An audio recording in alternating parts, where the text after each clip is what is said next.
Everyone, how's everybody feeling this morning? All right. Thanks for being here so early this morning with us. And sorry about the line and the wait and the rain and everything else, but I'm sure we're going to have a good time today. I'm Frank Gruber, the co-CEO and co-founder of Established. We're the company that also is behind the Startup of the Year in this community, as well as the summit. I'm also the co-founder of Established Ventures, and I'm really excited to be here today and have you all here with us. This is our first event in person in 833 days, 15 hours, and 45 minutes. Not that I was keeping track, but that's what it's been. So obviously excited to be here and be back in person with you all. And we're not just in person. We picked something up along the way with the pandemic, and it wasn't COVID. It was actually, we picked up the idea of being able to do something more hybrid, and actually we're here now streaming this live, so we've got an audience following along online as well, so everyone be on their best behavior as well. But we're definitely excited to be able to extend the experience to all those that couldn't make it in person today. So obviously I'm waving hi to Mom. Hi, Mom. Get that out of the way right away. We're here. We're live. Anyway, so we've got a fantastic summit ahead. We've got some amazing judges and speakers in town from all over the country that are investors and corporate leaders. We've got some fantastic startups here from all over the country. And we couldn't do it, obviously, without the support of sponsors like ReliaQuest. They are obviously a big supporter of this event and what helped us produce it today. You know, they're on a mission of elevating the world's experience with their software. We're going to hear a little bit more about it here shortly, so I don't want to steal their thunder. I also want to thank strategic property partners in Water Street, Tampa. They're developing the Water Street Tampa area, which is actually where we're going to be doing our events tomorrow. If you want to, or you're going to be here, but if there's others that are watching that want to join us in person, there's still tickets available for that, and we've got our finals there and some folks that are going to be sharing their some talks in the morning or in the afternoon as well. So. You can go actually to our summit site to find out more about that, summit.startupofyear.com, and learn more about that. We also have UBS Financial Services. They're a big supporter of us as well. They're a global wealth management group and with operations in Tampa, and they're well known, obviously, working with family offices in Florida and around the country as well. And they're sponsoring our lunch today, so thankfully we're going to be fed. So we appreciate that. And those in the audience, obviously, you're going to have to go to your kitchen, or those in the live stream, you have to go to your kitchen to get your food, but you can imagine what we're going to be doing here. So thank you to UBS. And then finally, the Florida High-Tech Corridor and the University of South Florida, they're obviously supporters as well here, being in Tampa and all the stuff that they do to help seed more talent in the area. So thank you all to them. But we couldn't do it without the support of our host we've been working with for a while here in this beautiful, fine building at Embarc Collective. We're super thankful to be working with Lakshmi Shenoy and her team at Embarc Collective. And I wanted to give a chance for Lakshmi to come up here and welcome everybody as well. So let's give a warm welcome to Lakshmi Shenoy in her own house.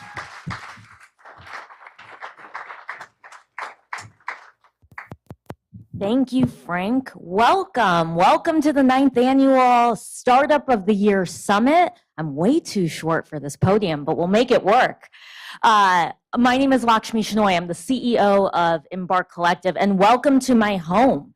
I hope you've had a chance to walk around our 32,000 square foot startup hub. This is the fastest growing startup hub in the state of Florida, and I venture to say in the entire country. We have doubled in size over the course of 1 year. We've grown 5x over the course of 2 years. So it's pretty incredible to see the growth that's happening not only in these 4 walls here at Embarc Collective, but across the Tampa Bay region and the entire state of Florida.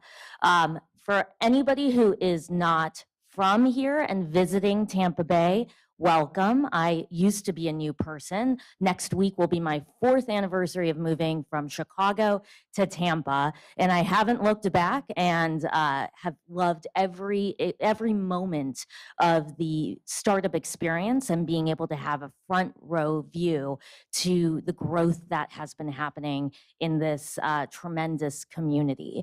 Embarc Collective, so we are a 501c3 that supports early stage tech and tech tech-enabled startups. We do that with an intensive approach on customized coaching based on startup milestones. And the work that we do, I'm so proud. I have an incredible team. Last year, we delivered 1,000 hours of one-on-one coaching for the startups that we support. So we're all in with the companies that we work with, and we're their biggest supporters and believe the highest in terms of what contributions their teams will be making to this world. So as one of the benefits of my work is that I get to work with an incredible board who is led by board chairman Brian Murphy. Brian is the founder and CEO of ReliaQuest, and you're going to be learning a lot about that as Jenn Consalvo, co-CEO of Established, interviews him in just a moment. But I just wanted to share, in my role as CEO, I turn to my board chair just for my own guidance. And so for any of you who have advisors or investors that you leverage as advisors, you may have a similar relationship to what I have with Brian. And it is incredible for me to learn from such a grounded and accomplished operator. There truly is nobody in my orbit who has been able to think about growth in such a momentous way and doing it with the assets in the company's control and really thinking about what does smart strategic growth look like for my organization. So I am so excited to be able to offer that wisdom to all of you. And I hope that you get as much out of hearing from Brian as I do in my relationship with him. So with that being said, I'm going to welcome Jenn Consalvo, co-CEO of Established, and Brian Murphy, CEO, founder of ReliaQuest, to the stage. Thank you.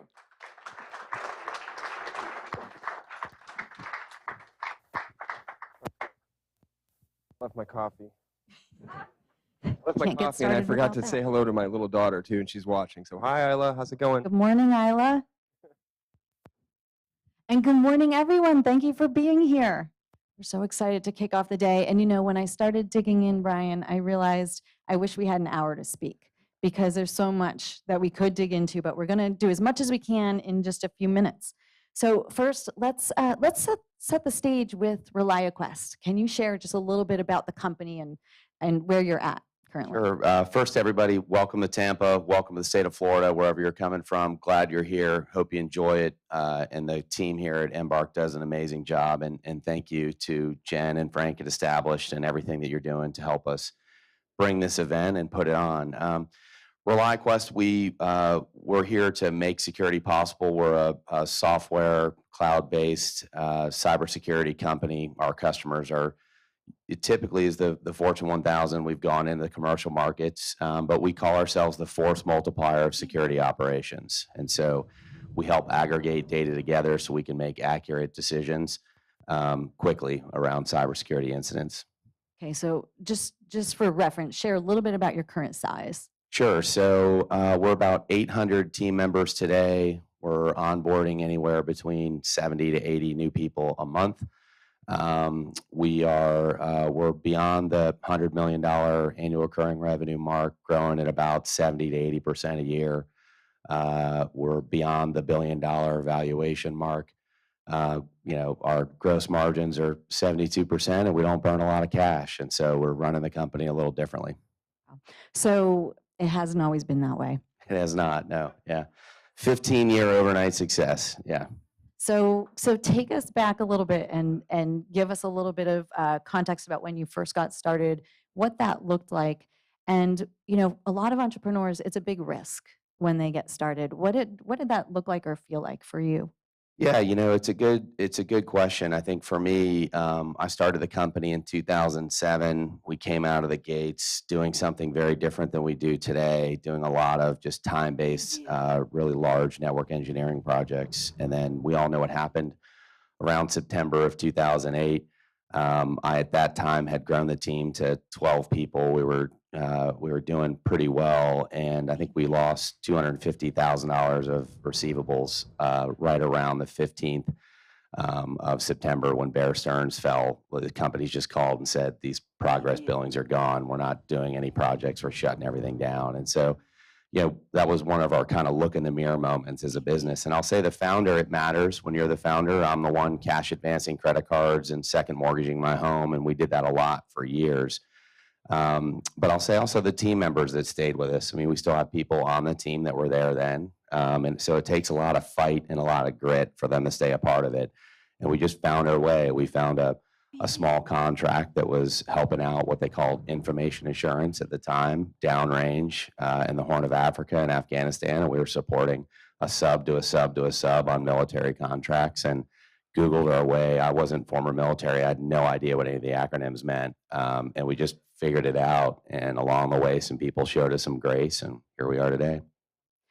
So despite having you had a product that you were selling, but how did you find the true fit that allowed you to scale? Because you were talking about you started as services. Yeah. So you're working with individual clients. You're dependent on the next contract and the next contract and the next contract. How did you find that shift? Yeah, so it's interesting if you just think about 2008 to now, right? If you go back then, cloud wasn't a thing, right? Data was generally on-prem. You could follow the, blue or yellow Cat5 cable, and wherever it dead ended, that's where your data was, right? And so very different today. So for us, we just kept asking the question, what problem are we solving for? And that's always been visibility. So if you can't see it, you can't secure it. And if you look at large enterprise and small enterprise, they're really only securing about 30 to 40% of their data and their information, right? And so that's the scary thing that we have to solve for. So then you start looking at, I always have a belief in business, let's remove high time, low brain activities. That's been my goal in cybersecurity since we started. And so we just started, we patented our first technology in 2012, and we were bootstrapped for 9 years. So I didn't raise outside capital until 2016. So we built so much of our IP on a shoestring budget, nights and weekends, and banging on You keyboards. should repeat that point. How long did you bootstrap for? 9 years, yeah. Pretty incredible.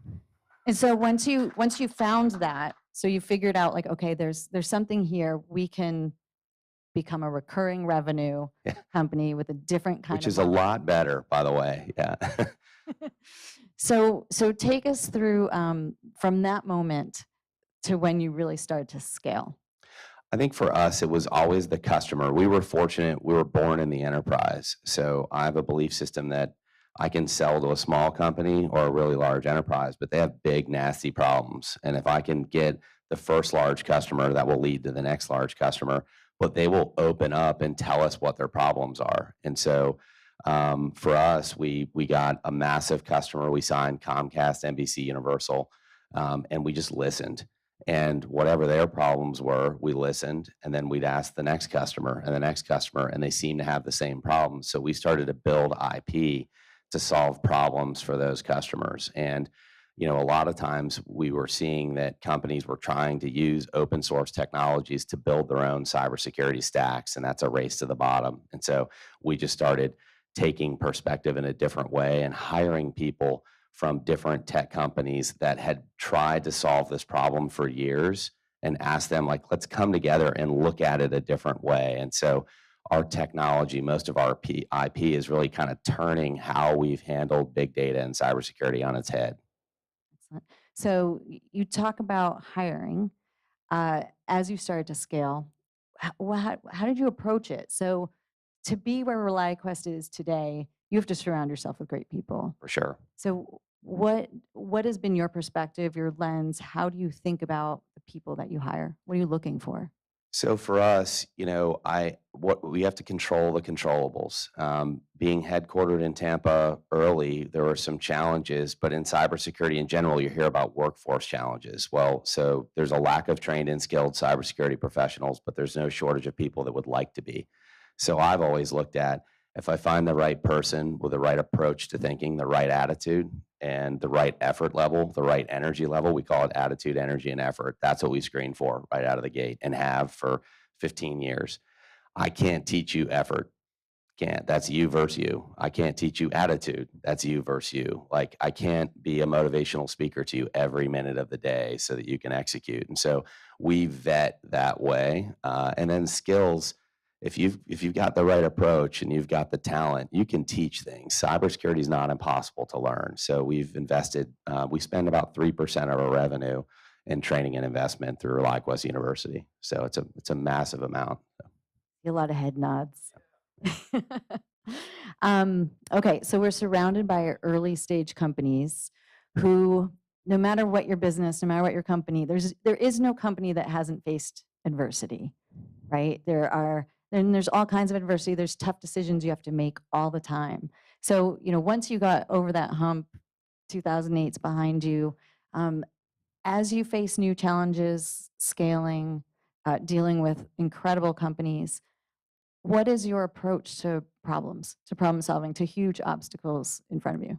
This is going to sound a little robotic, but the first thing that I do is just remove emotion. Like you just have to remove emotion and step away. If that means that you need to give yourself a night or give yourself a couple of days, whenever you've got to get neutral quick, right? So don't be negative, don't be positive, but get somewhere right in the middle. And so for me, I always remove emotion and go back to that question, what problem am I solving for? And take the names and faces out of it, all of that out of it, and really, what is the problem that we're solving for? And first, I think you have to accept that stuff's going to happen. Things are going to break. My dad is a retired diesel mechanic, and he would always tell me growing up, Brian, if it has a moving part, it's going to break, so get over it. And then the second thing is generally the first thing that you fix isn't the problem. So, I've kind of always carried that as an operator and just understanding that this is part of it. If you want your name on buildings, if you want to grow, if you want customers, stuff's going to go bad. So remove emotion and get really to what are we solving for? So all these things that you've been discussing, how do you bring these things into a large organization? And starting from 10, 12 people, how do you create a culture that really permeates and affects every individual?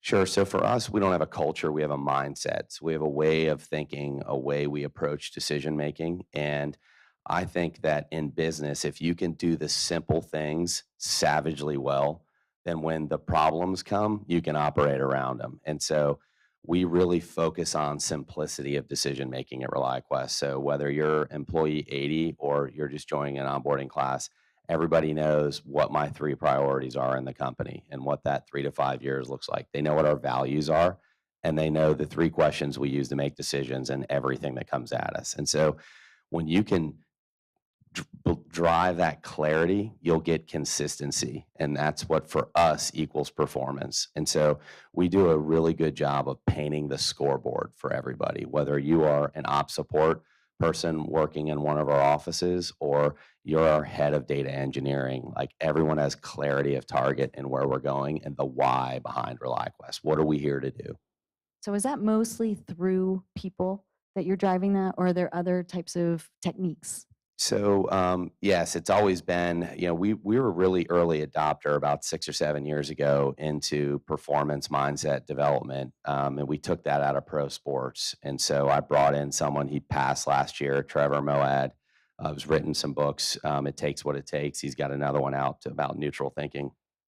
But we would bring them in and help us deliver our message consistently. So if you think about high performance sports teams, I'm not a big sports fan, but I know they have a finite amount of time to deliver, and they can't say we're going to do it next month or the month after they have a game at 7 o'clock at night, right? So we can encourage that type of consistency, but also urgency, right? And so we've hired Darren McMains as our director of mindset. He reports to me. He won 3 world championships with the San Francisco Giants as a director of mental performance, and he drives everything is clarity for him. So we have small little snippets. We start every meeting with a mindset moment. We just recenter the company all the time on what the target is and why we're here.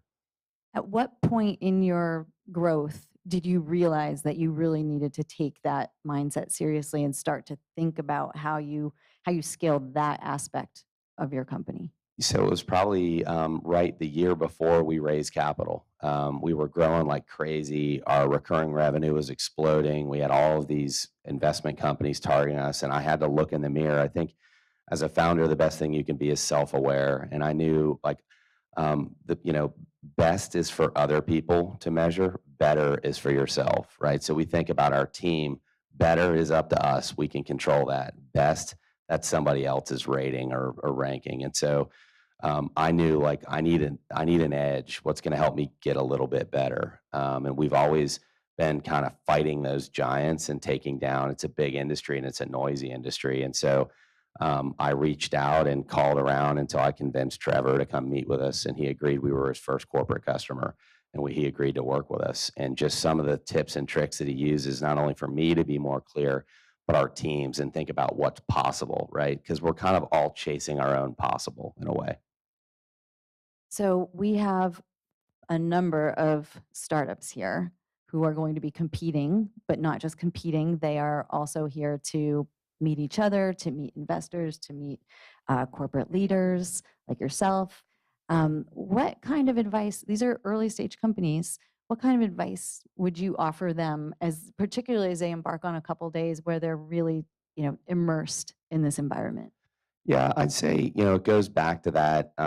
They say there's a quote that says, comparison is the enemy of joy, right? So you just think about what you're going through. That's your thing you're going through. And yes, you're in a competition, but your focus is you're better. The whoever wins the competition that's really important, but that's someone else. Like, so what can you control while you're here?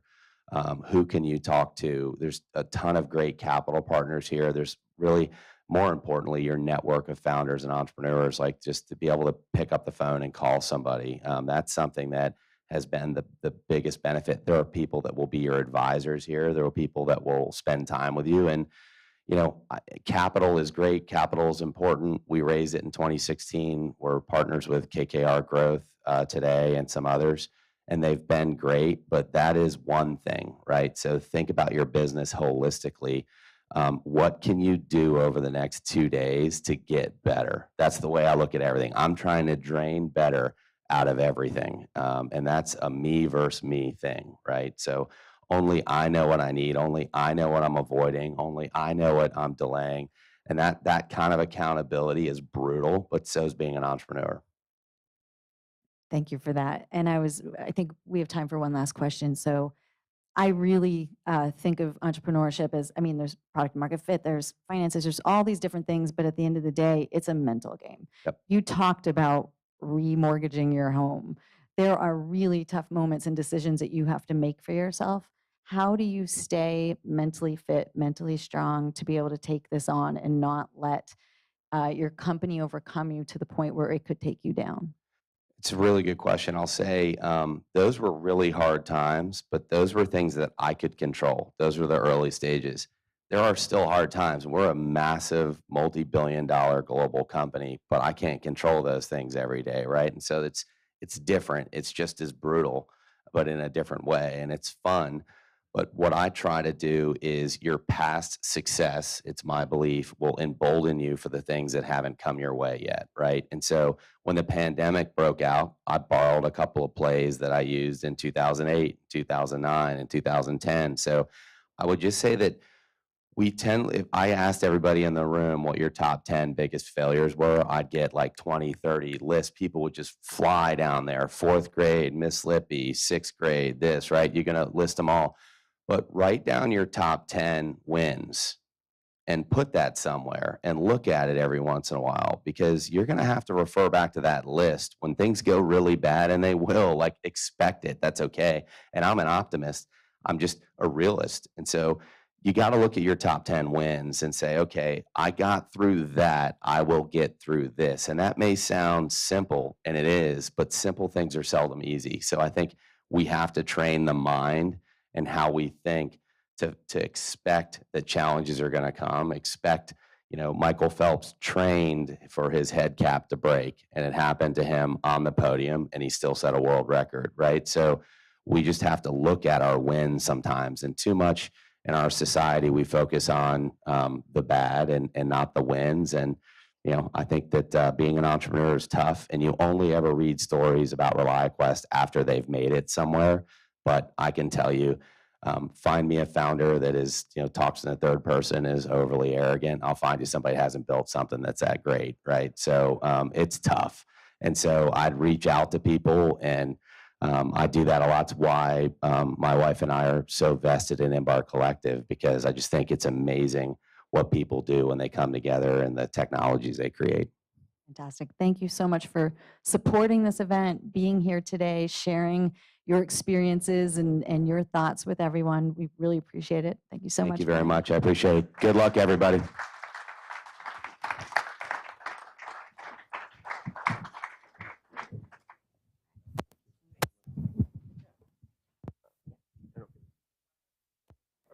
All right. That was awesome. I love celebrating your wins. That is huge. So thank you, Brian, and thank you, Jenn, for sharing that today.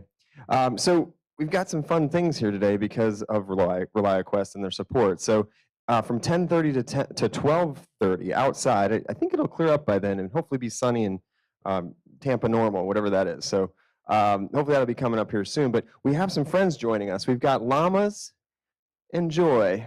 Or maybe the llamas will create joy. I'm not sure. Either way, we've got llamas and they'll bring joy. So outside, 10:30 to 12:30, out in the back here, you can actually go get yourself a little selfie with the llama. You can hug the llama or pet the llama. Just don't ride the llama. And enjoy those llamas with us. I'm hoping to slip away. Hopefully give me a moment where I can go actually do that. And I definitely will take some photos with them. So you can do that as well. And we also have, thanks to ReliaQuest, on the internet, you may have gotten an email about this, but all of the startups that are participating, I'm going to share a little more about them in a minute, are competing to be named Startup of the Year, as well as some other awards. One of the other awards is the People's Choice Award, which is out there right now on the internet. So you can actually go out and look at the different companies and cast your vote. And it's usually been a fierce competition. I've seen a lot of numbers coming through. So a lot of folks voting. So you can go out there and check that out as well. And it closes tonight. So get your vote in. And the winner will be announced at Sparkman Wharf tomorrow. So looking forward to that ceremony at the award ceremony. So we've got semifinalists that have come from our Startup of the Year community, which is a large community. Thousands of entrepreneurs from around the country joined this year. And we invited our top companies from this year to join us here in person. So those companies are coming from 21 states. We've got a great group of companies. 56% of them are either minorities or led by a female founder. So that's pretty amazing. Got about 8% veteran founders. And basically our goal is to try to, basically bring these companies together and get them some additional exposure, but also help build the relationships that matter to continue to get them to the next phase. So thank you to all the startups that are here. Good luck. We're going to be taking a break here. And all the folks that came in to judge are going to find their rooms and their room assignments. They should be an email. If they aren't, you might want to check the front desk and see if they can help you figure out which room to go into and what suite. There's 6 rooms. We're going to be having all the startups kind of go back to back to back for the next couple hours. Meanwhile, I'll be up here hosting this room. Hopefully some of you are still trickling in while we're here. And we've got a great lineup of folks to share their insights. Next up actually will be Andrew Wen from Embarc. He's a product leader he's been with a number of different companies. Really takes a interesting approach to product development. So he'll be sharing his story with Matt Hunckler from Powderkeg, who is here as well. So that'll be the next talk. But we've got about a 15-minute break. So if you want to find your room, maybe I don't know if you've had a chance to eat anything. There were some box breakfasts in there with the breakfast, I think tacos and some other things and some coffee. So get those things, gather your things, and hopefully you'll see you back here at some point. Good luck to all the startups and everyone watching. We're going to take a 15-minute break and we'll be back here in a second. Hopefully we'll share some videos of some of the startups that are participating so you get a chance to see who's going to be here. All right, thanks so much.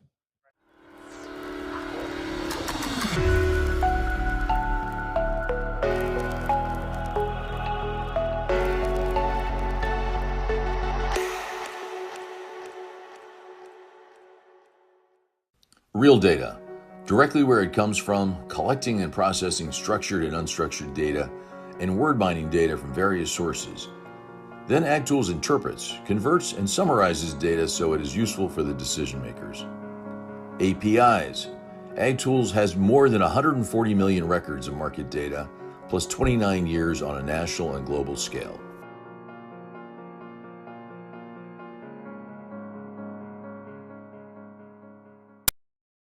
Hi, I'm Tori Sullivan, founder and CEO of BarnWiz, a platform to find riding lessons and boarding online and from your phone. Running a boarding business today is a manual process. Lessons are typically scheduled on a whiteboard and paid via a check. With Barnwiz, you can search for local boarding and training options from the convenience of your phone. Contact me for more information, tori@barnwiz.com. One of the things that I am most proud of with Blue Recruit is that it levels the playing field for all job seekers.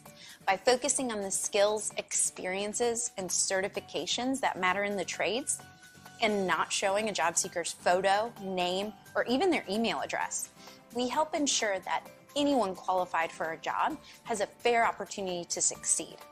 As the nation's most equal employment, opportunity-friendly recruiting software, we help employers keep known and unknown biases out of their hiring processes and help them find the best talent for their teams.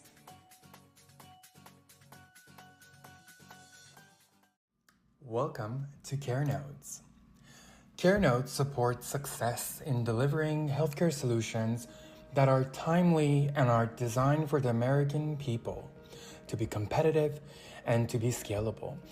Milestones I'm excited to share includes, here we are, in 3 years' time, we've been able to grow our team to 27 strong.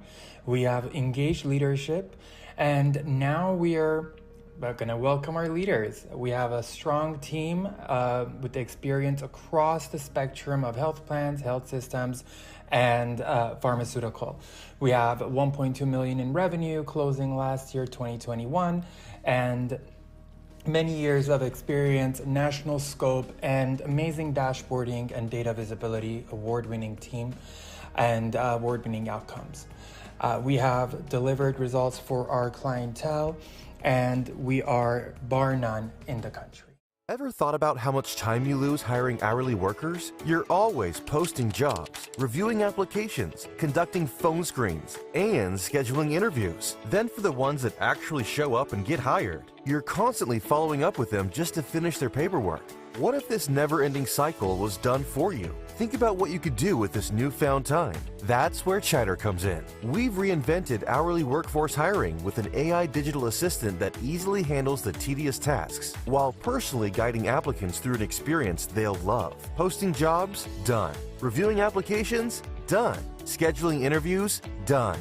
Background checks? Yep, you guessed it, done. You just show up to interviews and make the hiring decisions. And with an automated candidate management system, the days of manual spreadsheets or aggravating ATSs are finally over. Now that's hiring utopia. The best part? Since Chatter is built for frontline operators, getting started is super easy and blazing fast. In just a few clicks, you'll choose your job openings, customize your hiring criteria, and you're back to work. With Chatter managing your hiring process, you'll get to the best hourly employees first, hire in days instead of weeks, and dare we say, finally be freed up to focus on the most important work. Hiring the right people is tough. The process to make that decision shouldn't be. Join other savvy businesses hiring with Chatter today. CheckDrive is a tool built by mechanics for mechanics.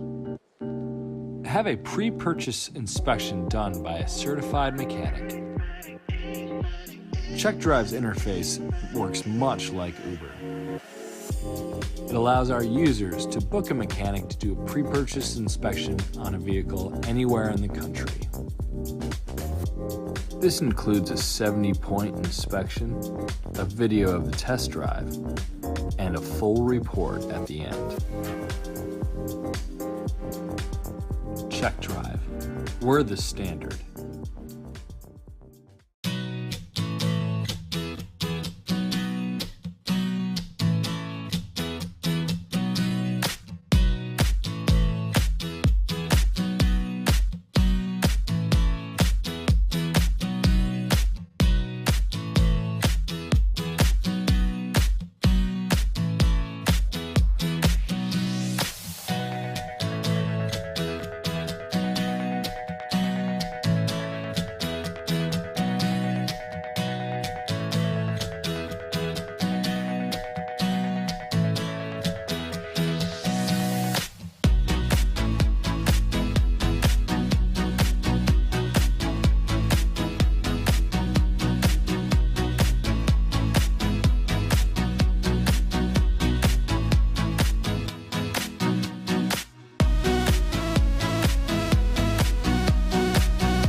ClearOps provides knowledge management of privacy and security operations.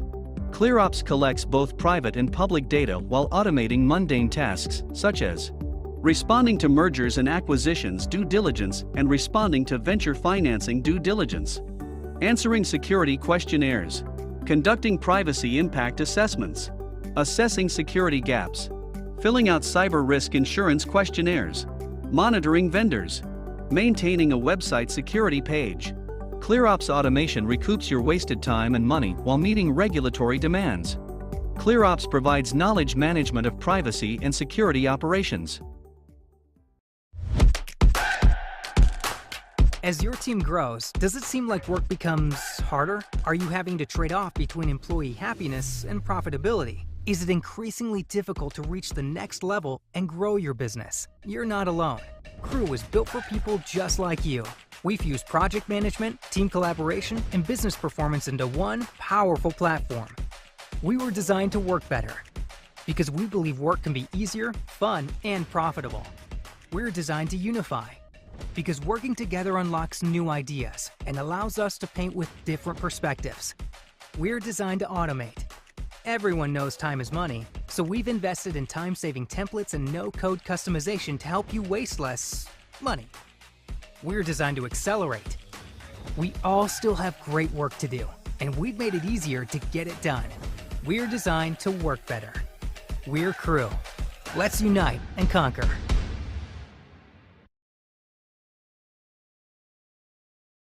Your smile is one of the first things people notice about you. However, your dental professional, despite really wanting to help, has often lacked the necessary digital tools to provide a truly exceptional dental experience. Until now. Hi, I'm Matt Allen, the CEO and co-founder of Different Kind, a patient-centric platform helping dental professionals measure and improve patient experience. We're generating a unique data set based on the patient voice. And from there, we use the best of artificial intelligence and natural language processing to highlight themes, generate insights, and provide evidence-based coaching. So when your dental professional uses Different Kind, your dental experience will always feel like this.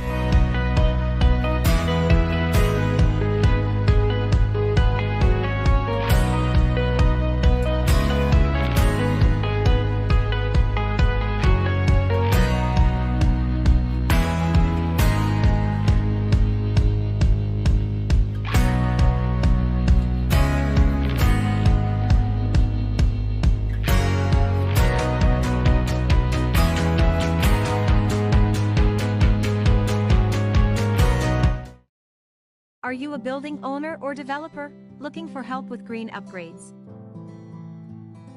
Did you know governments and private companies offer over $1 billion in green incentives and financing?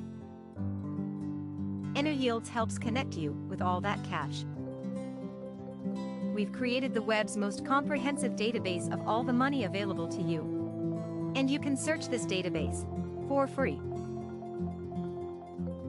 All it takes is a zip code and a few simple details about the property.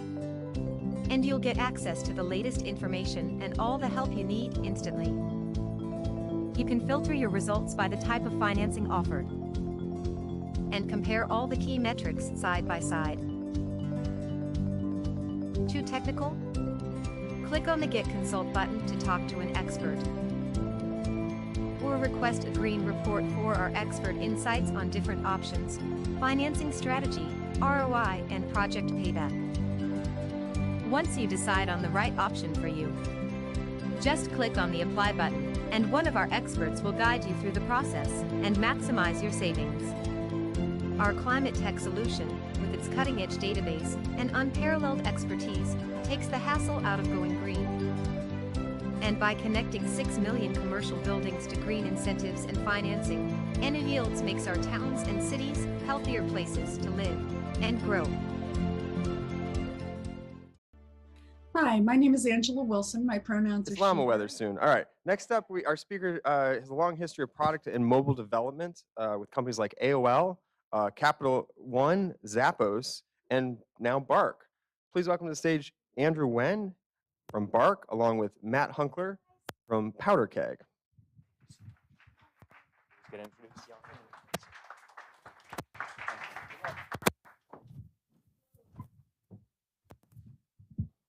Hey everybody, how's it going? Good to see you this morning. I am so excited to have this conversation, and it's going to be a quick one, so I want to dive right in. We've got someone with over a decade of product experience here, someone I actually got the chance to hang out a couple times on Clubhouse during the pandemic, but now we're meeting for the first time in person, so it's awesome to be here with all of you and get to chat live in front of y'all. Andrew, I know you've had a ton of experience at Zappos, Capital One, now leading product at BarkBox. Can you tell me a little bit about how you got into product in the first place? Yeah, absolutely. And first of all, humbled and honored to be here. There's amazing things that's going on throughout the day. So thanks for sitting here with us and just having a conversation together. Getting into product, Matt, gotta have a shout out to, well, Fletch in the room.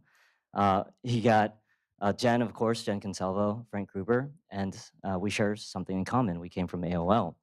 That's where I got my feet wet, and right time, right place, right people. A little bit of luck.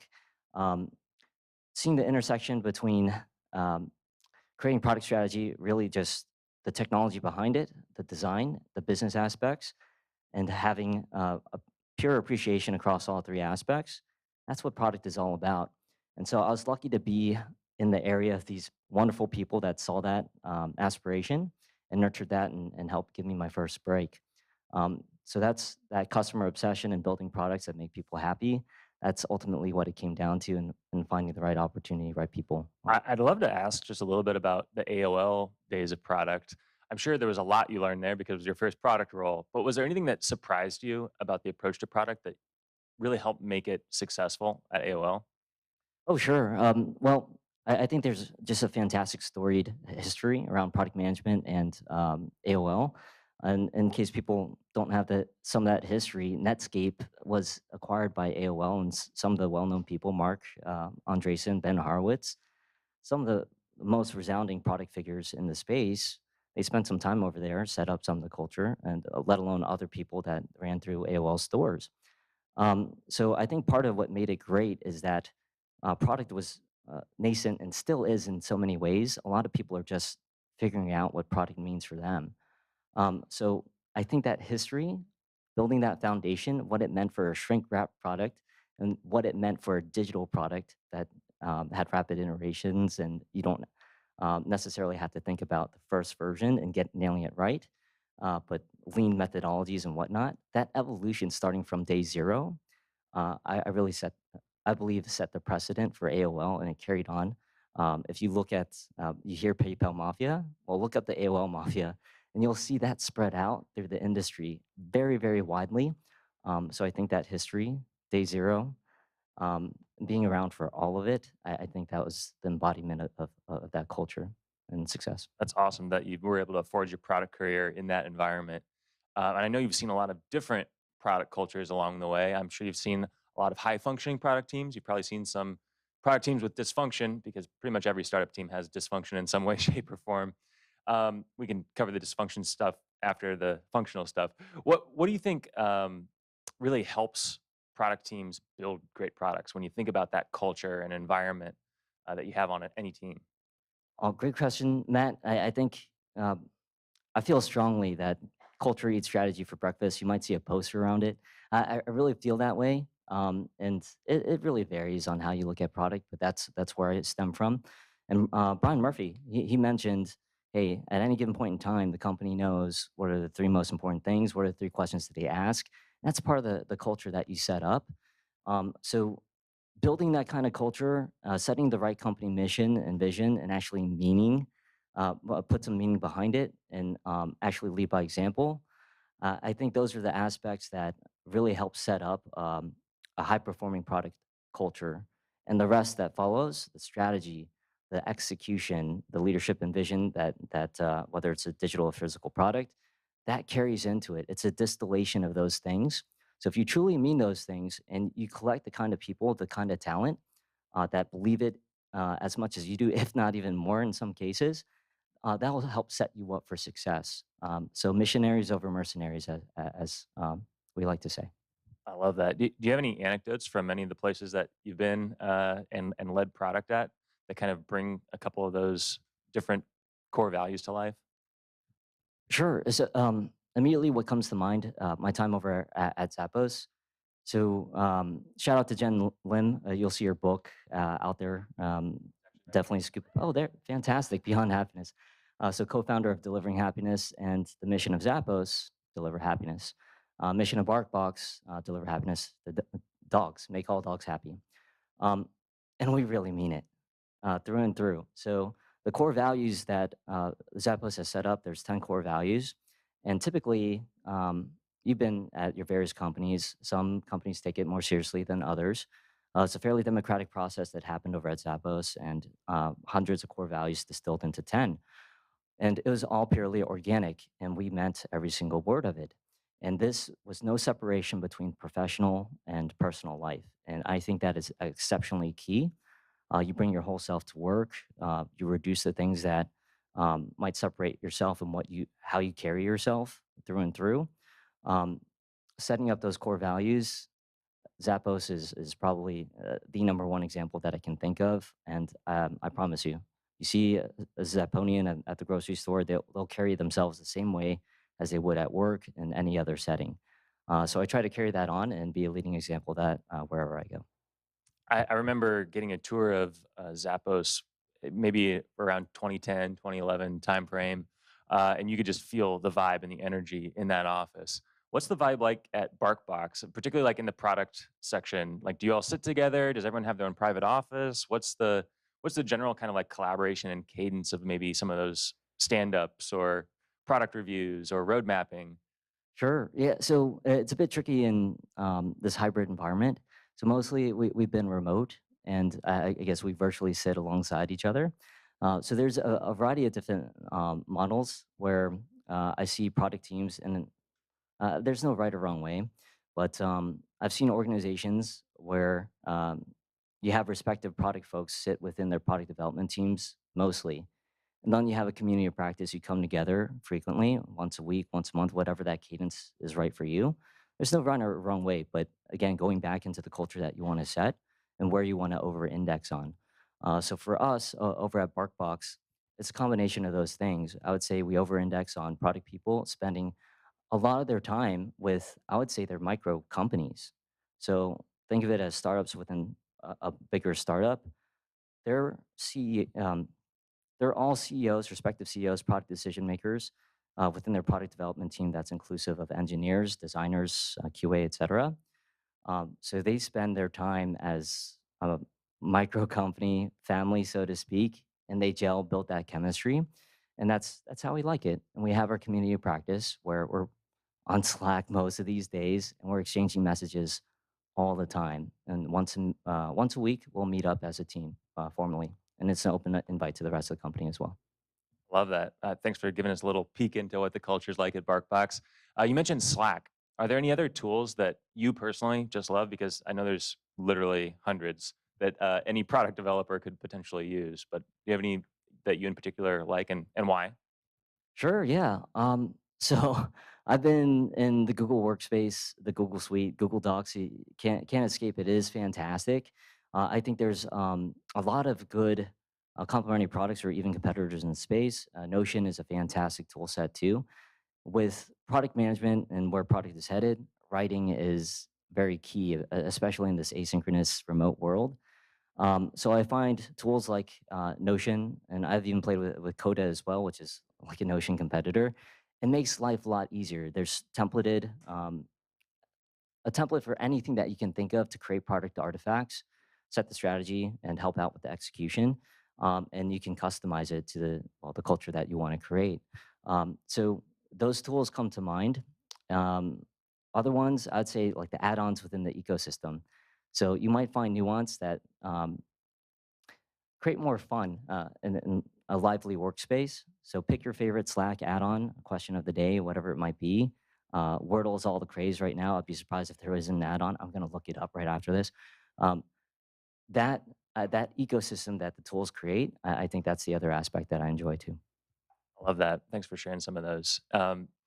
Just to dive one layer deeper on Notion, are there any particular artifacts or ways that you've used that to help guide the culture, especially as you put it, the asynchronous, all virtual sort of world? Sure. Yeah. So for me, I use it as a productivity tool.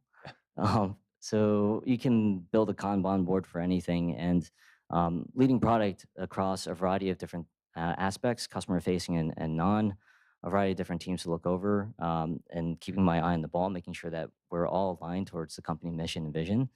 It helps me dissect the various things. And let's go with the Brian Murphy example. I'll know on any given part of the departments, the way that we're organized, any given team, what the top 3 to 5 things are, and if it's in alignment, and if those are the biggest bets that we should be making at any given time. Notion helps me organize that quite well, and I try to broadly share out everything. It helps with open transparency too. Love that. I'm going to shift gears a little bit and talk about one of the projects you're involved with, because I'm a huge fan, supporter, signed it myself. Even though my title is not specifically product focused, I wear that hat currently at my startup. So can you talk a little bit about the product manifesto and how that came about? Sure. So folks in the room, are you familiar with the Agile manifesto? Are you familiar on how old it might be? All right. So Agile Manifesto, for those aren't familiar, that really created a wave in the way that you do product development.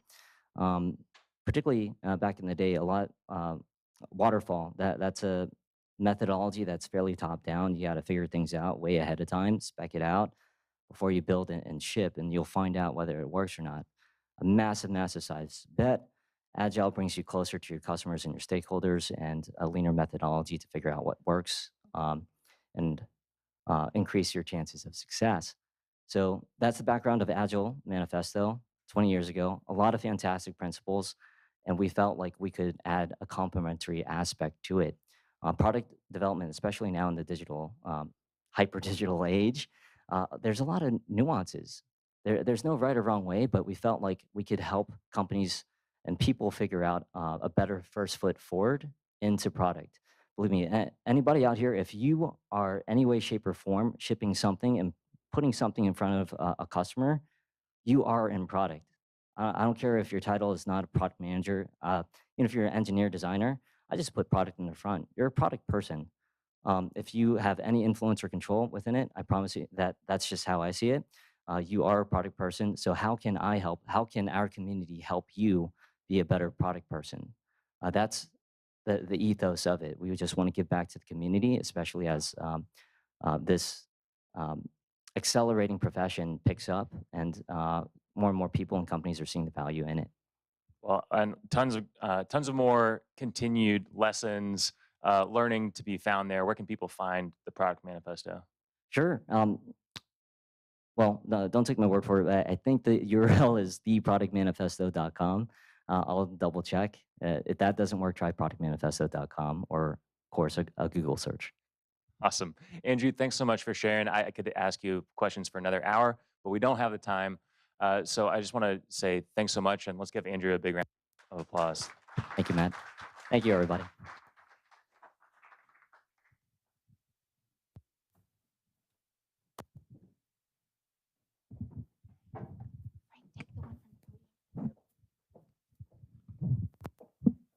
Right.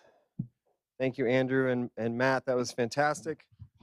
Our next speakers are actually coming to us from their new location. It's been about 6 years since we actually had these folks at the start of the year. They're alumni. They actually pitched in 2016. They won our Startup of the Year that year. This couplepreneur team went on to win the Google for Startups Demo Day. They got invested in by Steve Case from the Rise of Rest, and the list goes on and on. They're going to share a little bit more about that here shortly. And I'm excited to have and welcome back to the stage Courtney and Ty Caldwell from ShearShare. Let's hear it. Woo! Thank you, Frank. Yes, definitely. Too many things and not enough hands. Hi, Tampa. How you doing, Tampa? All right. It's comfy, right? You got the couch. It's nice. I love it. It's a All good right. color too. It is a nice. Yeah. You guys got the memo. It's beautiful. Yeah. So let's talk a little bit about what's been going on. So we don't want to give the whole story because I don't know if we have the amount of time it's going to take. But we saw you in 2016. You went on and raised some funds. Kind of give us a quick version of where you've been at since then, and share us a little bit more about what you've been up to and your most recent move. The journey's real. Yes, all the ups and downs, right? Well, when you guys last saw us, we were parents of a high schooler for sure. And so that's thing number one, being married co-founders, obviously. Now our son is a second-year cadet and football player at the United States Air Force Academy. All right. Woo! Thank you. Thank you. Starting safety, if I can brag a little bit. Amazing.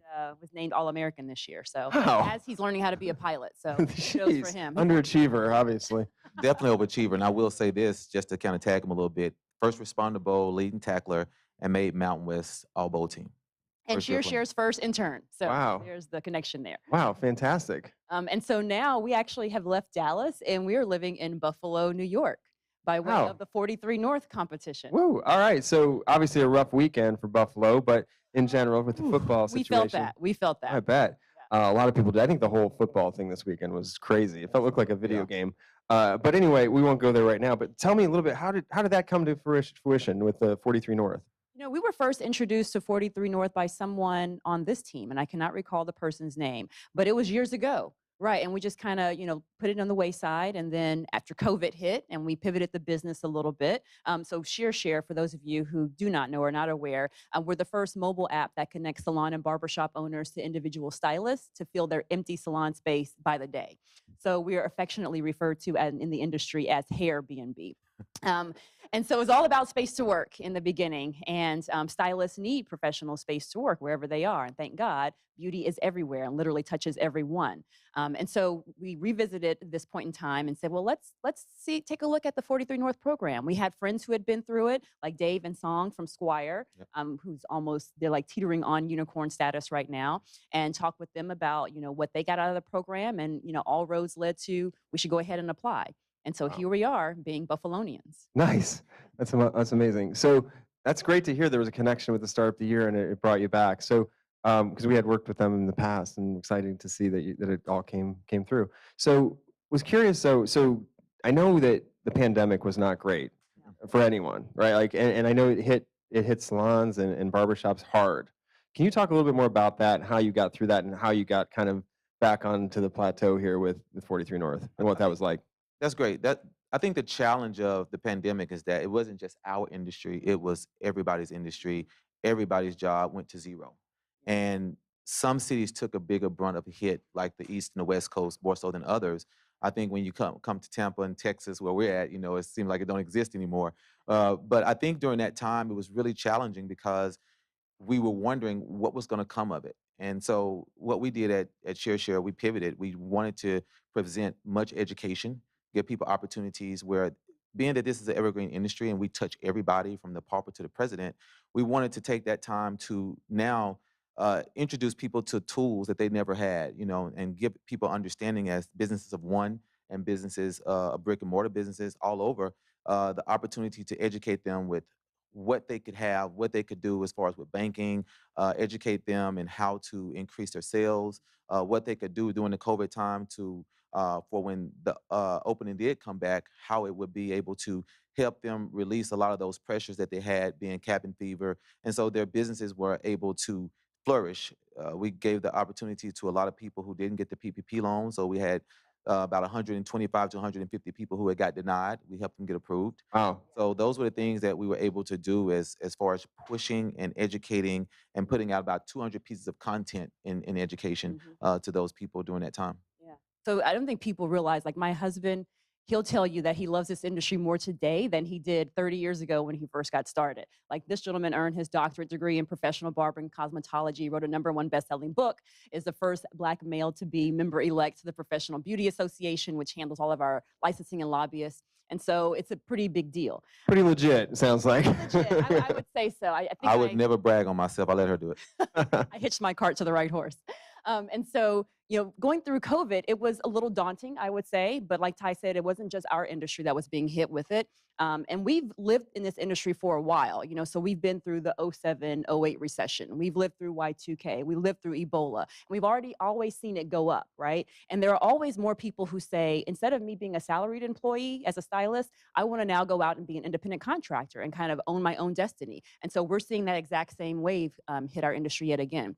And so here we are providing services, space as a service, now insurance as a service, and the list goes on. And we partnered with Lloyd's of London, so you can't forget that. Yeah. So let's talk about that. So I know you guys, because we obviously we're investors in you as well. And we're obviously very thankful to be investors in ShearShare. But wanted to talk about, I know you guys went down to like zero revenue for a while. And that's when you jumped in to help other people. And I think that's pretty fascinating and amazing. Just talks about your character to be able to come in and do that while obviously the house is on fire basically. But you came out of it and now it led to this partnership with Lloyd's of London. So talk about that and how that all worked out, the light bulb that kind of went on when you were doing this. But definitely we dated Lloyd's of London for like 2 years. And so it wasn't easy. And I think with Lloyd's of London, the same person that underwrote, was it Airbnb's $1 million coverage was the same person that really wrote ours. And it gave us an opportunity to say, hey, you know what, this is a legit company. This is the future of work.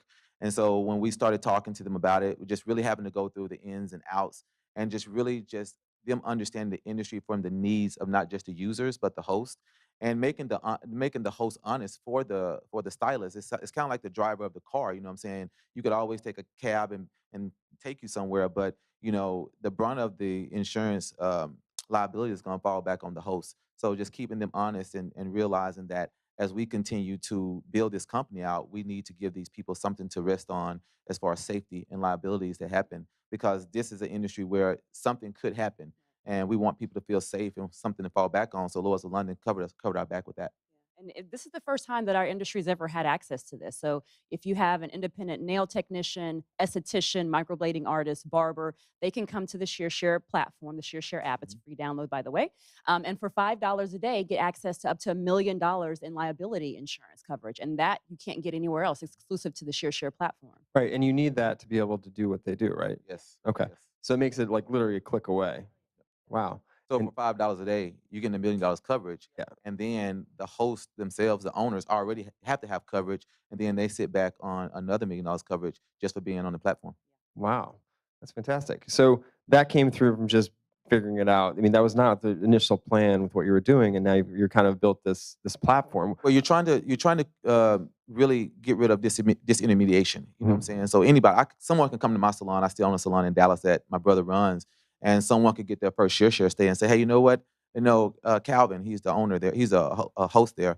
Could I just come here and not go through ShearShare? And he's like, well, I prefer you to go through ShearShare, get the insurance. And if something happens, it doesn't fall back on them because they're not an employee. At the end of the day, if you're not an employee and you're a contractor, and especially if you're working by the day, you don't want to put that liability on you and then lose your insurance. So I think it was fair. It's a fair trade-off, but it keeps the host honest. And I think with having insurance, it's something that people need. It's not sexy, but we need it. So we all need it. Yeah. At the end of the day, we want to keep those hosts honest, and I think Lloyd's of London hit the nail on the head when they trusted us. Are there other services as well that you can? Oh, okay. Yeah. You want to share anything about it, or is it too early? No. So again, during COVID, right, you're looking up at the walls and thinking, okay, how the heck are we just gonna not die and come out of this? Because again, we've lived through this industry and we know we just got to get to the corner so we can turn it. And so we just started asking our community of salon and barbershop owners and stylists, how can we be the most helpful for you? And honestly, at the end of the day, it was help me keep food on the table. Like, how can you get money in my pockets today, even though I don't have my hands in someone's head or on someone's face right now? And so we help them understand the relationships that they have, like with their bankers, and why those are kind of important right now. How to transition some aspects of their business to an online model. We're actually coming out with version 2 of the ShearShare platform this month. That provides a virtual beauty supply store. So now they can sell their independent products on the ShearShare app. They may not be able to walk into Target and get shelf space today, but they can sell their independent products on the platform. And then you think about retail sell-through, you think about portable health benefits, and we're trying to give that all to this large B2B ecosystem, but on a pay-as-you-go basis. Wow, that's fantastic. All right, so when you guys started, I know you were just focused on the salon space and the bookings and all that, and obviously you've come a long way. And I want to talk about the journey from an investment perspective, 'cause I know you have some things on the horizon. And what has it been like start to finish? I know there's been ups and downs just like any startup journey, but tell me how it's been with the raising funds, I guess you could say. Oh my goodness. Well, I will say that winning Startup of the Year helped to open some doors, right? You know, like we don't have to knock as loudly. And so that has been the beginning of our 6-year process. But now we're raising almost $6 million for Share and have some amazing investors behind us. Charles Hudson with Precursor, Google for All right. Startups, Mary Grove with Bread and Butter Ventures, 43 North, of course, you and Jenn, Arlen Hamilton, Steve Case, Rise of the Rest, Mark Cuban. I mean, the list goes on. And so we're very happy that these folks also see our vision behind Share because they could very easily say, no, not for me. And we literally, when we were bootstrapping Share for 3 years, we had 100 meetings before we got our first no. Oh my God, it's really about relationships. I think that, you know, when we think about the journey, the ups and downs of the journey, it's not just about just going into that investor's office. We learned a long time ago, going through 500 startups with that win, is that all the investors know each other. So it's all about how you present yourself. And so we always took it upon ourselves to be respectful, you know, professional, but at the end of the day, be our authentic and genuine selves. And I think that they can see through all that magic once you really get in there, or all that muck, or whatever you want to call it. But I think that the investors talk to each other, and those investors who invested had friends who wanted to invest, and then being a part of 43 North, getting to that finish line as we were going through investment then, 43 North investors brought us through it. All right. I'm excited about your next round here. Yeah. Is there anything else you want to share with the audience here? We've got an audience here, but then also on the live stream. But yeah, we were talking, Courtney and I, you know, like, what do we want to share? And I think coming from Texas, Dallas, Texas, very progressive city, and a lot of businesses, a lot of people move there. It's a mass entrance of people moving there from California, whether it be New York, whether it be Chicago. And I think sometimes the startup scene is not overlooked, but it's not as sexy. And so sometimes it's just really hard to get through that noise. And so going to a place like Buffalo, being a part of 43 North, you have people in every city, but especially cities like Buffalo, who's really looking at a resurgence in the next 3 to 5 years, where there are people there that literally have the capital, have the funds, and they really want to put it back into the city from back in the old days. And so bringing those startups there and really getting not just the state behind them, but also getting those funds to utilize, bringing in that extra vision, that extra experience, that exposure from other startups like ourselves to really help that resurgence. Because I think sometimes when you look at a city like Buffalo, being there and going to the games and seeing that people sometimes don't leave, they really don't have that exposure to see what people on the outside see. So Share just really wants to sit our thumbprint and our footprint there and just really show the city what we are going to bring them in this next 3 to 5 years, growing with them. That's interesting. And obviously something to be said for that, being the big fish in a small pond versus the other way around, right? And that's I guess, the lesson learned for any startup, whether it be in Buffalo or Tampa or any other market that's not like San Francisco, New York, and Boston. I So was telling Courtney, Tampa looks kind of like Buffalo a little bit, but just on the east coast of the coastal cities. Yeah. a little warmer, less little less bit snow.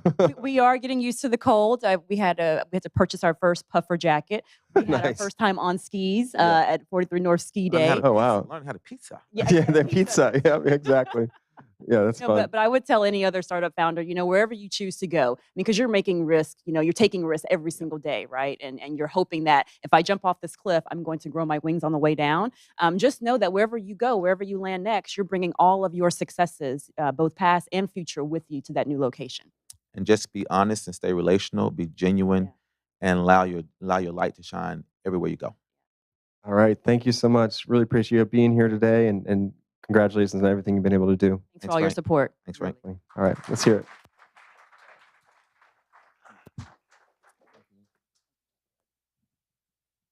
All right.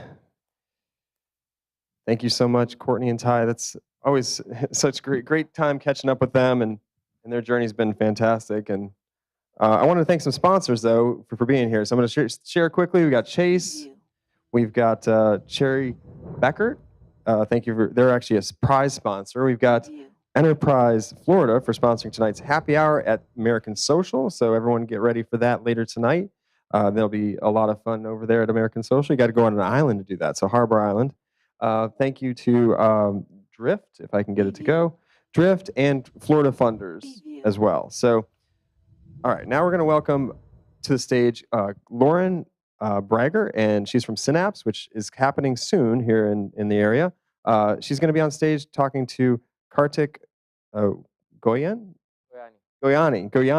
from Metro Development. So come on up here and take the stage. Let's hear a warm welcome here this morning for them.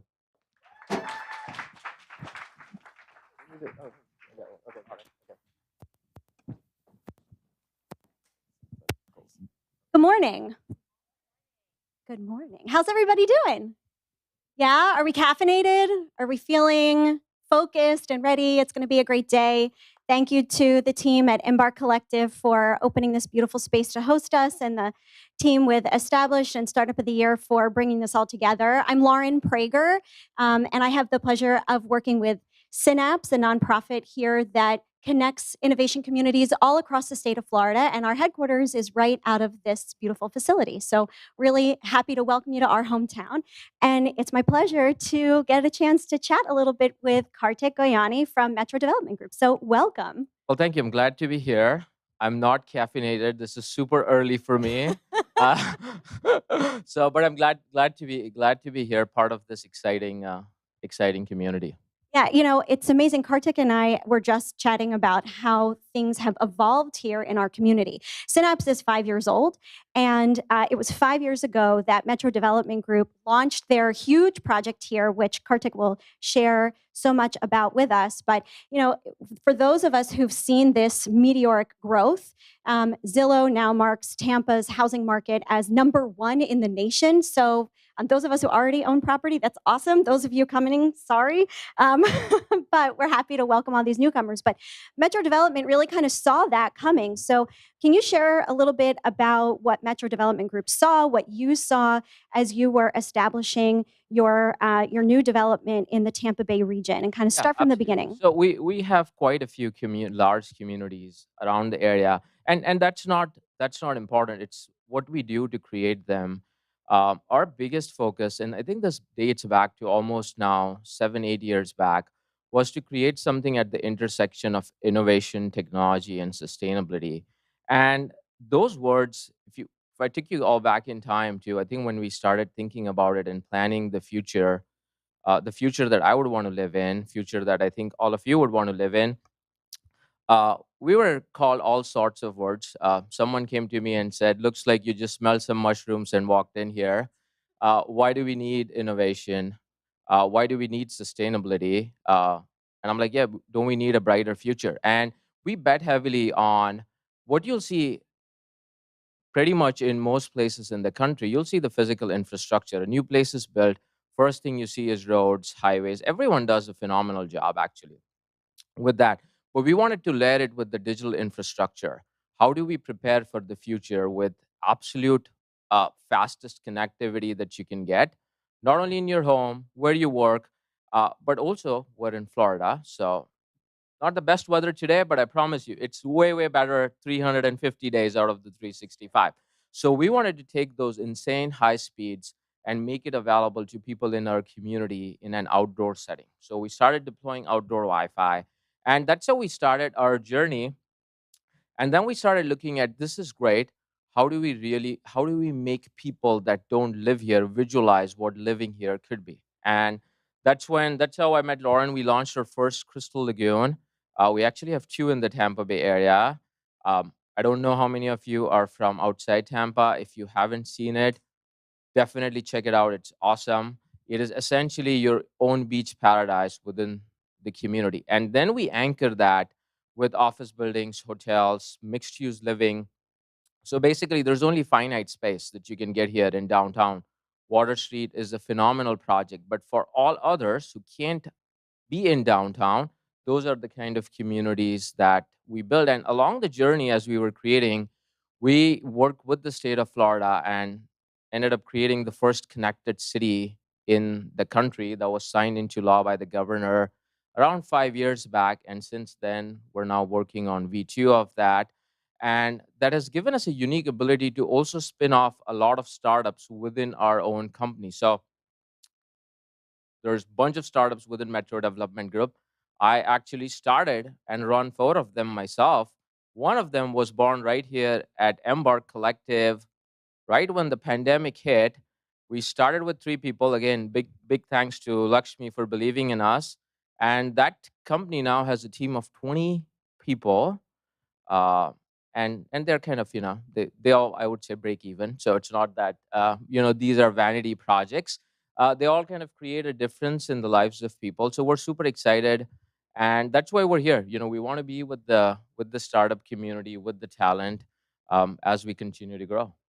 I think what's really been remarkable about watching the growth and the partnership with Metro Development is how much you really are investing in building this concept of a smart city and welcoming in innovation and new ideas, new talent into the projects. And that was really what sparked our relationship, getting to host an innovation challenge and introduce Metro's project to the community and ask them to be a part of that. So really fostering innovative talent is important for a growing organization like yours. And I'd love to know if you have any suggestions or thoughts for how to really help other large companies, growing companies, reach into the community and foster talent, not only people to join the payroll and work with you directly, but to be building 4 startups out of your team is pretty remarkable. And that's a sort of vision that I think if we can continue to expand that in our region, we'll see more and more startups, more and more growth companies thriving here. So any suggestions, any best practices you found? I can share what we've seen. I mean, a lot of people, at the end of the day, it's the mission that pulls you, right? I mean, we're not an Apple or a Tesla that's going to give people, all of these crazy perks and insane things to do. But at the same time, working on one of our teams or on one of my startups, people actually get to build the future and then live in the future. It's not something that you're just working on that may or may not happen 10 years from now. So we take a very unique approach because at the end of the day, we can be our own customers, and everything that we do. I'm going to tell you, one of the startups I also run is our street lighting company. Off-grid, runs totally on solar and batteries. In a short 3 years, we are the largest installer of solar street lights in the entire United States.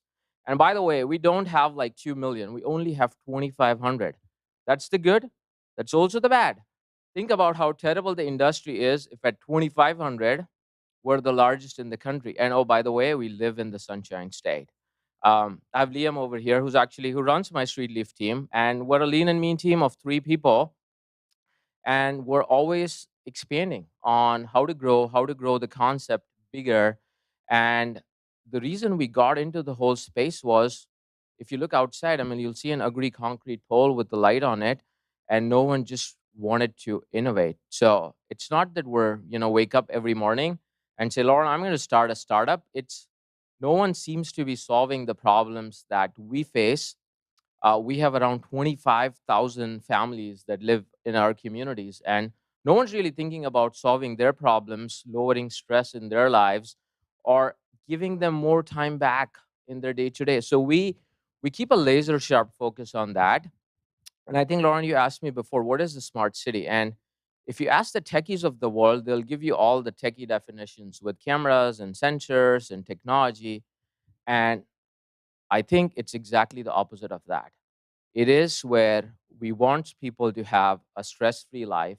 The technology is magical that it exists in the background to give them time back in their lives, not something that they just see in their face all the time, security cameras and all other. I don't think we need that as a society. I think that's just an easy way to think about it when you say smart city. And that's why we use the word connected city, not smart city, because it's bringing the people together with the physical infrastructure, digital. And then with Lagoon, it is the greatest hangout for our residents. That is what gets the social infrastructure going. That's how you know your neighbors. And we think that's more powerful than any piece of technology that I think we can at least imagine right now. The power of connection and shared space is so important. And that's what what a synapse is create a space to create a connection. That's what we as an organization do and what brought us together.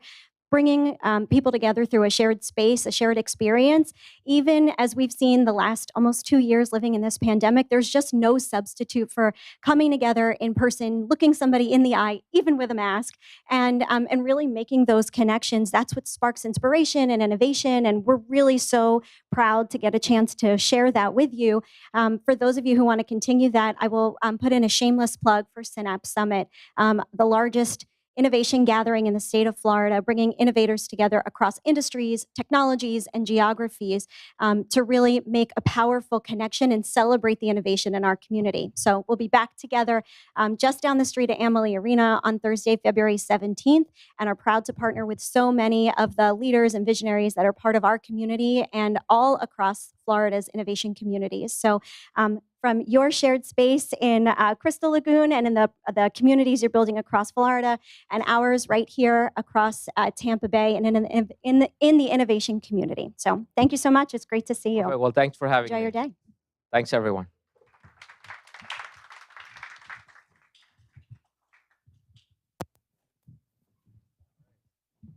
Hello, hello. All right. Thank you so much. That was really interesting. Thank you so much. Our next guest, we're going to talk a little bit about some of the things you need to do to be set up correctly for funding and whatnot, and some of those insightful things you need to learn from, just being a startup. And part of it is the legal side, and you don't always think about that. So our next guests are actually going to join us. We've got Nick Outman, who's coming from Hill Ward and Henderson, and we've also got Lauren Coffey. She's a tech reporter for Tampa Bay Inno and Tampa Bay Business Journal. So let's hear a nice round of applause as they talk about some of those legal aspects and things that you need to do to set yourself up correctly for funding. All right.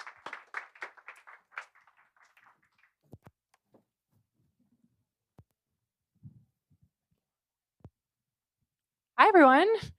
How are y'all doing?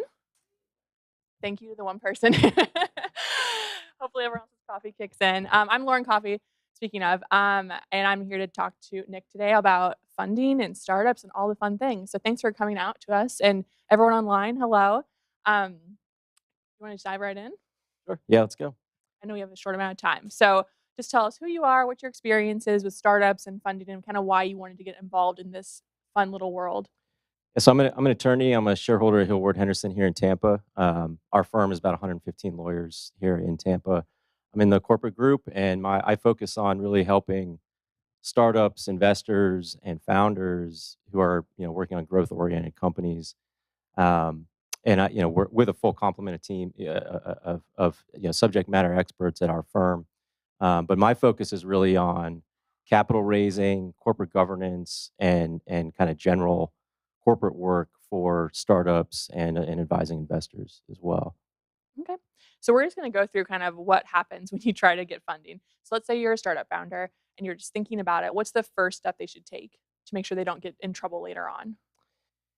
Yeah. So I mean, first step is really similar things you're going to do whenever you're starting any business, right? So you're going to want to set up your company, do all the normal kind of corporate building blocks types of things, make sure that your business is protected, you're protected. At the outset, it's not really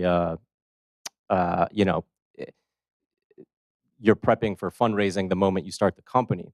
But that being said, I think we'll talk about this some later on too, but there are certain things you may want to do if you're on that track. You're setting up your company to go out quickly, raise capital.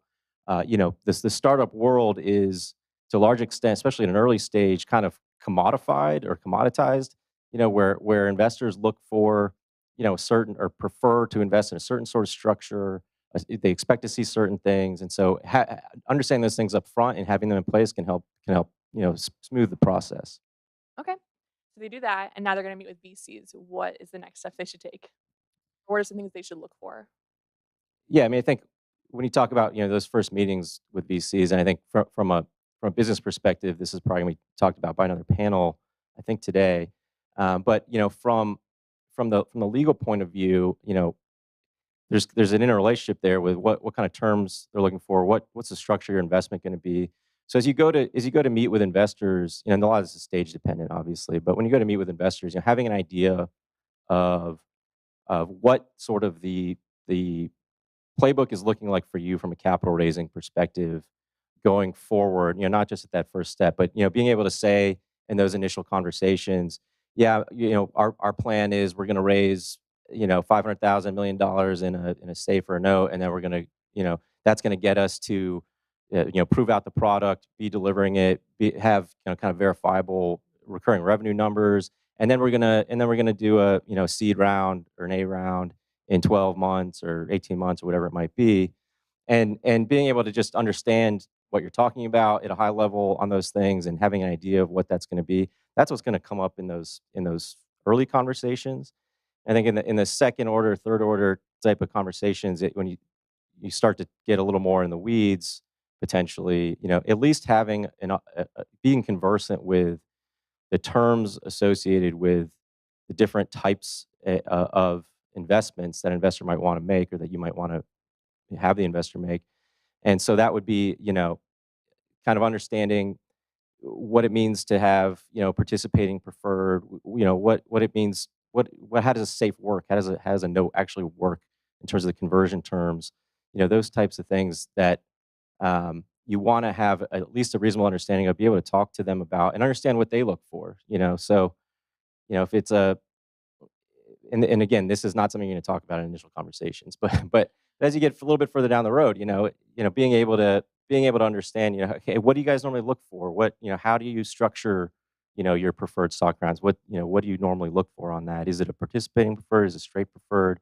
The understanding what those things mean, because those are real significant top line kind of economic points that you might be focused on talking about valuation, but when you settle on a valuation number and the investor comes back later and says, well, you're going to have a 20% pre-money option pool. Do you know what that means? You know that's really, you're basically repricing the deal at that point. So having a good understanding of that, having advisors that you can talk to about those things and not get blindsided when you ultimately see everything laid out in a cap table or in a waterfall model, and realize that your economics are not really what you thought they were going to be. Do your homework basically Right. beforehand. Touch on this a little bit, but on the flip side with the VCs, what is something that they may get scared of when they see the founder come in, or that would be a bonus for them? Of like, oh, we really need to work with them. I mean, from a legal perspective, they're probably not going to look at your company and say, "Wow, they did a great job on their legal formalities. I definitely want to invest in this company." But they're, like I said before, they're going to look for, they want things to be check the box, right? Because they're focused on the business, the economics, and so they say, look, we talk about an institutional investor, an institutional venture capital fund. Almost every time they're going to prefer you to be in a Delaware C corp. They're going to hope you have in place, the basic building blocks of, employee agreements and your intellectual properties squared away. They don't want to spend a lot of time bogged down in cleanup matters, and they don't want you to be spending that time in the legal spend associated with that. An initial equity raise, and you spend six figures in legal fees doing cleanup work. That's not in anybody's interest. But most of that's not going to scare them away. Most of that stuff can get fixed or changed, and usually there's not a significant cost to doing so. The things that are really scary are major capitalization issues. So, you've gone out and raised a bunch of money over a few years and a bunch of different notes with different terms, or maybe you have a cap table that already has, from friends and family and early investors, 50 or 60 people on it.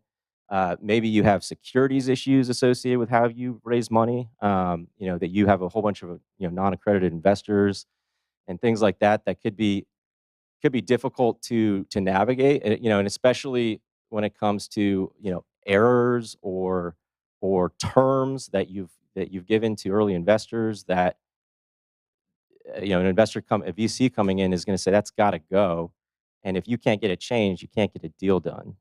Things like giving an early investor liquidation preference multiples, or having like I said before, a whole slew of notes that are on all sorts of different terms. You have valuation caps all over the place, and now you got to come and sort that out.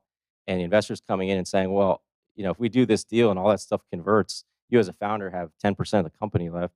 And so we got to go back to the table and renegotiate that, because I'm not going to invest in a company where the founder doesn't have more skin in the game. Yeah, there's just a lot going on. So I mean, there's a lot of things that could go wrong. Are there any surprises that you have seen kind of time and time again where the founder is just like, okay, that was unexpected?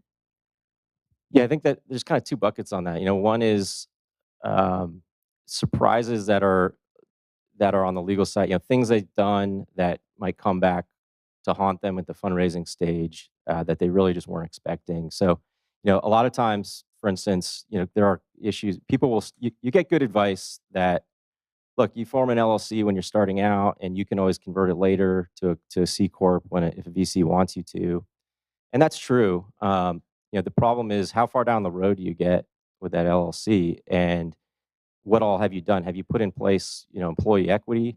Have you run up a bunch of, and this is kind of in the weeds, but accumulated losses as a partner? Because now you're in a partnership, you have multiple people in that LLC, and do you understand the tax consequences of partnership tax and accounting and how all that's going to work when you convert that entity? Because there are a lot of traps there for folks who aren't regularly talking to their tax advisors on that stuff. So that's one thing where I've seen again and again where an LLC that's kind of carried on for a long time and raised money in that LLC, and then you go to convert it, and there's just like a host of tax traps, and some of them just can't fix, and it's just there's going to be consequences there. I think the other big kind of main bucket of surprises is, or I should say, also on that, if you have raised a bunch of money in convertible instruments, notes and safes, and then you go to convert those things in an equity round, and the investor's saying, well, that's all got to convert, in the pre-money. Basically, I'm not taking, as an investor, I'm not taking any dilution from the conversion of these notes and safes you may have done on whatever terms, and so that's all going to be a pre-money conversion, and you also just haven't modeled out, how all that stuff's going to convert, and you end up looking at that cap table, pro forma cap table, as they say, in connection with a term sheet, and you say, well, I am taking a hell of a lot more dilution than I thought I was going to be. You factor in things like the option pools and all that stuff, and you can end up with a lot less of the company than you were hoping at an early stage, at a seed or an A round. And then the other thing I think is surprising to some folks is sometimes the terms and framework of venture capital terms.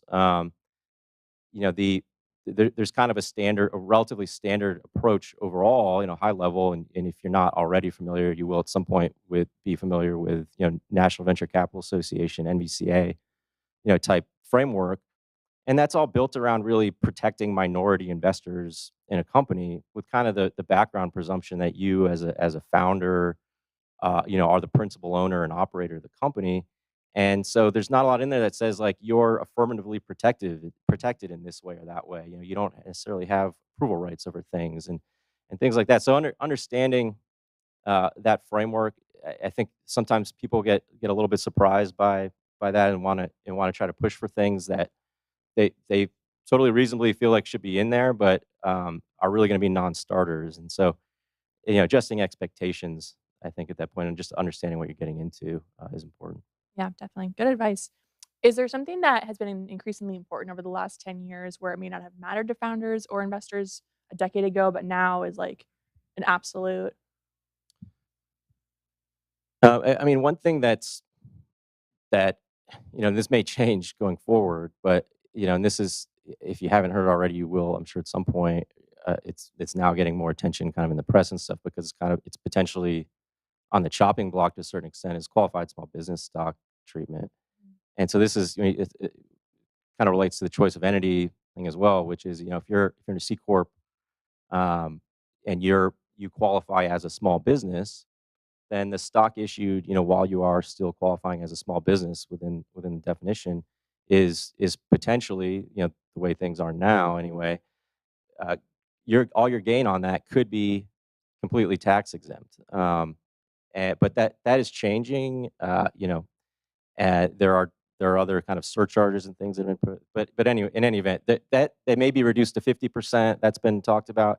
So that may be de-emphasized a little bit going forward. But I think if we compare now to 10 years ago, I don't know, 10 years ago it wasn't really on a lot of people's radars. They improved the treatment of QSBS during the Trump tax reform, and so it's that's something that's been a real focus. And in the last probably 6 years, there was, model terms around, making sure your stock is QSBS eligible and all these things. And it's also why it's one of the reasons why investors now will say, look, we're not going to do the kinds of things we might have done to get around the fact that you're an LLC. And you have to be a C Corp because that QSBS treatment is really important to us. Okay. I know you mentioned a lot of different terms. You mentioned NCV and National Venture Capital Association. Are there other resources people can go to learn more about these things, or should they just hire a lawyer and call it good? I mean, I would say, do both. And not necessarily just even hire a lawyer, but having a conversation with somebody who you've met through your network and know that they're experienced.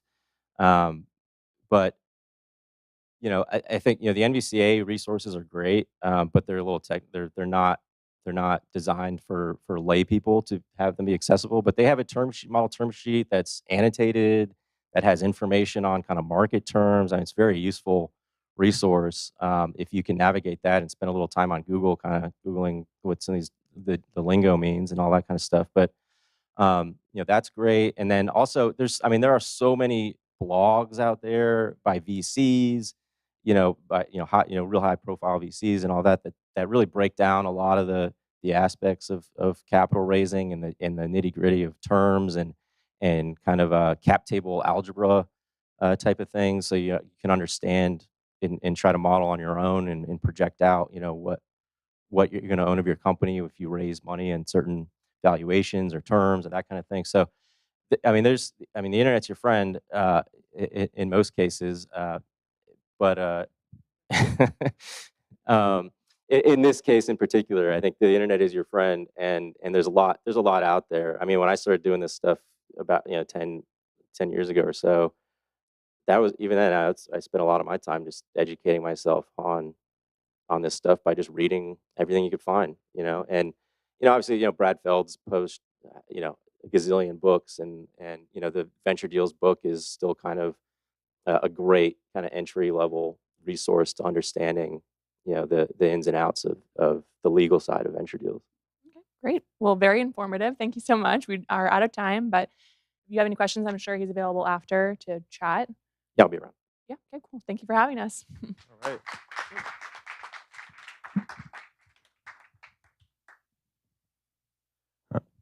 All right. Thank you. Great job. All right. I'm going to sit down. I feel like I've been standing a lot. All right. So our next guest is actually another Startup of the Year alum, part of our community. And I don't know if you know this stat, but about 1 out of 8 Americans struggle to get pregnant, which is a big deal because that's kind of one of the things we do here. And so I'm here with Amy Beckley. She's the CEO of MFB Fertility. They're the makers of Prove, and she's going to share a little bit more about what she's up to. Welcome, Amy. All right, so thanks for joining us today. Really appreciate it. Thanks for having me. Yes, let's talk about that stat I just mentioned. 1 out of 8 Americans struggle to get pregnant. I wanted to really hone in on how you're helping to tackle that problem. Yeah, so I mean, infertility is a huge issue. It was my issue. I struggled for years, went through multiple rounds of IVF. Nobody really could tell me what was wrong. Turns out it was just a simple hormone imbalance. I just learned that women don't have the right resources. Everybody thinks, oh, well, you're not conceiving because you're not timing intercourse. Trust me, we were having intercourse. That was not the issue. And so, healthcare was also broken in the fact that you had to wait until you were infertile for 12 months, or you've had 3 miscarriages before you had the pleasure to go in to pay out of pocket to see a healthcare provider. And so I was like, you know what? I am not doing this anymore. I am changing this. Went into my basement. That's what MFB stands for, is my fabulous basement. Oh, no way. That's I love that. I love these stories we find out. I was thinking, like, what is that? What is Yeah, no, I said, if these people aren't going to do it, I'm going to go in my basement and I'm going to invent it myself. That's great. So how does it improve the odds? Like, what is the actual technology, or what is it actually that you provide? Yeah, so to be pregnant, you have to have 3 things happen. Releasing an egg. Okay. Timing intercourse so that the egg and the sperm meet. Right. And then your uterus has to be prepared to receive that embryo. Mm-hmm. And so what they were doing is they were timing intercourse, so sperm could meet egg. We were doing the ovulation test to time when that egg was going to get released, but nobody was focusing on the uterine environment to make sure it was receptive for that embryo. So it's not just is there an egg, but is also is your body prepared? Timing. It's the right timing. It's timing, but it's also is your body prepared? Got it. Okay. And so we tackled that by measuring that hormone that's released after ovulation. Progesterone, right? Is that right? Progesterone. Progesterone. I knew Yes. something like that. Okay. That's Here we right. go. That's right. Yeah. Yeah. So progesterone is one of the female hormones. It is super important. If you don't have enough progesterone, you have heavy periods, painful periods, spotting between periods, PMS, postpartum depression, infertility, miscarriage, and it also causes a symptom. It's very important, like a very important thing to have. Yes. Yeah. So what we're doing now is we're building beyond fertility to build a platform for women's health. Any woman with a cycle, we can come in, we can learn about your hormones. We measure estrogens, progesterones, FSH. We can do ovarian reserve. We can do hormone balance. We can understand your cycle, get you back on track, help you reach your goals. Would that be getting pregnant, staying pregnant, managing menopause, managing your cycle, whatever it is. Right. And it started with a simple test, and you've since expanded to a whole line of tests and a platform. So can you talk, so how do you get access to that if you were trying to? Like, is it, I know I've seen the tests in Target, for example, and other stores like that. Yeah. We fought hard with the FDA to tell them that yes, women needed this information. Yes, they could understand this. So we are OTC, we're FDA cleared, we're CE marked, we're around the world. It's very important that we give the consumer that information directly so she could advocate for better healthcare and not have to wait those arbitrary time periods. So yeah, we're at Target, select CVS stores, we're on Amazon, we're at the FSA store, obviously our own branded website. Direct. Okay, cool. And so basically, it took you a little bit to get this going, get that perfect fit, but how did you come up with the product market fit? Were you using yourself in your basement? Talk us through that story. Oh yeah, I used myself as a guinea pig. So all my products were self-tested, self-developed, but we did crowdfunding. I was an infertile scientist. My co-founder was an infertile scientist. She happened to be a patent attorney. We literally went to the FDA website. We read the instructions, the rules. We Googled who could make this, figured out how much money we needed, and did a crowdfunding campaign on Indiegogo. So that was in 2016. Wow. So you started there and bootstrapped as well, obviously a little bit there. And then you became VC back. Can you talk a little bit more about your recent Series A and how that all happened? Because I know women in general are still a very small percentage getting funded. And I just, this is pretty terrible actually. So we love seeing that you were funded. And so I wanted to make sure that you talk through that process and maybe help some others that are out there trying to raise. Yeah, I mean, I don't know if there's any silver bullet, but yeah, we just closed our Series A, 9.6 million. Woo! We're very thankful to be a part of that round as well. So that is right. You guys are a part of it. Yes. It's actually, you guys begged us, please, can we be on your cap table? I did. Yes, you can. Thank you.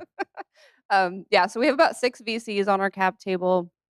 And it was because, the COVID market made at-home testing, at-home diagnostics, virtual healthcare a bigger priority. And so they actually came to us because they saw what we were doing in the market. For women founders, we have to, no pun intended, prove ourselves before we get the funding. Whereas the male founders, it's like, I have this really amazing opportunity on my napkin. It's so cool. And then they get a lot more funding, where us women have to really, get out there and show, the proof in the pudding. And the way we run our company, which is the biggest advice I would give, is you just got to do right by your consumer. And if you do right by her, him, them, whatever, you will succeed. And so if you do the right thing, if you foster that relationship, someone will see it and they will come to you. Like somebody else said before, you've got to build those relationships. We've had so many people say, you're too soon. You haven't proved yourself yet. Your revenues are so low, like blah, blah, blah. Great. I will, file you away. And then I come talk to you. And we've had a couple, they're like, you know what? Now is the right time. Here's your check. And it was so easy. Others were like, please let us on your cap table. And that was me. So anyway, thank you for letting us do that. We appreciate it. We're obviously believe in what you're doing. And that's part of the reason we're so excited for you and what you're up to. So, thank you. But I know there's a little bit of backstory there too, because you came through Startup of the Year. you won our South by Southwest pitch when we were doing pitches in person, like it feels like a decade ago, but it was actually just a few years ago. And ultimately, you connected with some folks at Air Force, and that turned into something not something that normally people would think about, but the Air Force and the SBIR program actually has money to give to companies, including companies that like yours, which is not something you think about when you think about Air Force and fertility, right? Those are not two things I would have probably paired together. So can you talk a little bit about that and how that all came together? Yeah, absolutely. I mean, first of all, I think you guys have the most amazing branding. Startup of the Year. So we won Startup of the Year at South by Southwest. Sounds fantastic, right? I mean, that looks amazing on a slide. Like investors are like, "Oh my gosh," and I'm like, "Yeah, it's totally true." Right? It is. It's It true. totally is. It totally. So it's it opened doors. And we went to the annual summit in Nashville in 2019. Memphis. Yes, I knew it was in Tennessee. Yep. And they had a mentoring thing. So I think that's tomorrow. Yep. We have So you sit matchmaking. down with mentors and they match you. They strategically match you with people they think you should talk to. Sat down to Jenn Mars at AFWorks, which is the granting institute of the Air Force. And she goes, "The Air Force needs your technology." I said, "Say what?" She's like, "No, they need it." And I was like, "Really?" She's like, "Yeah, they're infertile too." And so I did the research. I looked. I had like 6 days till the next round of applications were due. I put in my application. 2 weeks later, they're like, "Here's $50,000. Go do something." I'm like, "Sweet, let's do something." And so I did. And I came back and I showed them all these stories about all this data I had collected from how horrible it was to be a military couple, fight for the country, to be infertile and to not have that support system to help you build a family. You've given your reproductive years to the military and to not let them in. They were like, "Oh, okay, here's $1.3 million. Please fix this." So we got Wow. a phase 2 and we're working off that right now. Wow, congratulations. So that's amazing. So, and that's a contract, right? So that's non-dilutive funding. So that's even better.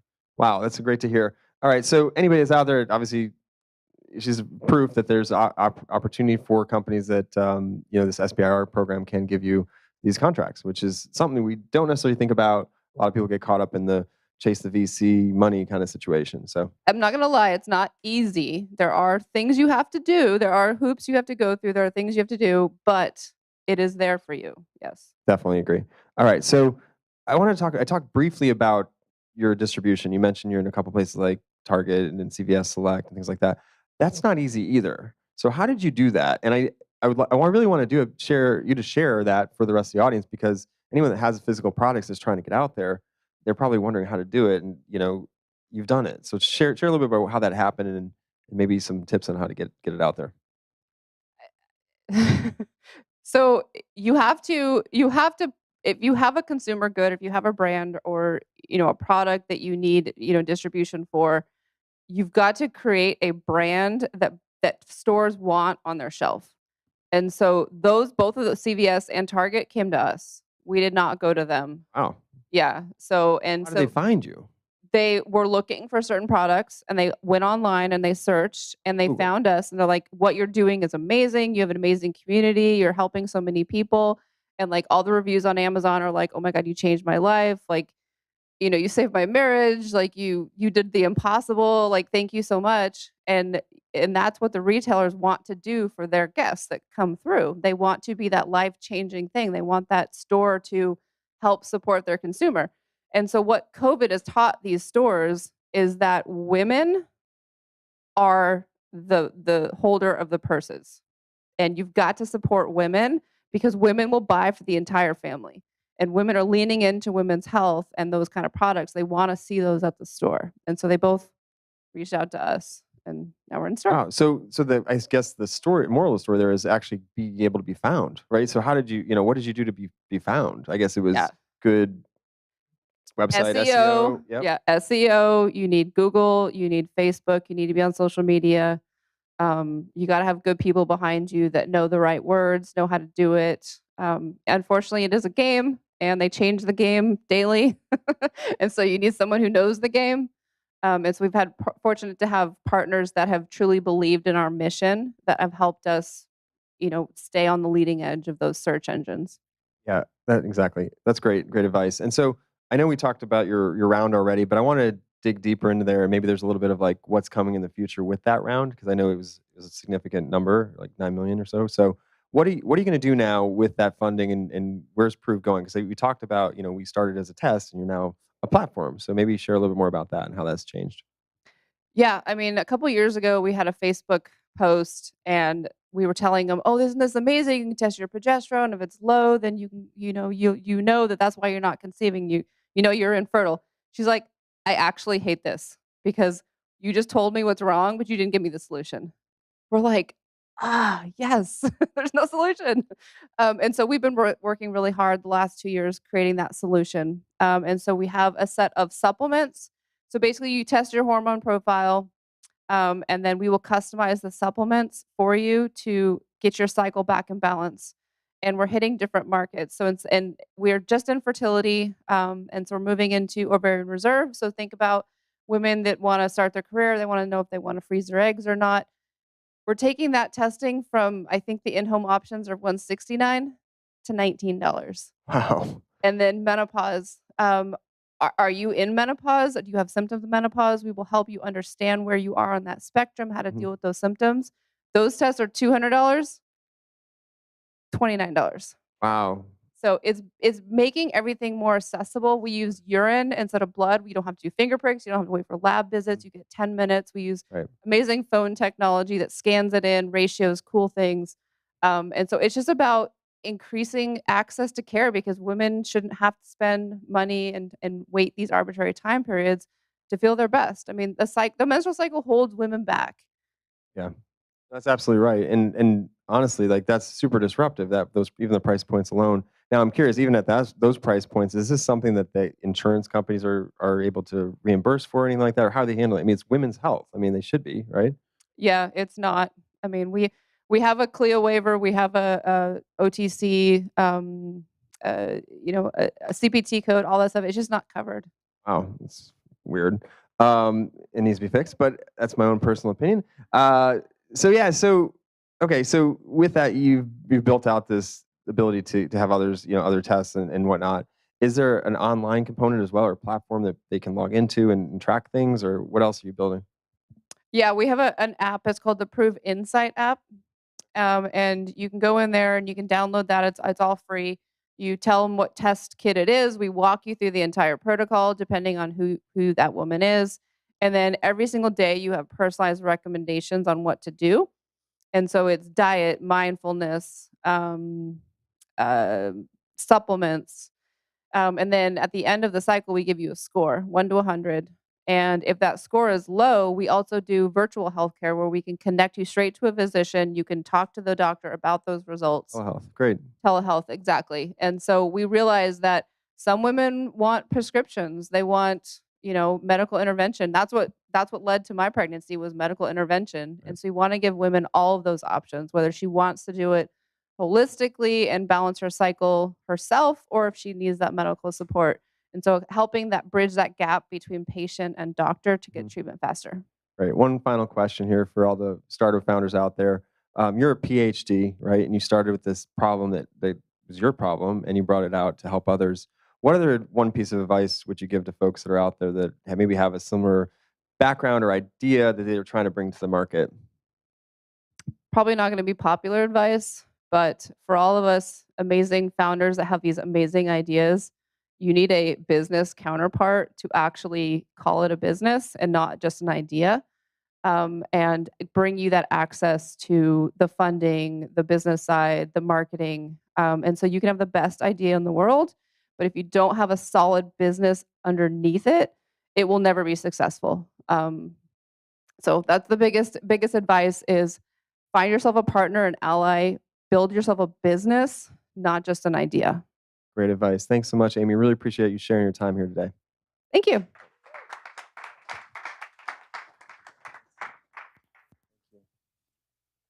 Next up, we're going to actually take a break. We've got another 15-minute short break, so you get some air. Hopefully, it's beautiful outside now. It's almost 10:30, so we're going to be having some friends, our llama friends, joining us soon outside. There's some other opportunities to jump into, like Pendo has a little pop-in room that's right here, and I think there's a headshot. someone giving headshots. That you should have all gotten an email to be able to sign up for these opportunities. So for those of you in the audience, you can take advantage of these opportunities. For those of you following along, thank you so much for joining us. We're going to be back in 15 here with more great speakers, and we're going to continue along the road here. So thanks so much. We'll see you in a little bit.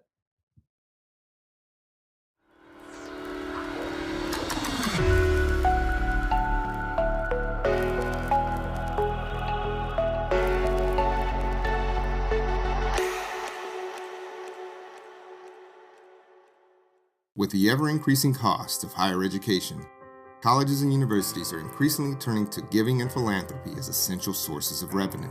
Partnering with Higher Rewards can provide colleges and universities of any type with a low-maintenance, consistent, and flexible source of ongoing revenue. Higher Rewards partners with nonprofit organizations, including colleges and universities, giving them the ability to offer their supporters a self-branded credit card. A portion of every card transaction goes directly to the affiliated institution as a tax-deductible donation. For colleges and universities, a Higher Rewards campaign provides an exciting and meaningful opportunity to mobilize alumni and other stakeholders. Revenue generated via Higher Rewards can help fund existing initiatives or can fuel new and impactful efforts, such as establishing a scholarship program or funding additional student support services. Take your institution to the next level by partnering with Higher Rewards.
I'm Juan Betancourt, CEO of Human Intelligence, the culture software, the hottest startup in Miami who just won top startup in Miami competition by the May Herald.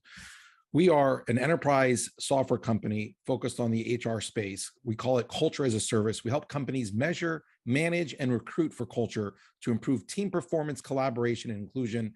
Customers such as Honda, Dollar General, Aflac, Ashley Furniture, Coca-Cola, and Lyft all use our platform.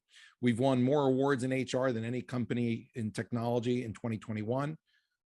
We basically take the world of psychometrics, measure behaviors, motivators, and work styles of people, roll it up with data analytics so that you can, for the first time ever, measure culture by team and actually have a CEO dashboard of culture. We also put this into all communication tools like email and Outlook so you can get these insights at your fingertips. Our board has the former CEO of McDonald's and Korn Ferry, and we are excited to be here today.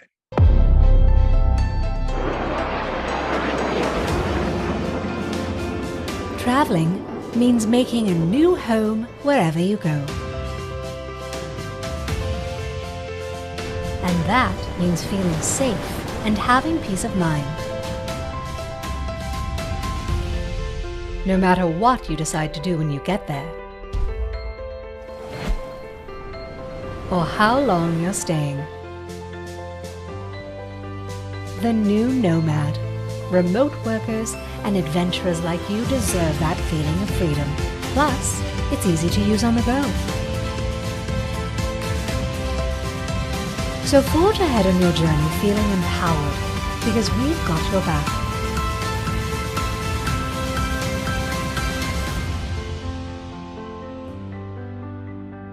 Visit insurednomads.com to learn more.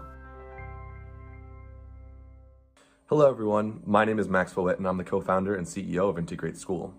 We're an education technology company focused on helping schools that need help with lesson planning by allowing it to be easier for them to create, share, and implement lessons while mapping them to state standards, providing template and Google Docs integrations.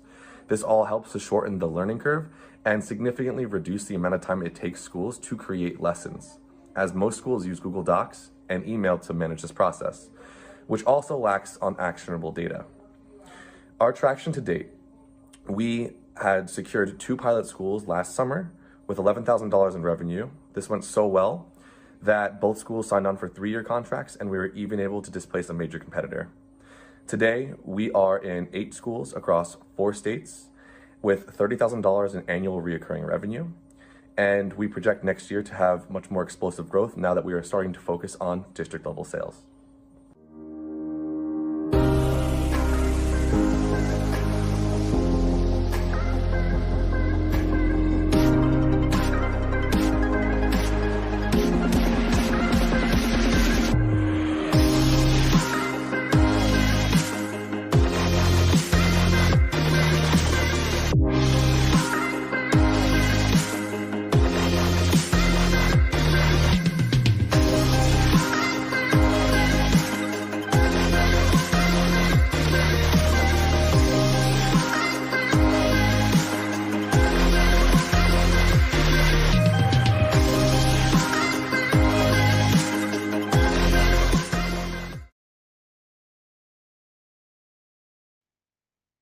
Hi, I'm Alex Brodsky, and I'm the CEO and founder of Iterite.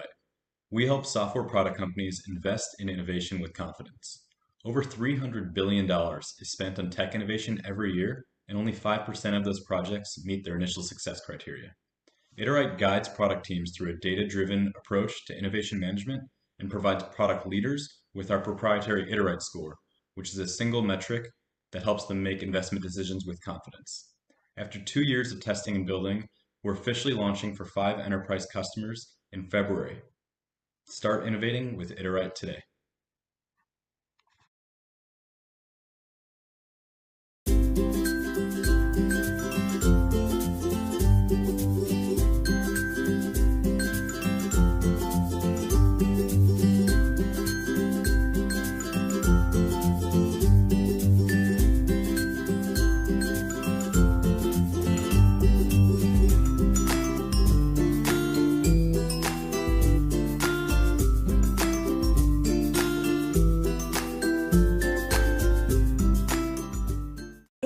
Of data, it can be hard to assess and implement marketing strategies. Making sense of your company's KPIs against real-world shifts is the real problem. Sometimes you tend to lose the ability on how to grow and how to do so. Meet Maya. Hi, I am Maya, A voice-enabled consultant that brings strategies and insights to your marketing KPIs in real time. Hope this helps. You can run engagement ads that will help you increase your brand's visibility on Facebook. If your primary goal is to generate in-store sales, you can run a conversion ad and still increase Facebook likes for your page. The more viewers and Facebook likes you get, the better chance your content will be found by potential new Facebook followers. Maya will then present relevant suggestions on why you need to do them, and then provides a way to get it done. Profitable small business ideas. You can start from home with just a small investment. We've identified a few ways you can monetize your website. Maya makes sense of your progress with behavioral trends and maps strategies that influence marketing decisions. Start building your business with ease. Sign up for Maya and bring your ideas to life.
My name is Nico Ramirez, and I'm the founder of Paradigm Evergreen. We're revolutionizing the way the world does laundry by reinventing the traditional machines we use. Everyone in the world needs to do laundry, and yet we all hate to do it. We're taking what was once two gigantic and inefficient machines and turning it into one compact and universally compatible solution. This will be the world's first portable 2-in-1 washer and dryer with a fully autonomous cycle, allowing everyone to do laundry wherever is most convenient. Say goodbye to what you hate most, spending foolish amounts of time, switching loads, and spending an unnecessary amount of resources. Join us in this monumental movement, giving people better lives and the planet better habitants. Hi, my name is Bobby Quinn. I'm the co-founder and CEO of PayPixel. Over the last 12 years, I've worked as a pilot and aerial photographer delivering thousands of images and videos to my customers. In that time, I have experienced a lot of pain points that are still felt by drone pilots today. 3 of the biggest common problems we face is acquiring new customers, getting paid on time quickly by those customers, and sharing our images, videos, and 3D models with them in a way that makes sense. So I created PayPixel to answer those problems. PayPixel is a marketplace that allows anybody to find and hire new drone pilots across the country.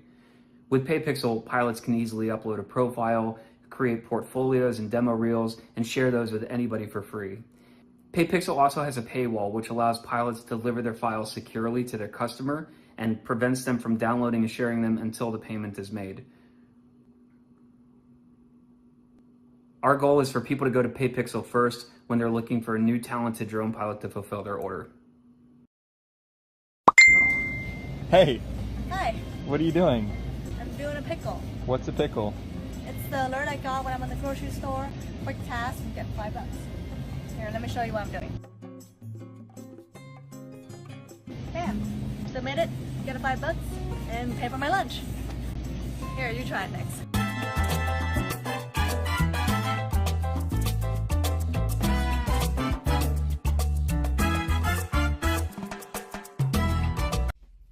At Playout, we are building the future of inclusive fashion through a new values-driven shopping ecosystem. We offer community and clothing to help Gen Z shop their authentic selves while supporting their values with gender expression affirming apparel, an inclusive shopping experience, limited edition designs, and the creation of a recycling and resale platform. Focused on the Gen Z consumer, we are community-driven and mobile-first. In the emerging metaverse, we look to provide memberships, exclusive access to physical goods through NFTs and crypto rewards, and digital gender-equal fashion. Gen Z commands $143 billion in buying power, and research shows that 56% of them shop outside of their assigned gender. Playout is leading the next generation of fashion, what some might label as genderqueer apparel today, but what Gen Z is simply calling fashion.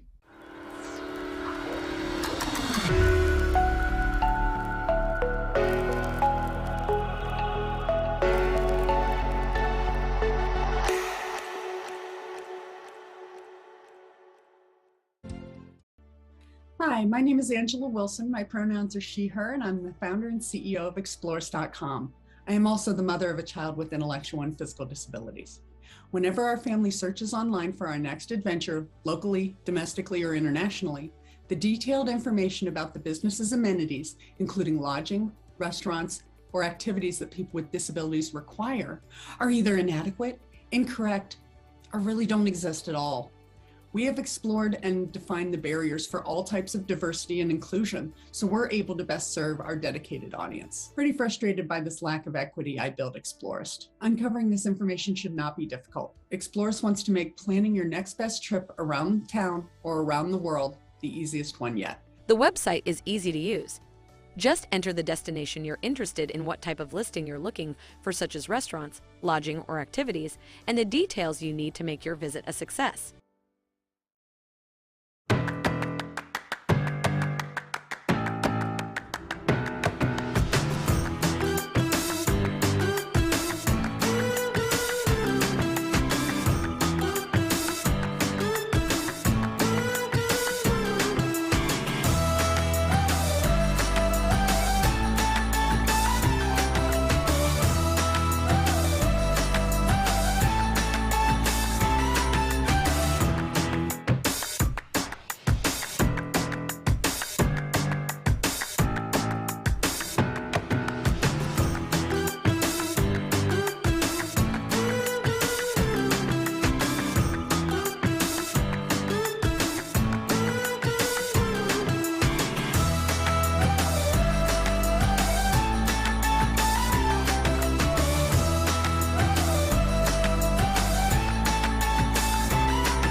Hi, my name is Osi, co-founder and CEO at Hiroshi. Here is our team at Hiroshi, and these are some experienced folks who are helping build a platform that is driving the solution that we're giving to our customers. At Hiroshi, we are linking up Africans to global commerce. That means you can live anywhere in Africa and be able to shop anywhere in the world and get it delivered to your door within record time. Now, this is the platform that we have built to enable these services. We give customers access to our warehouse and a US-based Visa card, so they can be able to shop anywhere at all in the US, and we receive it on their behalf and have it delivered to them. So that is what we do here at Hiroshi. Thank you. A nice little break. Get a chance to get around, talk to some people. All right. So did anybody get to go outside yet? Is it sunny? Is it 75? No? Not yet. A little bit. Okay, so a little bit. It's getting there. It's getting there. Working on it. Okay. Lakshmi, when are we supposed to have that? Cue the sun. Later. Okay, cool. All right. Let's see. So next up, we've got, well, first, actually, before we get started here, I want to thank a few more sponsors. We've got Hillsbury County EDI2. We've got Hill Warden Henderson, who we just heard from recently. These are all our startup level sponsors. We've got Holmes Brackle. They're going to actually, there's a lounge. Is it outside? Has anybody been outside? Okay, so there's a lounge outside that we're going to actually have lunch. And there's the furniture there has been provided by Holmes Brackle, so we appreciate that. And that's across the street in the back. So you should be able to get directionals and go out and find that with some food here shortly. We've got, let's see, Metro Development Group, who we've already heard from with Metro Places. And we've got Omni Public, who we're also thankful for being that type of sponsor. And Hutchinson Law, they're a prize sponsor. So thank you to them. And then finally, we actually have a book from Dr. White, who's from the University of Tampa and their Low Skill Entrepreneurship Center. She's actually got her new book out, and it's in the library here. So if you get a chance, you can come and check it out, take a squat, and kind of sit there and maybe thumb through it or take a read. So that's all happening here today. Our next panel is actually going to talk about funding, which is actually important. It's the fuel for startups. If you aren't actually selling to customers yet, or if maybe this is a way for you to build that so you can find the customers. So we've got a great group here discussing it today. We've got Saxon Baum. He's going to kind of lead the discussion from Florida Funders. We've got Julia Taxon, who's with GrowTech Ventures. We've got Sherman Williams, who's got a new fund, AIN Ventures. And we've got Heather Buffo, who's from Republic. It's kind of got all angles of the funding spectrum here today. I think the only one we may have left out is private equity, but these we've got a lot of early stage companies here, so these I think will cover the bases. So let's hear a nice welcome for our panel.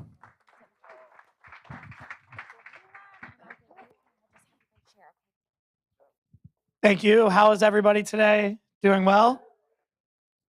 We have our esteemed panelists. It's great to see everybody. Really quick, just welcome to Tampa, Florida. I'm not originally from Tampa, but I've been here about 10 years. And the growth that we've seen in this ecosystem and in Florida as a whole is just absolutely amazing. So thank you for the support. I wish we had a little bit better weather, but we can get over that because we got good people in the room. So thanks again for having us. Just want to start this off. We'll do some quick introductions of the panelists, and then I can introduce myself. So. Hi, I'm Julia Taxon. I'm with GrowTech Ventures, based out of the DC area. We are traditional, what used to be Series A, traditional Series A investors, writing $3 to $5 million checks into early stage B2B companies. Hi, my name is Sherman Williams, co-founder and managing partner of AIN Ventures. We invest at the intersection of deep technology and dual use technology. Dual meaning companies do business both with the government and in the commercial sector. We have a separate initiative where we invest in veteran-led startups, and we invest mainly at the seed stage, but we do also do a bit of pre-seed investing. Hi, everyone. I'm Heather Buffo. I'm from Republic. Republic is a New York-based company. We are a private investing platform that gives you access to opportunities to invest in companies across stages in retail, capital, and crypto. I specifically work on our retail division and helping founders raise using SEC exemptions allow you to raise up to $5 million from both accredited and non-accredited investors. And my name is Saxon Baum. I'm the VP of Investor Relations at Florida Funders.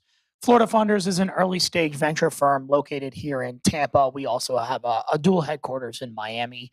We focus on early stage investing, primarily in the state of Florida and the Southeast, but we have investments all over the country.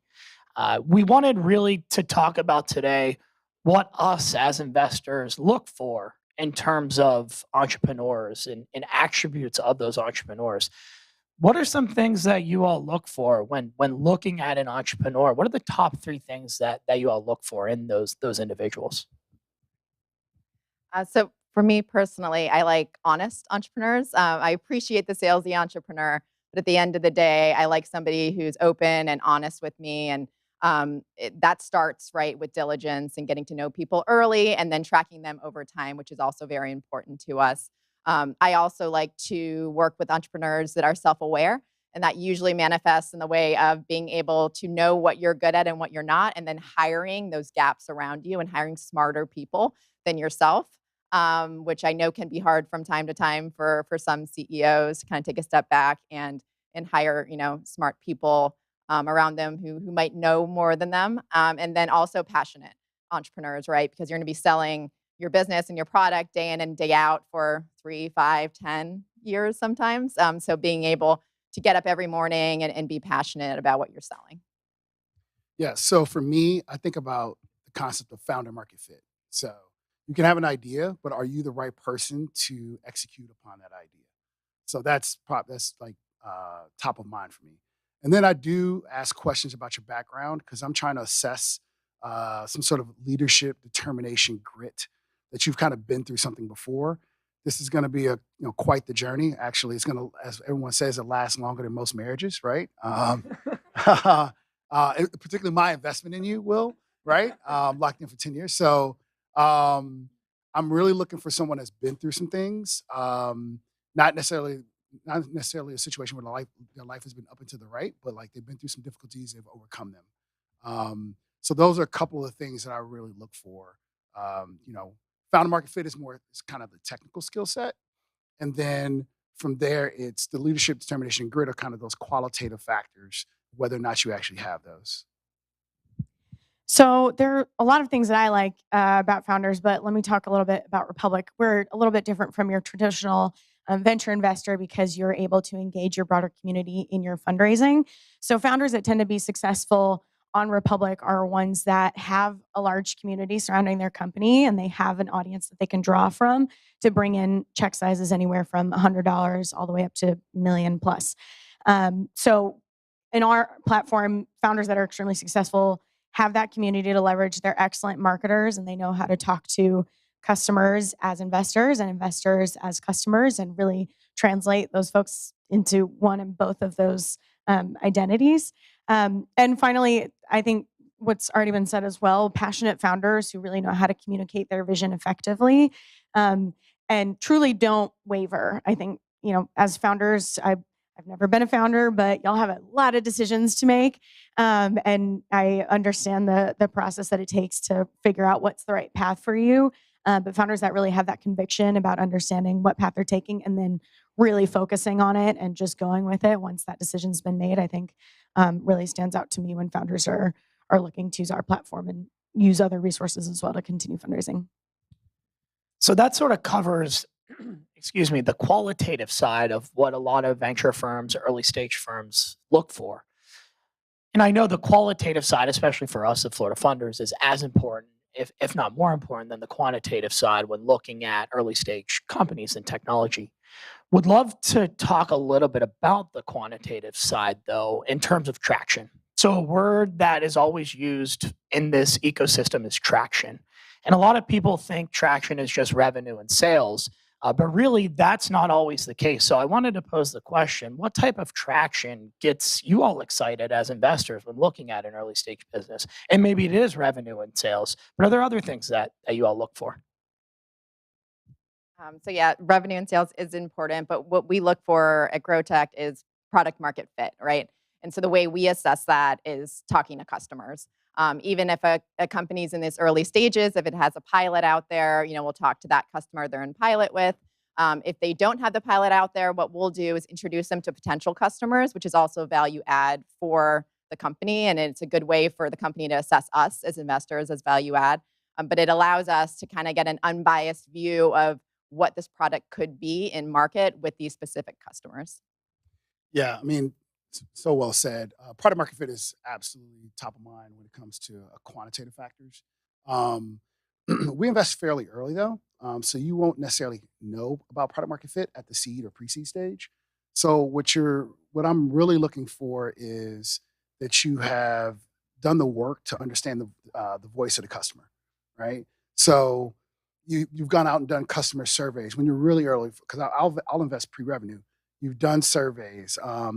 Somehow, you've just talked to 1,000,001 potential customers, et cetera. That's what I'm looking for. And then after you have had a little bit of traction, what I'm going to do is I'm actually going to talk to those customers just like Julie said. So at Republic, traction is different, I think, for every company, particularly depending on what industry you're in.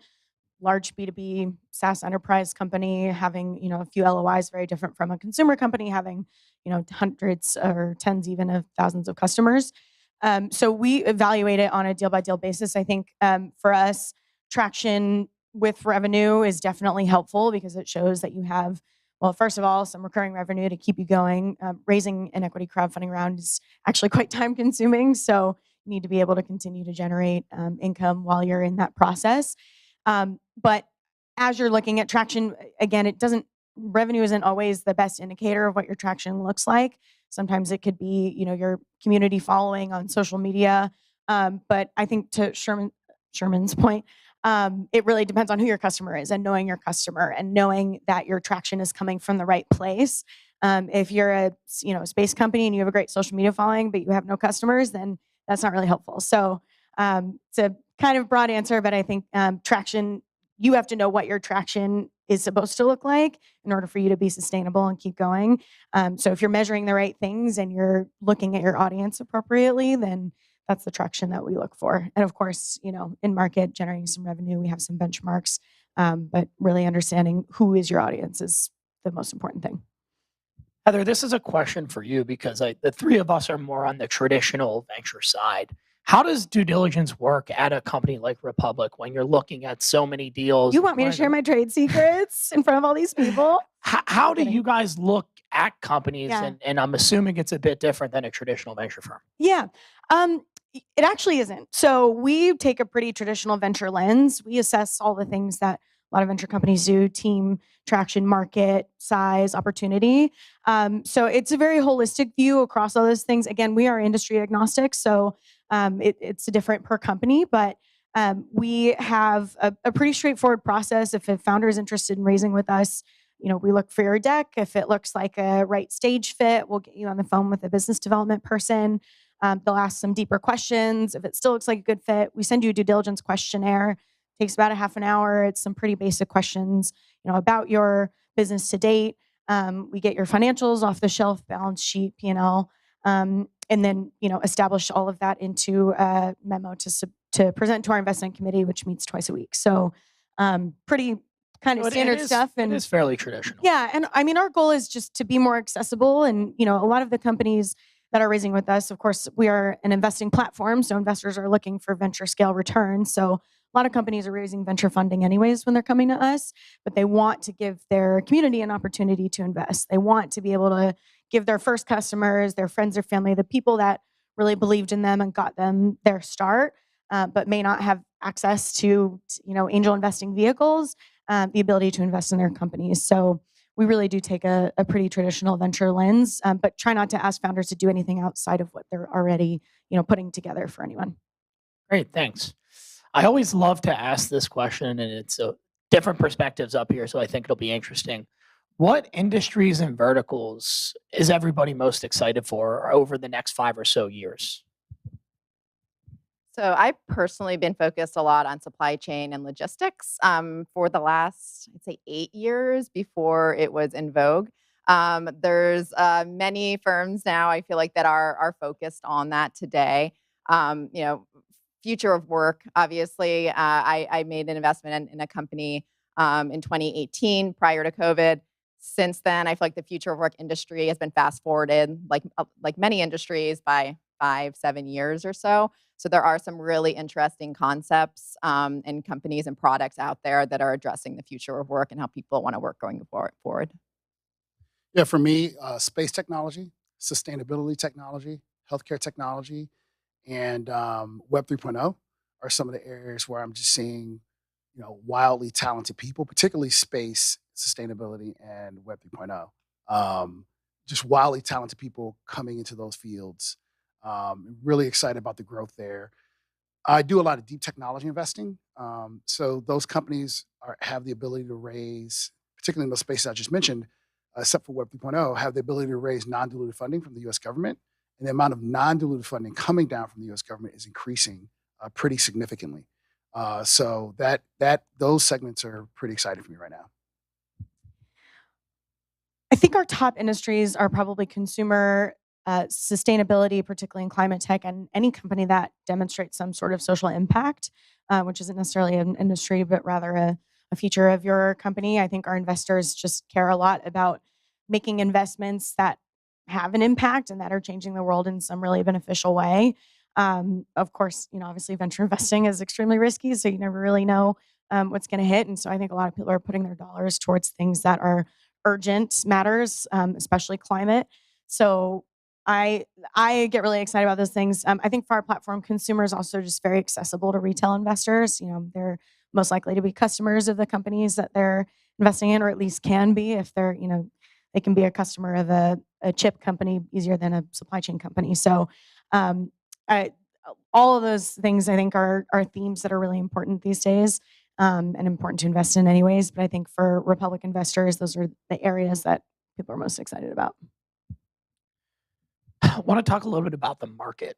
So there's more money now in private equity and venture capital than there ever has been. And we've seen truly a downstream effect with private equity dollars moving into the types of opportunities that I think we're all used to. You guys feeling any pressure that you have to move a little bit further downstream, going to that pre-seed, that seed deal that maybe you were a bit weary on beforehand? Are you guys feeling that pressure? Or is that something that is just out there as a rhetoric? I can start just to mix it up, keep things spicy. No, I think that there will always be need for that earliest stage funding. I think you're right that there definitely is some tailwinds going towards later stage. And luckily at Republic, we are a financial technology platform. So we are able to make offerings across different stages. We have a private accredited only deal room that has some of those later stage deals. And then we have a capital arm that operates like a more traditional VC. So there's a little bit of something for everybody, I think. In terms of our focus in retail, I think we really want to stay earlier stage. And I think equity crowdfunding presents a really unique opportunity for companies at that stage to be able to get to the next milestone that a lot of companies just can't make it to in the traditional venture setting. So while I do think there is tailwinds in that way, I think it's actually better for our industry as a whole, just to show that the private market is growing and that it's a place that people should think about putting their investment dollars when it's frankly just so much larger than the public markets, and the potential is so much higher. Sure. So we are feeling the pressure a little bit. We just we're in our 10th fund and have had the same kind of strategy for the last few funds now. And we find ourselves in a market where the Series A used to be a $6 to $8 million Series A. It's now 10 to 15, up to $20 million Series A. And so I will say we are going a little earlier based on the actual letter of the round, right? So whether it's a Series A or a seed. However, those companies that are coming to us for their seed have already raised $1 million in friends and family, which used to be a seed. So I feel like things have shifted, but it's only based on the nomenclature and the actual number based on the round. And then we're also having to get more creative on syndicating our deals. And we were already syndicating all of our deals, but we're just having to get much more creative about going to other similarly sized firms who are getting that same pressure and saying, hey, let's do diligence together and try to get in and lead this $15 million Series A here. Yeah, so I think as an investor, you have to have some level of discipline. So with the market, it was wildly frothy. Not wildly frothy, but it's very frothy. And you see there's been a correction in the public markets. I haven't checked the market today because it's been here. I'm not sure what it's doing, but I know it was up pre-market. I don't know about now. Okay, exactly. So I think that I heard one of my really good friends in venture, gave a great analogy how, the public markets are like it's like a train pulling something with a chain, and there's slack in that chain. So that means there's time. There's a timing difference between what happens in the public markets and what happens in the private markets. But it will eventually happen, because a lot of times in the private markets, your multiples you kind of base that off of what the public markets are doing. So with it being down, that's going to filter down into the private markets. We already invest quite early at the seed stage and pre-seed stage. I think that those rounds, while they will come down, they will only come down so much because the fact of the matter is there's just so much money at the seed stage with Greylock raising a $500 million seed stage fund, et cetera. That's naturally going to bid up prices for those seed stage deals. But I think that will be tampered a bit by the fact that the public markets are having a lot of issues.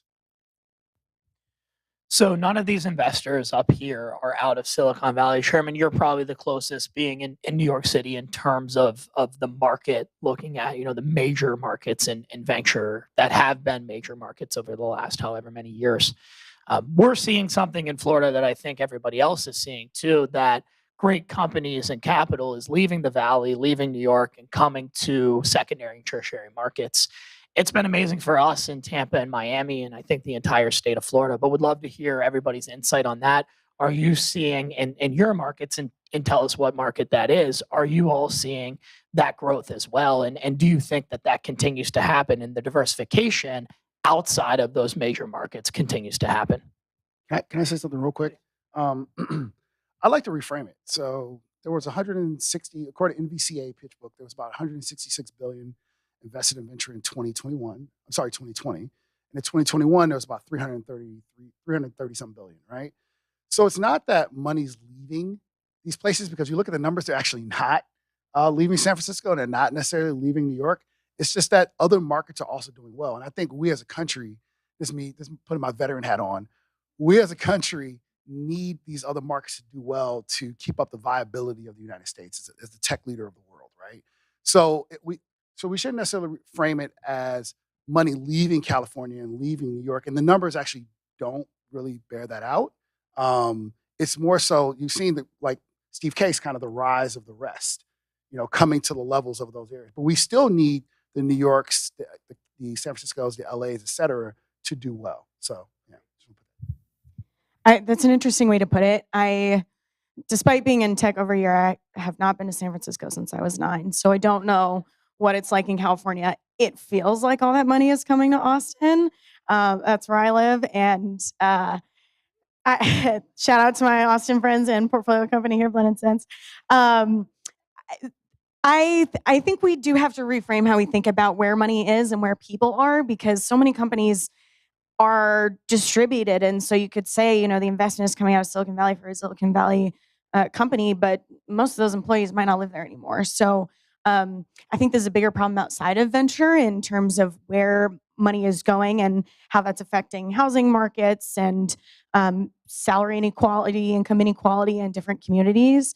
So I think that conversation is like way outside of venture scope.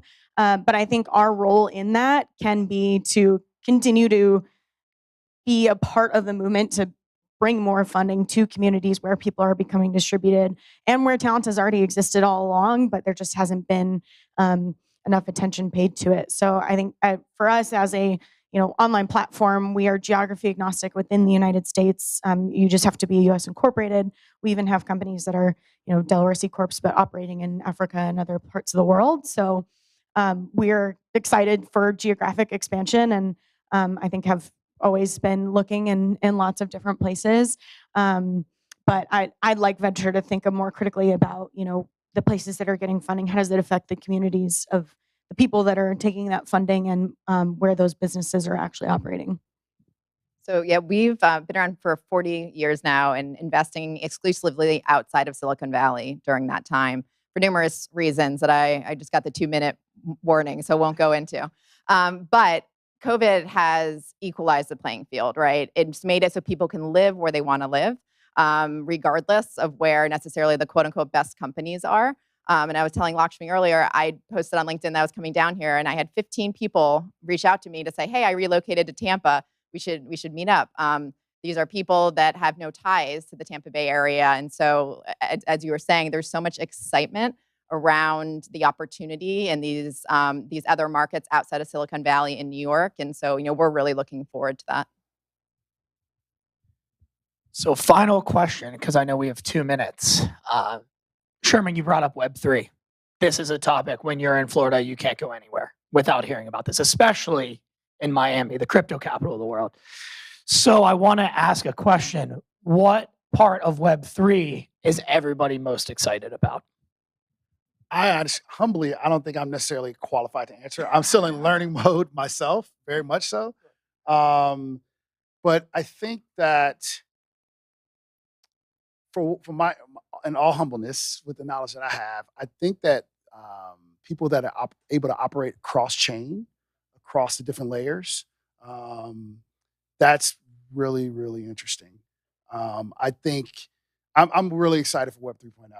I mean, there's so many applications for it, and a lot of times, every company you see, you have to ask, why does this need to be on the blockchain? And I've been asking that for years, but the answers have been getting better and better over time. I agree with that. Yeah. It used to be to get a better valuation. Yeah. Now it's legitimate. And the really interesting thing about Web 3.0 is that I am seeing wildly talented people move into that space. And they're going to figure it out. Yeah. Well, I'm really excited for everyone to know what Web3 is, myself included at some point. I also am still learning. I think the most exciting thing to me is I do think that blockchain technology is going to completely transform everything that we're doing now. And I do think that I'm excited for Web3 to take down Web2, like Facebook, and y'all can, anyways. I'm really excited for, I think this is going to be part of a movement of the distributed model where there is an actual feasible opportunity for users and customers to have more power and control over themselves, their data, and the way that they interact using the internet and these tools. So I have big hopes for what it's going to look like technologically, societally, politically going forward. I also think anytime that there's a new industry emerging, there's opportunity for new leadership. And I would really love to see this industry led by, different kinds of people from different places with different backgrounds. That looks a lot more diverse and dynamic than what we have in a lot of our traditional tech sector. So I'm just excited for the opportunity. And I really am looking forward to seeing leadership that I'm already seeing from women and founders of color and developers and, people who might not have seen themselves in, the entrepreneurial path, finding an opportunity to do that with technology that I think is ultimately going to be extremely mainstream. Nothing real to add there, but looking forward to it going from a buzzword to an actual companies that are practice. Yeah. I do want to say, if you're a founder of color or woman, this is the time to move into Web 3.0 before things get established. When the establishment comes in, it tends to not work out for some of those groups for various reasons.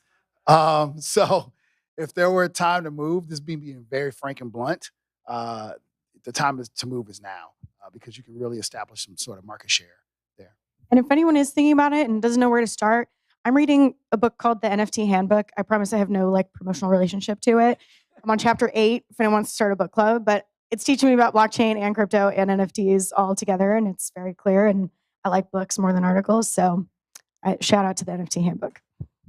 Awesome. Well, let's give it up for our panel. Thank you all so much for being here. Thanks for coming to Tampa.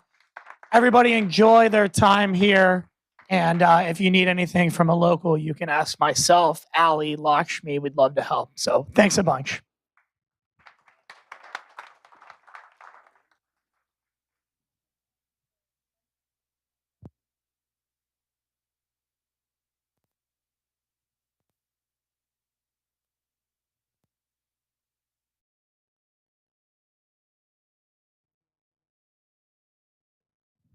All right. Thank you so much. That was really interesting stuff.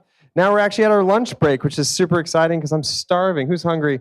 I'm very hungry right now. You can go outside. I think it's cleared up a little bit. You can either go out, exit this way, straight ahead, or all the way to the end. And make sure, actually, I've got an update from our team. We've got some friends out there. As I mentioned earlier, we've got 3 llamas, not 2, 3. There's a baby Ajara, who's very cute. Mom is Bryn. And Lando's just a buddy. He's hanging out there too. You can go see them and say hello, but you can go straight out this way or straight out that way. So all the way to the left or all the way straight. So go enjoy that, get some food. Now there's a place across the street where we've got a parking kind of setup where it's actually a lounge where you can eat and out there. That's where the lunch is. And then we'll be back here at noon. I think you should come in a little early because we've got Jeff Vinik, who's the chairman and owner of the Tampa Bay Lightning, back-to-back champion Tampa Bay Lightning, is going to be joining us right after lunch at noon. So see you soon. Thanks so much.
Well rested from lunch? Yes? No? Did we get a chance to see the llamas outside?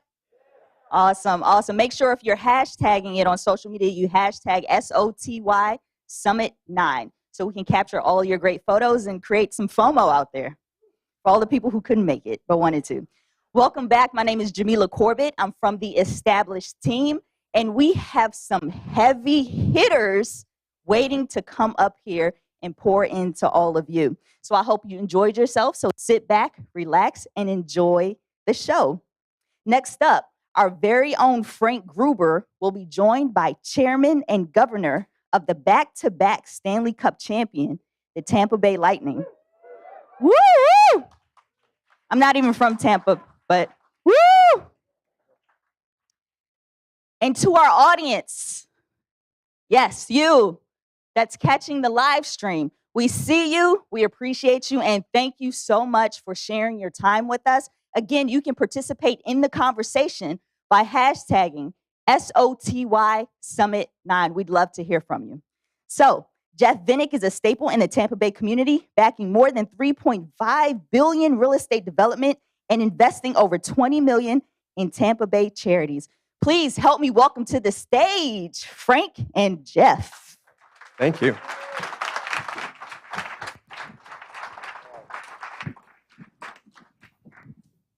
You got the big couch. Nice comfy couch there.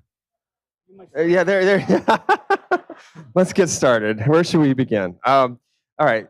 So actually, we're sitting we're sitting in this beautiful space, and appreciate you. Thank you so much for taking the time to join us. I really appreciate it. Yeah, great. And this space, wasn't here a few years ago, and you were kind of new to the area about 10 years ago. So I wanted to hone in on what it was like, and walk us through how you got to this point where you've got this amazing space. We've got all these innovators watching. We've got people watching from all over the world. And I want to just get your sense of how this all happened. It just happened. I mean, if you had told me 12 years ago when I was living up in Boston, had, a hedge fund, equity hedge fund, if you had told me I'd be living in Tampa, my family would have moved here. I'd own a hockey team. We won 2 Stanley Cups. I'm working on a real estate development, $4 billion with Bill Gates, sitting inside, lying inside a innovation hub. I sometimes feel like I'm in a river, and there are rocks, and it's just kind of going. And yeah, it just happened. It's interesting. I actually wanted to follow up on that. So, do you follow the river then? You don't have like a plan with a PowerPoint presentation trying to figure this out. Like you just kind of take where life takes you, or how do you approach things? Yes, my wife's watching, so I got to be careful about that. But, hello, Penny. Is it Penny? Penny. Oh, Good. nice. Hello, Penny. Hi, hon. I mean, I'm exaggerating when I say that. I mean, why did I move to Tampa Bay? Why did we move to Tampa Bay? Why did I buy the hockey team? I was turning 50 years old and was looking to reinvent myself, and loved the sport of hockey, loved sports, loved the business of sports, and did a lot of research and ended up buying the Tampa Bay Lightning. And, a lot of real estate was available around the arena. And it's like, oh, it's across the street. I guess we should buy this parcel. And this parcel was during the recession. 12 years ago, the Great Recession. And then, the next thing you know, we own 50, 60 acres of real estate. We're doing a big development. And then we look around the area. It's like, well, where do I think we can, have a high profile owning a team? Where can I make a difference? Where can I kind of use my megaphone? And the two things that I decided to, because the hockey team and the real estate had great CEOs, which is my theme on everything, as you know, Frank, hire great people and get out of the way, let them do their jobs. But, where can I hopefully make a difference in the two areas that I've focused on the last 5 years? Transportation, public transportation, trying to improve that, and innovation. And, this hub here, led by some great people, Lakshmi, Shenoy, as everybody knows, she's been tremendous. And we're moving the needle, and it's exciting. So I've answered all your questions. Well, that makes it easy. I think we're done here. No, we'll keep going. We'll keep going. So that makes a lot of sense. I think what's interesting to me is you changed careers totally. Like you were doing amazing work. You read your profile out there. You have a whole Wikipedia about yourself. Your page. It basically tells you were returning people's money as a hedge fund. Asset manager for was it 50%? Like they were getting some crazy returns. And then you look at what you do with the hockey team. You bought it, I think, for $170 million. It's definitely worth more than that now. they've won back-to-back champions. So I mean, that return on that is probably significant as well. So I guess what I'm saying is, what are you doing that makes this kind of everything you touch turn kind of into that, double your money kind of returns and things? Well, of that you don't nature? know the ones that I lost money on. Okay, well, let's talk about those. You may want to lay down again. Let's talk about those. This is early stage. Every early stage company I've invested in, I've made money on. Okay. No, I have plenty of losers out there. Plenty of things go wrong. Right. I've had challenging periods in the market. Fortunately, never any big down years. Okay. Been able to avoid that. But and the hockey team, it's all about fun and enjoyment and trying to make a difference in the Tampa Bay community. Mhm. I'm winning, of course. But that was never thought about being an investment. But if you look at what I do day in and day out, I try to help out with this a little bit, and I'm involved with the team a little bit. What I still do is kind of invest in the stock market. That's what I find the most fun. So you find joy in that? Okay. But I don't run anybody else's money. I just run your own, our family's money and our family. Oh, okay, great. So you're not totally out of the game totally. You're still just doing it for fun. That's good. I guess the river wants me to keep doing that. And the river seems amazing. I got to find this river. Sometimes you go off on offshoots in the river. Here's a story. So I started my hedge fund. I was at Fidelity from 1986 to 96. Yep. Started my hedge fund in 1996. We had a good run to 2000. Gave back all our investors money in 2000. That's what I read. 2004. We went back amazing. in business. Yep. Right, because it was like you have this pendulum, work and family. Went too much to family. I'm already coaching all their teams and all. We got to get that back in the middle. Missed the challenge of work. So went back into business in 2004. Kind of shut down 2012, 13. A couple of years after coming down here, and just was too much to do. Right. And for some, I'm talking about things that fail. For some crazy reason, I decided in 2018 I should start up my hedge fund again and do it again. Oh, wow. And what I was thinking, I have no idea. And I shut that down six months later because who has time? I didn't have time. You were doing a lot of things. So I do a lot of things that don't work out. That's my point. No, definitely. So that's interesting. So I think that, the ability to be able to see when that's not going to work out and you don't want to do that is critical as well. But let's talk about, you talked about people. Sell your losers quickly. Sell your losers quickly. I hear that. All right. So let's talk about the people, right? You have a process, I think. I don't know this for sure. I'm asking you this. Do you have a process for finding good people? Because it seems like you want to put instill a lot of trust in people and whatnot. And so how do you do that as a startup founder, as a business owner, as a hedge fund manager, as a person? How do you find good people and trust them? I'd say hard work would be the common denominator, which means, depending on how senior the position is, spending a lot of time with that person under different conditions. I always like to, somebody senior, I always like to make sure in the initial stages we go to a restaurant, want to see how they treat the waiter and maitre d' and all of that. I mean, I have if you're not nice to the waiter, kind of have a zero tolerance policy, and that's when they're on their best behavior, right? So a lot of work, checking a lot of references, just trying to get to know somebody. Usually they have to check before I meet with somebody. They have to check a number of boxes, like they've had success where they've been, where, they're smart, they have good values, they have high integrity. That's kind of required, but beyond that, it's just seeing how well we click. Do we have the same values? Do we have the same plan? When I hired Steve Yzerman to be general manager of the Lightning, when I started, he was very clear to me, and I agreed. We're not winning overnight here. It's going to take a number of years to do things the right way, to draft players, to be patient with them in the minor leagues, to develop them. That takes years. I mean, Andre Vasilevsky, most people think he's the best goalie in the world. We drafted him, I think it was 2012. Right. He just started hitting his prime in the last year or two. That's 9 years. Right. He was 18 at the time. Now he's in his late 20s. Now he's in his prime. So, it's just funny. General managers in hockey. Instant success, right? General manager, well, it's true with anything. You got to be patient. General managers in hockey probably have an average career length of 5 years.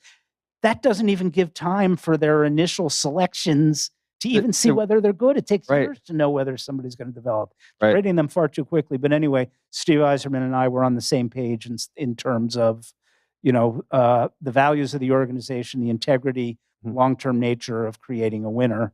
And Steve has moved on, but Julian Brisebois, who worked for Steve, who's now our GM, has continued with the same philosophies. And it sounds like there's a bit of directness there too, right? Like he was able to tell you, like, this is not, we're just gonna take some time, and you took that. So do you look for that like directness in people where they're just like, tell me how it is, or Yeah. I mean, you have to have a substantial conversation. Right. Yeah. We're all busy, and there's no time for BSers, frankly. Right. You can be direct, but you can still be nice. You don't have to yell at somebody to answer a question. It's the same thing with Steve and other people.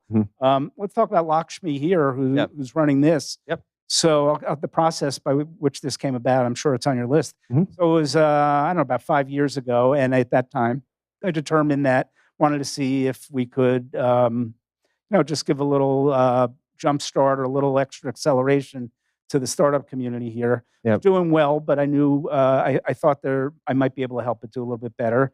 My partner Jim O'Connell and I, my family office president, he and I spent 2 years just talking to people, traveling the country, reading books, reading on the internet. I heard you're an avid reader. Like, I am. I read like 8 or 10 hours a day. Wow, that's what I do, and I love learning new things. And to me, that was completely new. Real estate, I didn't know anything about commercial real estate. I knew enough, as they say, to be dangerous. Right. But I also know you got to hire experts, because I'm not going to be an expert. I'm not going to be a CEO of Embarc Collective. So we did a ton of research. Ironically, the first person we visited was Lakshmi at 1871 in Chicago. And who knew a year and a half later, be calling her up and say, Lakshmi, trying to set up something like 1871. Do you have any interest in coming down to Tampa to do it?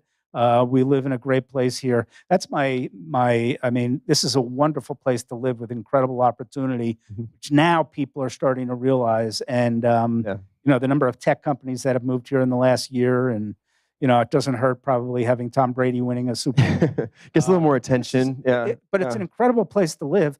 If you look at the population, by the way, the middle of the state, it is growing 2 to 3%. Miami population is actually shrinking. Now, Miami is a great place too, right, but it's crowded. We're sitting in the fastest growing area of the country, here to Orlando, over the next 20 years. There is no doubt about it. This is where the opportunity is. So anyway, that was my pitch to Lakshmi, and it's still my pitch now. And now it's actually happening. Then it was. I heard some crazy stat. And I validated these, but I heard it was like 500 people a day at some point were moving here from other places. Is that true? 5 million people a day are moving, something like that. No, to here. Okay.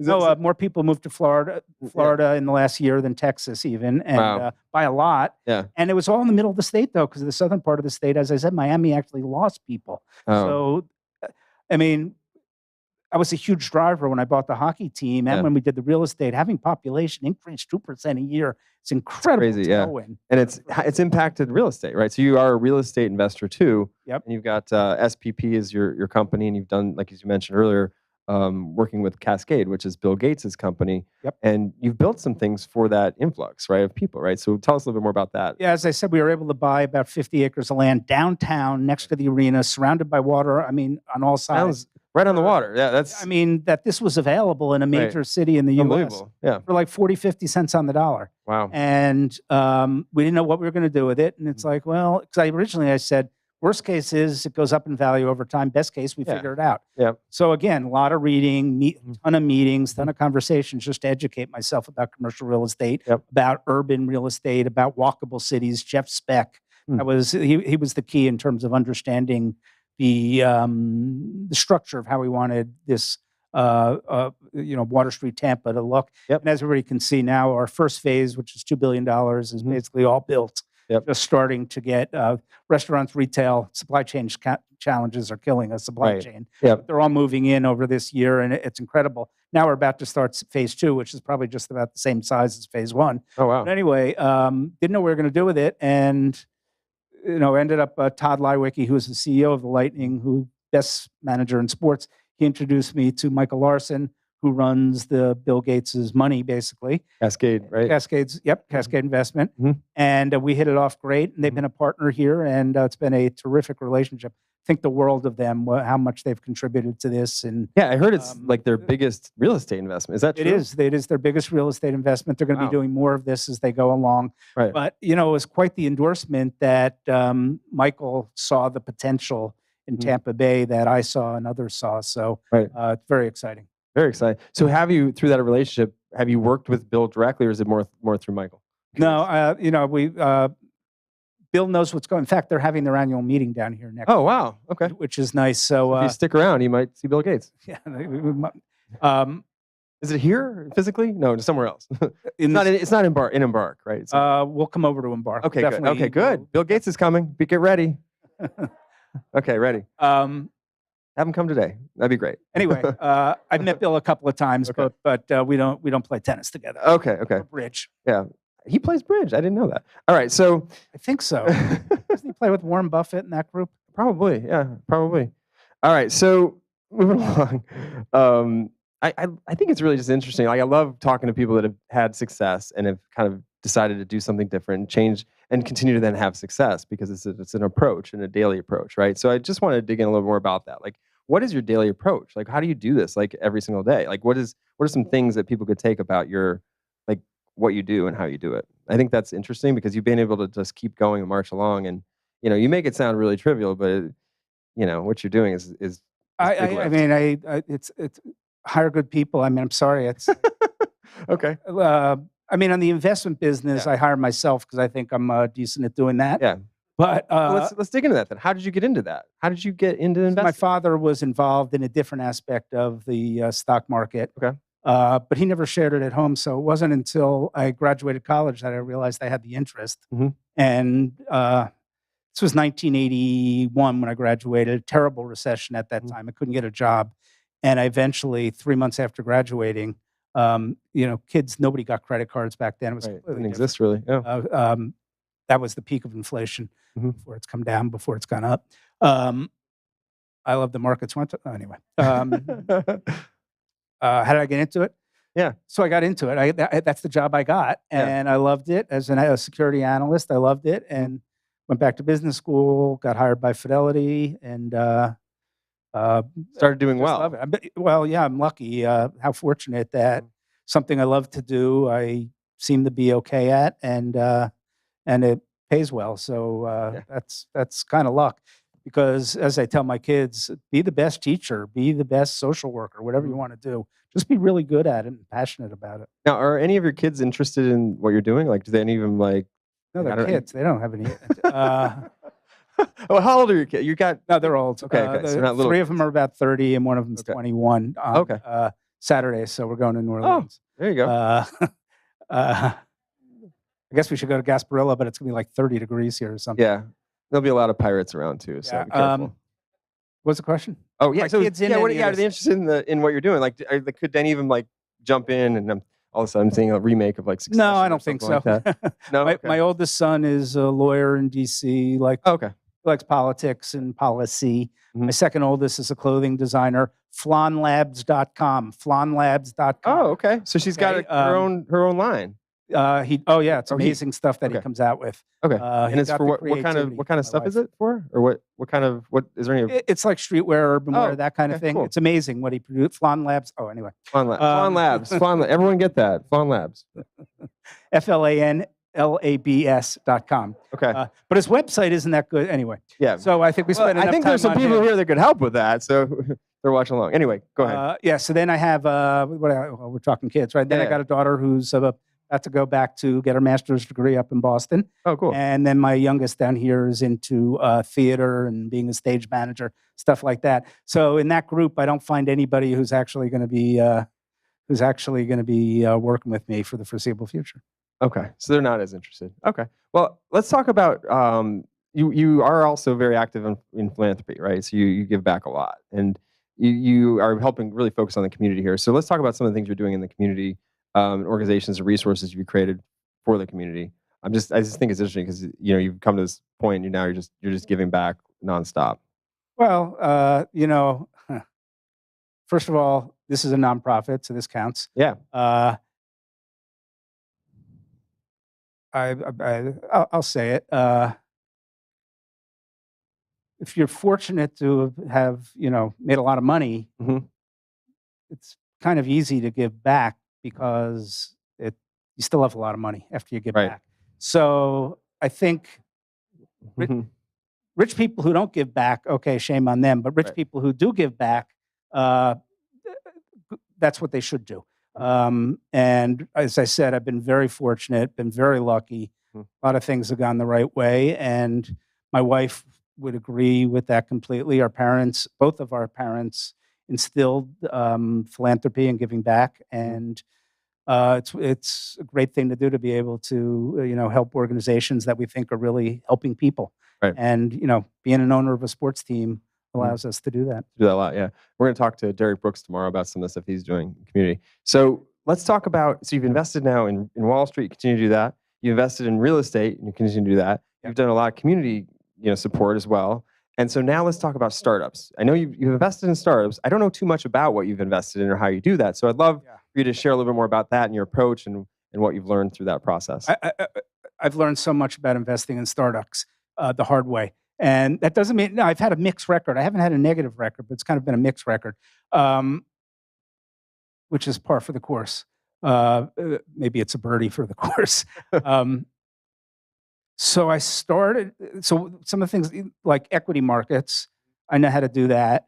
And buyouts, LBOs, and private equity, that's the same business as investing in the public equity. What I didn't realize when I started is venture is not that business. Here's the biggest lesson I learned in the beginning.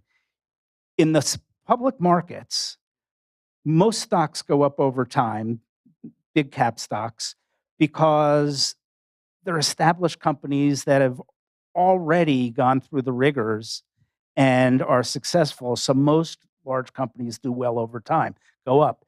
In the venture world, it's the opposite. It's so hard to succeed in venture. Right. Great idea, great people, and a little luck. Probably takes all of that, among other things.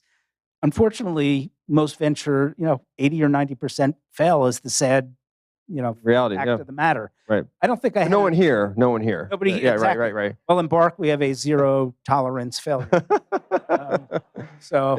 In fact, I think when you pay rent, it comes with the guarantee. We could raise the price a lot if we could provide that guarantee. Yep. So it took me a while not just to realize that everything sounded great, because I'm an optimist. I've learned in life that things work out, like global warming, climate change. I have this fight with my kids. It's a serious issue. I'd say. Figure it out. Yep. We're going to figure it out. We're figuring it out too late. And I get all the concerns, and we should be doing a lot more as a global community. But just like insurmountable problems previously, we'll figure it out. There was going to be a shortage of oil in 1980. Right. You know what? Here we are 40 years later. Yep. Enough oil. Prices is much lower in inflation-adjusted terms. So we'll figure that out. Why did I go off on that tangent? I don't know, but let's go back to venture. Startups. Yeah, I mean, just startups. Your approach. Maybe there was some things, no idea. Maybe that's okay. There were some probably nuggets in there, maybe about startups you've invested in, or things that you've done to kind of. Oh, you give me too much credit. I don't know. So I'd love to learn more about what your. So I've gotten better with venture over time. Yeah. I've gotten more discerning, more diligence, understanding. What excites you? What excites you on the startup side? Is there certain types of things you're just like, oh man, I love that? That's a good question. Excites me to see high quality leader, passion, working whatever it takes, working around the clock. As you know, it's tough. I hats off to every startup leader and employee out there. What you guys do is so critical to our society. Here's a statistic. I'm going to be off by 5 or 10%, but 60%, I just read this a week ago, 60% of I don't have exactly right, 60% of like venture of people working in venture in the world are working in the US. Wow. And only 20% are Americans, or 25%. Like Chinese are all working in the US. Right. That's why one should be bullish on the US, because we've cornered the market in general. I mean, there are other, Israel does well and other areas do well, certainly, but we're the center of it. And that is so positive for what's going on. Yeah, other places approach it differently, right? Like UK is a lot of private equity. It's not as much straight venture. There's a lot of different approaches, I guess. But intellectual talent, that's here. Yeah. Anyway, I'll let you ask another question. I completely. Yeah, no, that's okay. answered that one. I'm having a great time here, so hopefully you are too. I like this. Okay, great. So you've done a lot with your career, and I hate, I don't want to say like hone this in on legacy necessarily, because like you're just, I don't like that word. I don't like that word either. So really, what I'm trying to get to is what drives you every day? Like what drives you to do what you're doing? You've done so much in Tampa and in general here. Just want to know what is it that's driving you? to do what you People do? who say thank you, Mr. Vinik, for what you're doing for our city. There you go. I hear it, and thanks. And they often say, "I know you hear this a lot, but," and I said, "Oh, I never hear it too much." That's really the answer. Is that's your fuel? You know what? It's fuel, but it's kind of fun to try to make a difference in a place. And I guess I just read a book about the importance of meaning in life, and I guess it's appreciation. Well, it's not just. I appreciate myself, so. But others, like showing the impact, like making an impact, and I mean, I'm proud of a lot of the things I've done, and again, I'm proud of Cascade and everybody, Lakshmi and everybody else that's working here. They're the ones who have executed all this. I just kind of set a few things in motion, but it's what's the word? Not satisfactory. What's the word where? I can't believe I'll think of it. Okay, I call it what I'll COVID do? brain. I can't think of anything anymore. You know what? Give me a phone number. I will call it in when I think of the word Perfect. later today. Let's do that. You can tell everybody what. All right, I will tell you my phone number. Does anybody know what the word is? It's satisfying. Satisfying. I was going to say satisfaction. It's a whole set. I can't get no satisfaction. You know that one? Yeah. Yeah. So it's a good song. I get, yeah. Okay, so we got that. I get satisfaction. You get satisfaction. I can't get no. Okay. You know the song I'm talking about, right? Okay. It was a popular. I'm pretty Is that sure. Rolling Stones? I think it was. Yeah, it was Rolling Stones. Popular song. They do it better than I do. So next, we're almost at time here, and I appreciate you taking it. I really do, and I thank you for being here because I know you're busy, super busy, doing 1,000 things as you just explained. What excites you about the next 5 to 10 years? I tell a funny story. I love funny. I love funny stories. Yes. So I'm looking at my leg here. So this I is can't going- even put mine up. This chair is weird. I can't even put my leg up. It's I usually can't either, but it's not the chair. I just have to tell this story. It's a funny go for story. it, yeah. So this is like 40 years ago. I was interviewing for a job with Goldman Sachs, right? And they were at that time the top of the top. I was so nervous about the job. I was perspiring, and I sat like this for a half hour during an interview. Yep. Oh, not good. Yep. The interview's over, and it didn't go well. Oh no. Probably didn't matter. Yep. I stand up. My leg had fallen asleep. Boom. I fall down. Oh no. Okay, move I'm starting slowly. to feel a little numb here. Okay, so put your leg down. We're gonna try to air it. Yeah, there you go. Move, shake it out a little bit. That's hilarious. Hopefully you're Such a okay. funny story. Yeah. Yeah. Anyway. That's pretty. So don't sit like that. So it's probably good I'm not. So just to end, I wanted to find out your. We're gonna put the future cap on, right? Like, where do you see this in 5 to 10 years? What's your ultimate goal? And Yeah, we're in the. this is early innings still, right? I'd say. This is the early innings, but we're ahead 8-0 after 3 innings. Or I'm a Cubs fan, so that that could go either way. you had your moment. Yeah. Versus the Lightning, we're having a lot of moments. Yes. Yes. So, I mean, it's almost like a self-fulfilling prophecy, and it's now happening. Yeah. Going back to my premise, it's an unbelievable place to live, this Tampa Bay area, but hadn't been discovered. And that's what I was thinking about it 12 years ago. It is now discovered. Yeah. So it's just going to roll on itself. And, we get more companies here. We get more capital here. We get more investors here. We get more customers here. The whole thing is now a virtuous circle, a flywheel. That's one of the words you guys use. Yep. A flywheel, really going in the right direction, and we've just got to keep the culture right of hunger and creativity. We just got to keep that culture right and keep driving this area. And I don't mean Embark. I mean the Tampa Bay Wave and USF and they're all kinds of different institutions, SOEs around here. We all need to work together to just keep the momentum going. Absolutely. And there's been such amazing support, and I appreciate you for being here and everyone that's doing everything they're doing here to make us very welcome. So thank you. And thank you, Jeff. Thank you so much Pleasure. for your time. Really appreciate it. We're satisfied with what you're doing, and hopefully you're satisfied that we're satisfied, and we're all satisfied. I'm We're getting very satisfied that you're all here because, don't leave because now you got to come back because you got to come back for our 50 days in a row of 75 degrees and Yeah, right after we leave. Hopefully not. Hopefully it comes out tomorrow. So thank you so much. Really appreciate it, Jeff. Let's hear it for Jeff Vinik.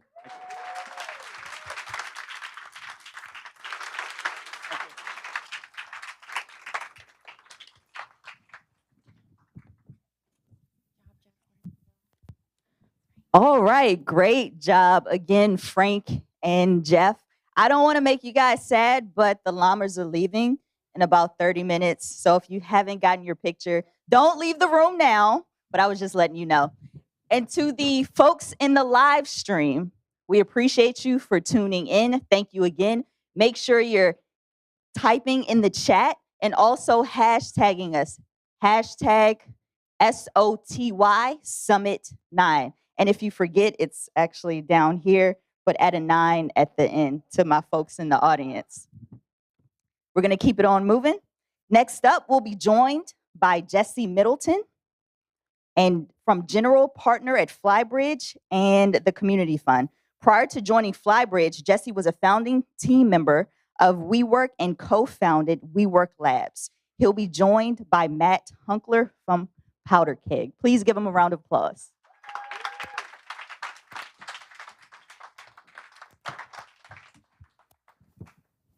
Thanks, everyone. How are we doing this afternoon? Coffee's still kicking in this afternoon. You doing well? All right. Doing well. Thanks for Good. asking. Well, now you're in the hot seat. I'm here to ask all the tough questions. Jesse, you have an awesome career, and obviously community is something that's near and dear to my heart, just being focused on an online community. I would love to maybe skip around a little bit, but figured we could maybe go back a little bit to earlier in your career and talk just a little bit about the WeWork days. I'd love to hear just kind of how that all came about, because I know you were already working in tech a little bit. You had done some more kind of engineering type of roles and been exposed to a lot of different products. What was it about WeWork, and how did that even come about in the first place? Yeah, so, wow, it is. First off, thanks for having me here. This is the first live event I've done since pre-COVID. So maybe it is for everyone here, but for me, I was like so excited to come down. I just slacked my team before this with a photo. I was like, look where I am. So thanks for having me. Yeah, as you mentioned, I actually started my career as a technologist. So I was an engineer. I worked with Cisco, Juniper hardware, so a nerd. And I loved breaking things, putting them back together. And one of the things I found early in that was a community, which was not a buzzword at the time or in every pitch deck that I see now, but a community of other like hacker-minded people, right? Trying to take things apart, put them back together. And so I had been a moderator in these forums, for those of you who were on the internet a while ago, things like IRC, which, I don't know, by show of hands, who was on IRC? Yes, there are only a few of you in the room, and I'm really excited. This was like pre-Slack, for those of you who now are in communities. And so that was sort of something that I was a part of, but I didn't really know what it meant to create a community. So fast forward a number of years, I wound up in New York City running tech for a public company called LivePerson. Similarly, I got entrenched in the tech community in New York at a thing called NYC Tech, and connected with these amazing founders. New York City at the time in 2009, 2010 was this growing tech hub, but there were only 2 public companies at the time based in New York City that were founded in New York City. LivePerson was one of them. So I got a lot of calls from investors saying, hey, I'm backing this little startup here. Can you help them out because you have a real company in New York and everybody's telling them they had to move to San Francisco. And so from there started my journey into building communities in the city. And the story of meeting Adam and Miguel at WeWork, and this is a true story, I met them via a Craigslist ad. How many of you have used Craigslist? All right, great. All right, so now we're on the same page.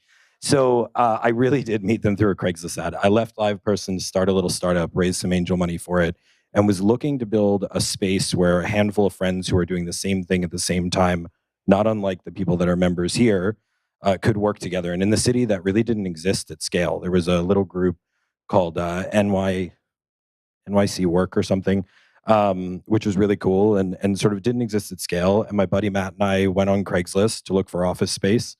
And we saw this ad for WeWork NYC, boutique cool office spaces in Soho. And I was not cool enough to have worked in Soho. And so I went down to visit, and they really were cool boutique offices in Soho. The ad was true. And I got to meet Adam, who many of you have probably read the books, seen the TV shows, the movies, the God knows what else. Or maybe you've had the fortunate opportunity to spend some time with Adam. He's a special guy. He was always that special guy with that magnetic personality. And within about 15 minutes of giving the tour, he said, look, I know nothing about tech. I'm a dyslexic entrepreneur. I don't even own a computer. I just have my smartphone. You guys are cool, nerdy tech guys. This like came back full circle. I was still a nerdy tech guy. And he said, and you know all these other small startups in the city, and we want all those people to work inside of WeWork.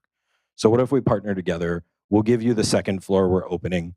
You bring, 40, 50 of your friends in, and we'll build this community together. And that was the beginning of our relationship. We signed an agreement. We became partners in a thing called WeWork Labs. And that was our startup incubator project under WeWork. To this day, that still exists as a brand.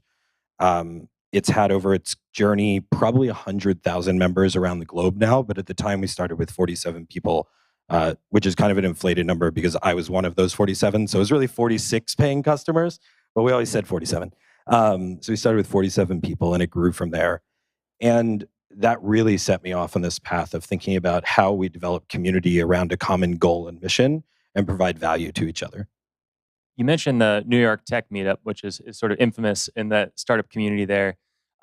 I would imagine plugging into the community there, growing the New York tech community, probably learned some things that applied to what you did at WeWork and how you kind of fostered the community there. What were some of those lessons?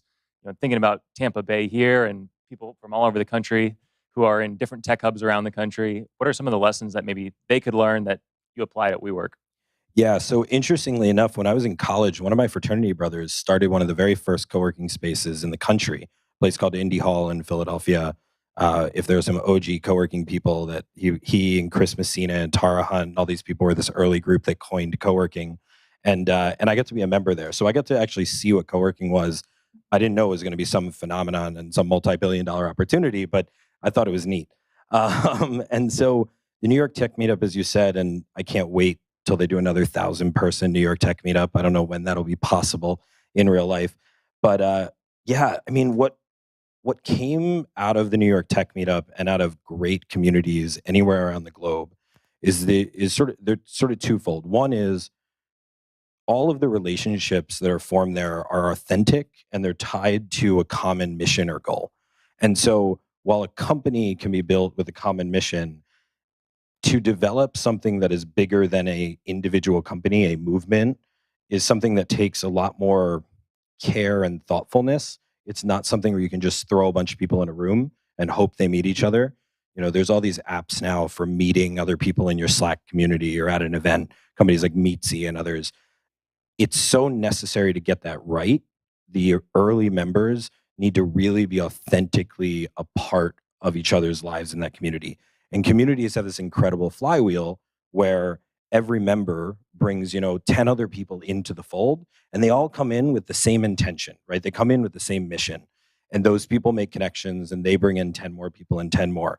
And what's even more interesting to me is that those people will then maintain those relationships even as people leave. So since the New York Tech Meetup is probably now 15 years old, I meet people all over the world who have been a part of that group.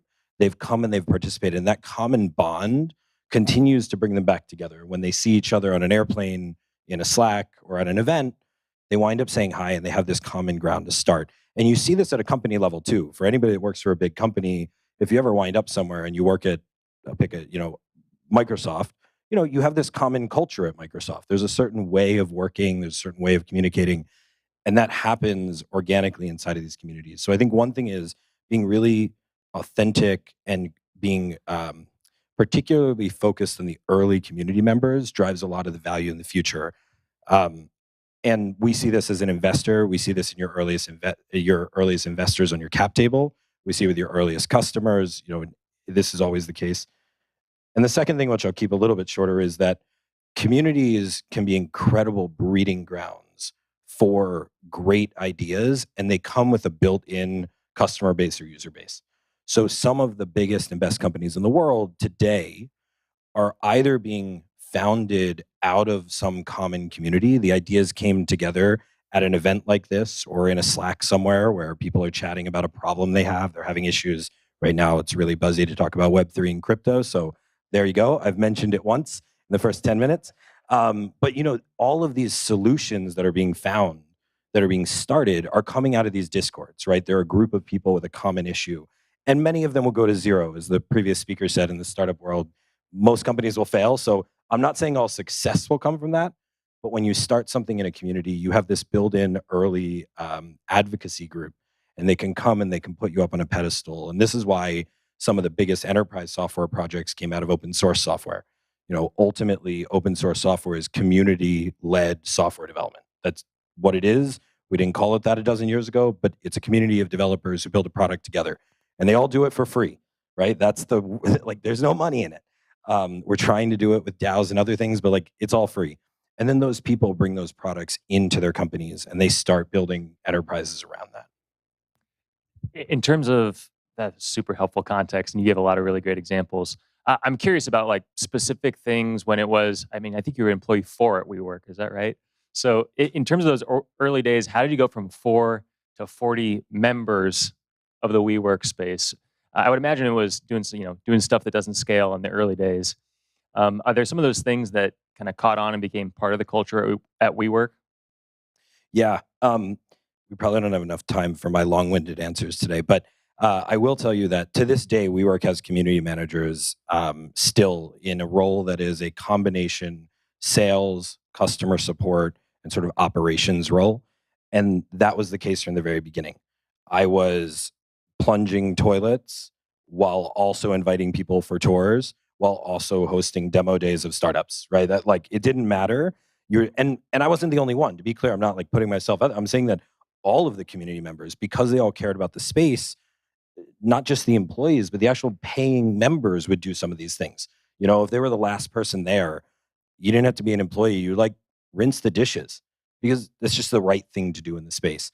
So that continued on for the entire company's journey. I was there from 4 to 4,000 employees and from roughly 100 to 100,000 members globally, right, as paying WeWork members. And the most fascinating thing that happened that we continued on was all of our growth in the first 5 or 6 years was community driven. And I mean that not in a buzzwordy way. I will tell you exactly how it worked. It was a plan that still works to this day. We would host events that our members needed. We had a bunch of people that needed design help. We'd invite some really cool designers in to give a talk on how to design software. All of those members would invite one friend each, not because we told them to, but because they wanted to. This is not a top-down thing. And every one of those people that came to visit, out of all those people, roughly half of them had a company of their own, right? Their friend was starting something or worked for someone, and they would invite in that person, and they would come back and they'd take a tour when they needed a space. So they'd show up a month later, 50% of those guests would show up a month later, and out of a tour, we would convert 35% of the time. A 35% conversion rate to a paying product. Just anybody have an idea of a product that sells better? I don't know. But 35% of the time, more importantly, that person on average would bring 4 to 5 other members because we sold by the desk, right? So they would take a space for 4 or 5 people, their colleagues, their coworkers, their friends. So we were seeing a greater than 100% conversion rate on a tour leading to 4 or 5 desks sold. And each one of those desks, by the way, was $500 to $750 a month. And so the LTV on that customer was at minimum $10,000 over the course of the early days of WeWork. People would stick around for about a year and a half or so. Some are still there to this day, as crazy as that sounds. But that sort of low CAC, which was effectively zero because we were hosting the event for our paying customers, turned into $10,000 to $12,000 of LTV. That is how, when you build a community, it scales. Now, it does break down at some point. And about 5 years in, we started opening too many buildings. And I say that because we didn't have enough leads. And we woke up one day and said, wow, we're not going to see enough tours come through to fill those desks. And so when we stopped doing the things that didn't scale, was about 5 or 6 years in, we started building processes, sales teams, marketing plans, things like that. The tour conversion dropped a bit. That's fine. It became a big enterprise. And so at some point, things do have to change in your community. It's not going to work forever, but other great things came out of it. There are still community-focused events. There are still community-led experiences within WeWork to this day, even as a public company. Do you think that that community in general continues to be that sort of competitive advantage for WeWork? Is, obviously lots of competitors now in the co-working space, or in co-working spaces in general as a category.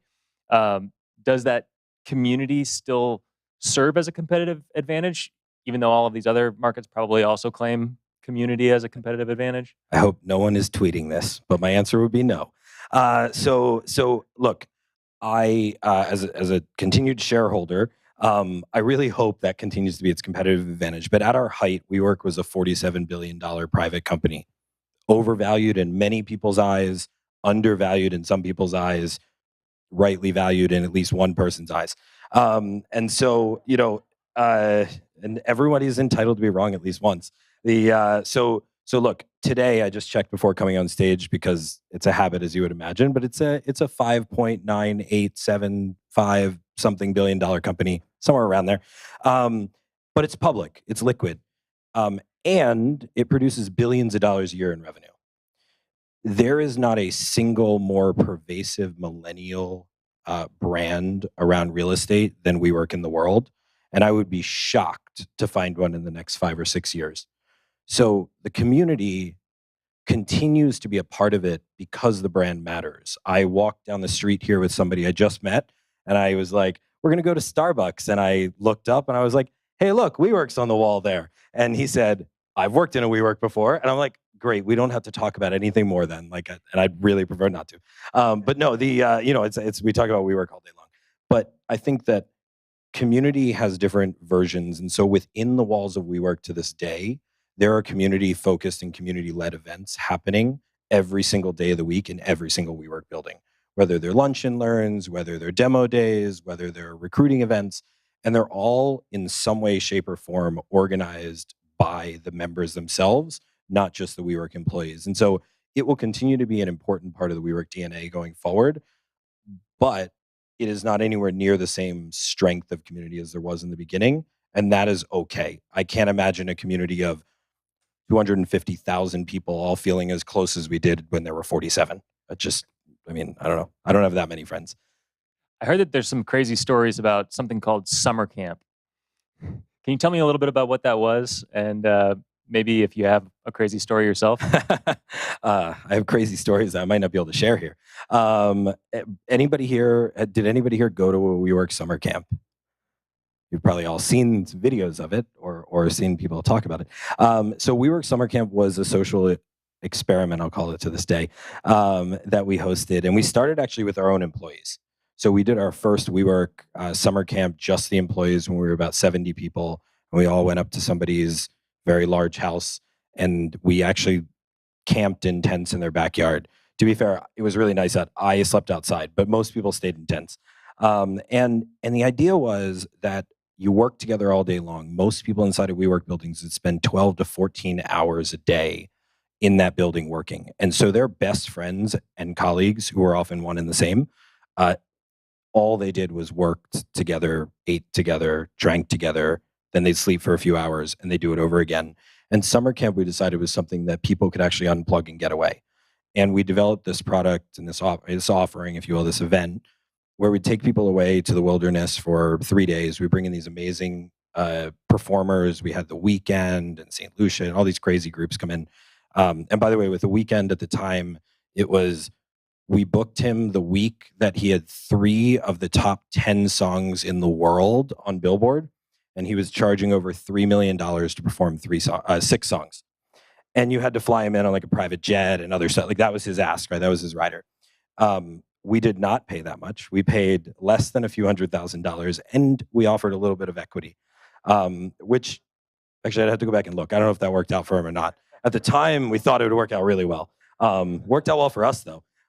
So I think that, summer camp was something that we believed would form lifelong bonds between members in a way that they'd never get inside of the four walls of WeWork. And we thought that WeWork spaces were really fun. Like, don't get me wrong, we had beer, we had coffee, we had events, we had food, we had parties and music and all this stuff. The idea of getting unplugged, having no cell service, like that was great timing. Your phone would never ring while you're talking to someone. And you would do things like yoga and meditate. I did not plan that. Yoga and meditating, you'd listen to music and you'd have some drinks and you'd eat together. And there were plenty of other activities if you chose to partake in that we did not sponsor. And I can tell you to this day, a couple of my most successful angel investments came out of that experience. Not because we worked next to each other, but because we got to know who that person was. And the previous speaker here was talking about that, about finding the best people. What are their intentions and their values? We have a rule at my fund. It's the only rule where we're allowed to veto somebody else's deal. We have a no asshole rule. And so if one of the partners does not like, did you have a bet on like who would curse first? Is that the, oh, okay. So, the bet is if one of our partners thinks that somebody is not a good person, we don't back them. It doesn't matter how much I love it, no matter how much I think the market's going to be massive. We have to work with people for decades to come. And so things like summer camp enabled us to get to know people in a way that you could never know them from sitting at a desk next to them. And I think it's really important that when you think about developing communities around any topic, that you have time for the personal to rise up. It would be super boring to be in some Slack community where the only thing you do is talk about the business or the topic at hand. That's why Slack starts with a random channel. You need to get to know people on a human level, and that was what summer camp was about. There's plenty of stories about it. Find me later. Happy to tell you some of them. But I think for us, the intention was to let people connect with each other in a much more authentic way. Sounds like it worked. You've been working in community since way before it was cool. Now it's all the rage, right? You said the trigger word Web3 earlier. Can you talk a little bit about your thoughts on that, being someone that's been in the community industry for the last decade? Yeah. So it's really fun talking about this stuff again in public. So look, we are investors in a couple of companies that have benefited from this trend. We're typically infrastructure investors. We're in one company called Bloxroot, another one called FalconX. They're about infrastructure layers in blockchain. This movement of Web3 and NFTs, and somehow that ties to the metaverse. I think the most important thing about it is that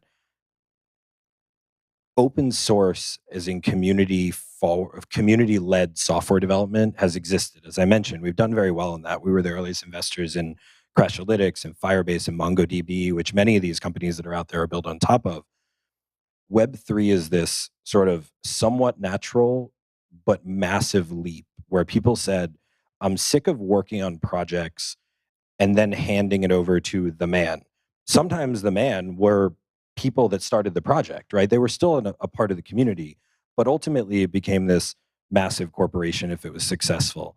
And so while I think that there is likely value to be created there, we are in the V0.1 days of Web3. I think that an insane amount of people are going to lose a lot of money first in this category.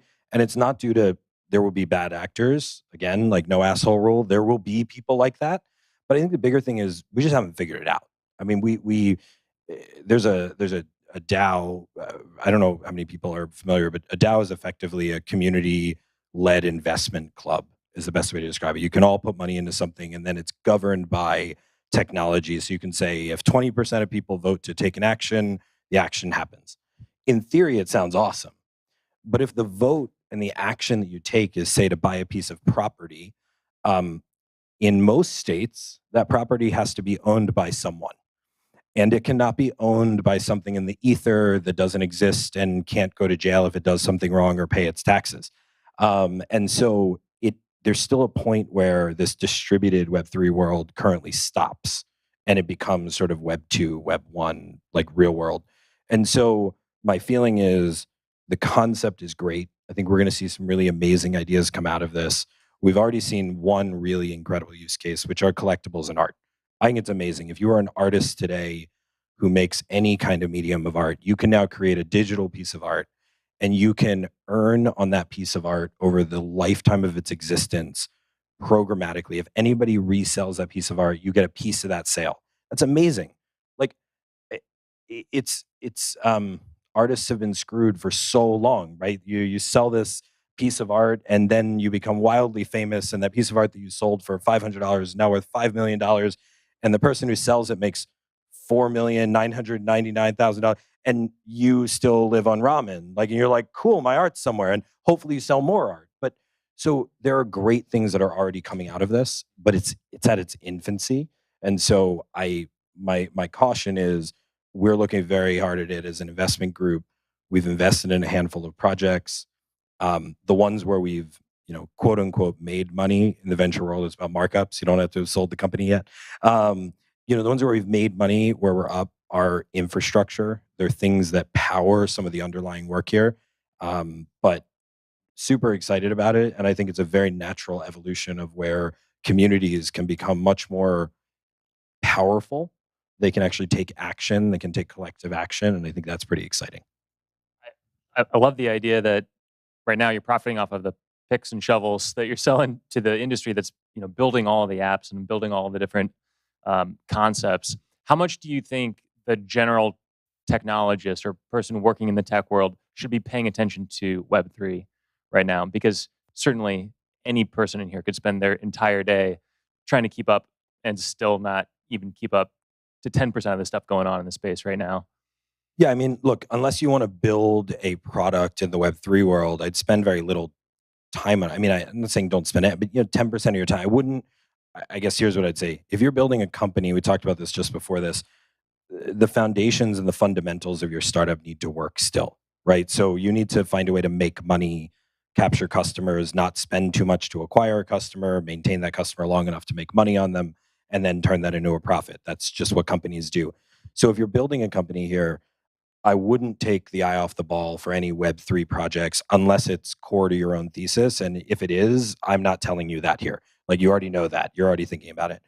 I do think that what is interesting is to keep up on where are the biggest shifts in technology going to happen. And so this is very similar to 15 years ago, maybe, when we started to see the development of OAuth and single sign-on. And there were a lot of companies that waited a long time to support Facebook login and Google login. And they're like, no, we want to keep our walled garden. We can't. The problem is that billions of consumers were already on those platforms. So if you're the friction point, they show up and they're like, I make another account, like, screw this amount. Like, then they delete the app. So I do think you need to be paying attention to where the technology is going, just where consumers are going. But today, I think the number is like 500,000 people in the world have bought an NFT. I mean, so you do not need to support NFTs unless your business is NFTs, right? Like, and you don't. So I just, you're not going to gain 1 billion users because of those 500,000. So I would caution people, and we see this in our own portfolio. People come to us and say, hey, we're going to support NFTs or this Web3 concept. I'm like, great, keep it on the roadmap somewhere out there. Keep an eye on it. See if your customers need it, they want it. But I wouldn't begin there. And I surely wouldn't do it when you're first starting. If you ask I backed 32 companies since going to venture full time. And if you ask any one of those 32 founding teams, they'll tell you the single most common thing I say to them is, like, focus and work on one thing and do one thing really well at the seed stage. And the moment that they come up with, like, I have 2 products, or I have 2 features, or I have 2 business lines, or I have 2 customers, I'm like, just focus, do one thing. And so that's not likely the one thing they should be doing. Real quick, last question. What are you doing now with Flybridge and the community fund, and where can people follow what you're doing now? Yeah. So last thing I'll say on the topic of sort of community before I get into this is, when we view community as a powerful thing is when it dovetails with the underlying set of users or customers, right? We don't think that community should exist sort of in a vacuum. And so we have kind of 3 kinds of businesses that have community forward business models. And if you go on our website at Flybridge, we have a very long document on this, but the abridged version is, you can be community led in growth, you can be community led in retention, You need to be community-led in product development. And the product one is open source software. The community helps to decide what should be in the product. They help to build it. They help to test it. They help to roll it out. Community-led growth is really around leveraging a community of people to help create the flywheel of growth and acquisition in a way that you have a more sustainable and more economically viable pattern of growth. So if you've ever spent money on Facebook or Google on ads, you know that the price just goes up. If you're good and your product makes sense and you grow, your price goes up to acquire people. That's just how the market works. So at some point you can't afford to do it. So having a community helps to control that growth. And the middle one is, this idea of community-led retention or customer. And that could be because what you're selling is a community, a membership. We have a portfolio company called Chief. They've grown to 10,000 women across the country. They sell a membership. That is the product. And so in that case, that's all over their pitch, right? That is what they do. And there's value to that. For Flybridge, someone told me I shouldn't say this because but we eat our own dog food. I don't know if that offends anyone. Somebody told me it's not a good saying, but we eat our own dog food. We have focused on the idea that for our business, 90% of our success is in seeing the deals, right? We need to meet the founders before they're getting far into the business or we can't invest. So we have a concept called network funds. It's a community of operators, full-time operators who are part-time investors. And the community fund is one of those vehicles where we have a diverse set of operators from across the country, consumer, B2B, enterprise, in Florida and California, in Boston, you name it. We have one guy in Toronto. I promise he'll have more international friends soon. But this community fund concept is to allow us to invest venture dollars into pools of founders that we would not otherwise see. We are 4 partners. We are 4 white partners. One of us is a woman. You can see it on our site. I'm not telling you anything you can't find. We know that we have blind spots. We know that we won't see all the founders that we need to see, all the billion-dollar companies. One of my angel portfolio companies is a company called Squire. And when they went out to raise their first round of capital, they went to every single venture fund in New York City, and every single person said no. I wrote them their first check at $1 million cap. For those of you who have raised money recently, there's no such thing as $1 million cap, I'm pretty sure. It starts at like 20 if you're doing anything. No, I'm kidding. It starts lower than that, I hope. But these guys had a small product and nobody would invest in them. And they're 2 Black founders who just didn't speak the language, didn't have the network. And so they are 2 of the partners in the community fund now because they now have a company that's worth nearly $1 billion. So now everybody wants to go to them, right? Everybody wants to have had invested. And so our intention with these is to unlock at the top of the funnel our own ability to see investments that we wouldn't see, and also to get the first dollars into people that might not otherwise see them. So we're growing that team, the community fund team. So if it seems like something interesting, feel free to email me, DM me. I am very open. I'm very available. So just send me an email, jesse@flybridge.com. You can DM me on Twitter or wherever. But that's super important to us as Flybridge. It's a core part of our thesis. We just closed our new funds, and that is half of what we raised our funds on was that pitch. And so we believe in community being a powerful advantage, and we do eat our own dog food. Well, I really appreciate you sharing your thoughts on community with this community here. Would love to talk to you more, and I'm sure people will be reaching out to continue the conversation. Thank you so much for having me. Let's hear it for Jesse Middleton.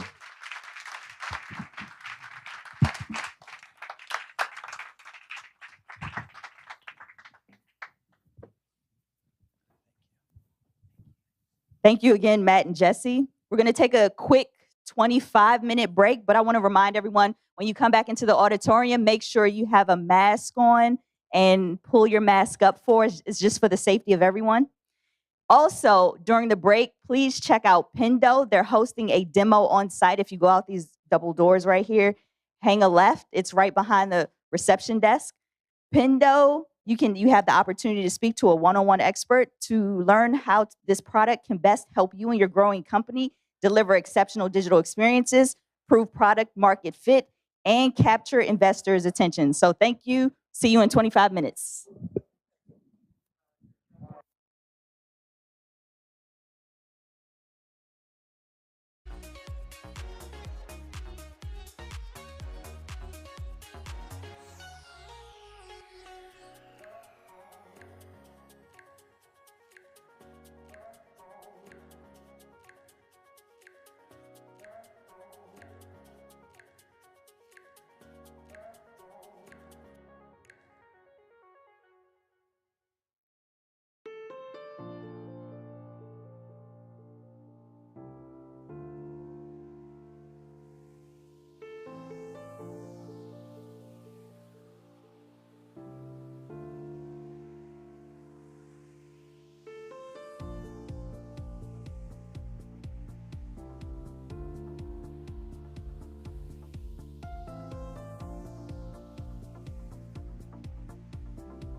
Today, a lack of effective communication causes a major disconnect in the global supply chain. When individual manufacturers use multiple software applications, or even just paper and pen, it can cause costly errors that result in a lack of efficiency, difficulty sourcing ingredients, and unneeded quality concerns. What if there was a secure, integrated supply chain network that was engineered to deliver trusted information transparently for all supply chain participants and consumers? RB Technologies is proud to provide a digital cloud-based turnkey solution for nutraceuticals, foods, and other consumer health product supply chains via a blockchain protocol. This allows companies to confidently document information and efficiently communicate throughout the supply chain in real time with the True Insights QR code certification mark, which is scannable by any smart device. Manufacturers will be able to prove the quality of products to consumers. RB Technologies, proving quality, increasing efficiency.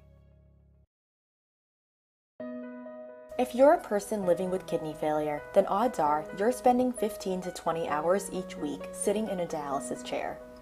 This is the reality for the nearly 500,000 people who receive in-center dialysis. My name is Sarah Lee, and I'm the CEO of Relavo. At Relavo, we're changing the way that kidney failure patients receive treatment by making home dialysis safer and more accessible. Peritoneal dialysis is a form of home treatment that offers patients more flexibility and better health outcomes. However, it's severely underutilized because of the risk of peritonitis.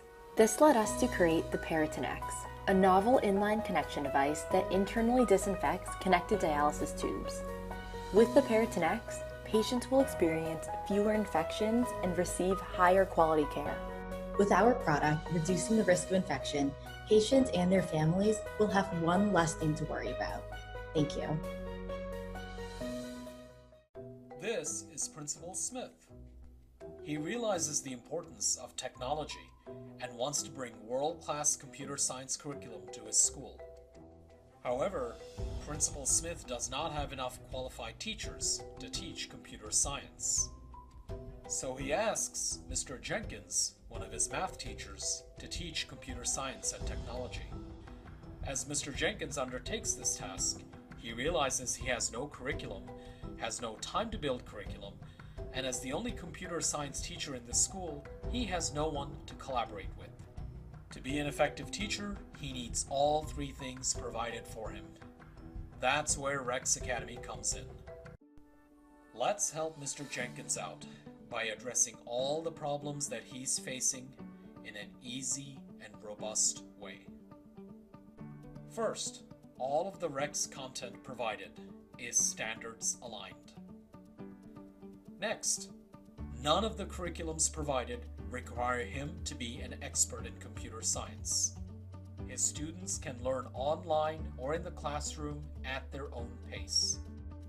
Mr. Jenkins does not have to build any curriculum because all of the content is fully provided. If desired, he can choose from cybersecurity, software development, and other pathways that can lead to industry-level certifications for his students. Rex Academy's online learning platform, with its advanced features such as auto-grading, will reduce the amount of overhead for Mr. Jenkins and allow him to spend more time collaborating with students. If you'd like to know more, simply reach out to us.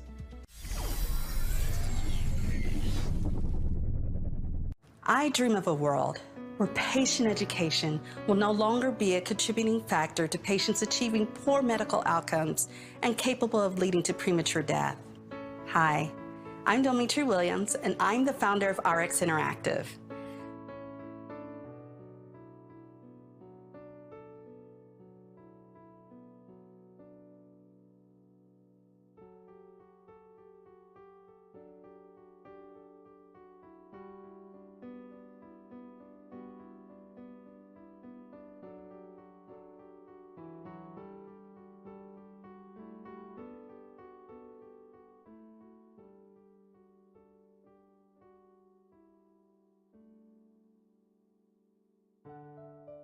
RX Interactive has a team that has over 75 years combined experience in the healthcare industry.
Most career platforms only focus on the path to college, leaving out options that would work better for some students. At Shamrock, we want to change that. So we created an exploration platform with every student in mind. Through the power of AI, Shamrock matches students to their ideal career path based on their interest and high-growth careers. How can Shamrock help prepare your students for a bright future? Schedule a call with us to learn more. Your company's presentations are a mess. They are hard to find and difficult to reuse. There's an easy solution. It's called Shuffler. In Shuffler, all your files are formatted as slides. You can drag and drop and customize slide to make fresh presentations in minutes. Control colors and fonts. When you're ready to give a presentation, you can present, broadcast, and share. As your entire company becomes active, your presentations become business intelligence you've never had. Your entire enterprise is working as one, on message, on brand, and on point. Shuffler is presentation management. As game developers, knowing who your users are and what your users are interested in is crucial to enhancing their gaming experience. While hiring data scientists can help you gain valuable data insights, the cost expenditures are a complete letdown. But there's an easy way to get all the user information you need. Meet Micros, a new approach to data collecting by Tatum Games, which enrolls game developers in a data sharing ecosystem, giving valuable insights about user behaviors, including their spending habits. Wondering how it works? Here's how. Micros works by anonymizing data and sorting users according to their spending and activity levels. As developers and advertisers, you can be certain that your ads are being shown to verified spenders, understand your users' behavior across multiple gaming platforms, improve your customers' experience. While others deliver incomplete insights, Micros stands as the only service that gives side-by-side comparisons of your KPIs versus your competitors, differentiates whales and freeloaders based on their spending history, identifies hackers and trolls, allowing you to take action before they play your game. Ultimately, helping you save your gaming community and product from destruction. Through Micros, you can send customized messages and promotional offers to your most productive users deeply invested in your product. The best part? Micros allows you complete access to all users based on their gaming history of using products similar to yours. Ready to access advanced insights within minutes? Visit www.developer.tatumgames.com today to create an account and integrate Micros within minutes.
VacayU, the leading wellness and active travel marketplace, serves as North America's only centralized and trusted destination where health-minded travelers can find and book the world's top well-being resorts, retreats, and active tours. If you're looking for a quick spa getaway, an immersive wellness retreat, or an active adventure, VacayU is here to inspire you to search and book your next ideal vacation. The membership-only VacayU Voyager Club offers unparalleled access to exclusive savings on booking well-being and active-inspired hotels, wellness perks, a robust fitness and tracking app, dedicated concierge service, and curated member-only travel packages. Coming in 2022, VacayU is scaling distribution through B2B2C channels and bringing its wellness offering to a company's most prized assets, their employees.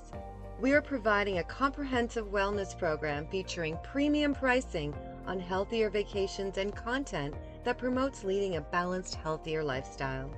With an experienced leadership team and strong advisors with decades of industry knowledge and worldwide recognition, VacaU is dedicated to bringing the world of wellness to you. Come join us and travel for your mind, body, and soul.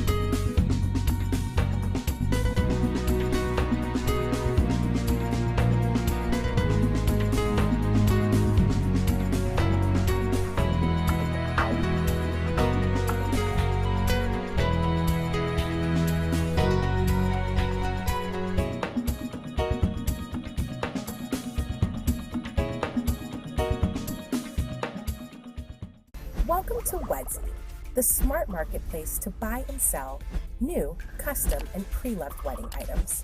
Make money selling your wedding items in 3 easy steps. Sell it, ship it, get paid. List your items on Wedzy for free. Snap a photo, post a description, and set your price. Once your items sell, Wedzy provides a discounted, prepaid shipping label to send your products to the buyer. And the buyer gets tracking information on the items you're sending. When your items safely arrive to the buyer, you get paid. A flat 8% commission fee is applied to the total of the order. No hidden or extra fees. Wedzy guarantees all transactions are safe and secure. Ready to start selling your wedding items? Create your account today at wedzy.com.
Real data, directly where it comes from, collecting and processing structured and unstructured data, and word mining data from various sources. Then AgTools interprets, converts, and summarizes data so it is useful for the decision makers. APIs. AgTools has more than 140 million records of market data, plus 29 years on a national and global scale.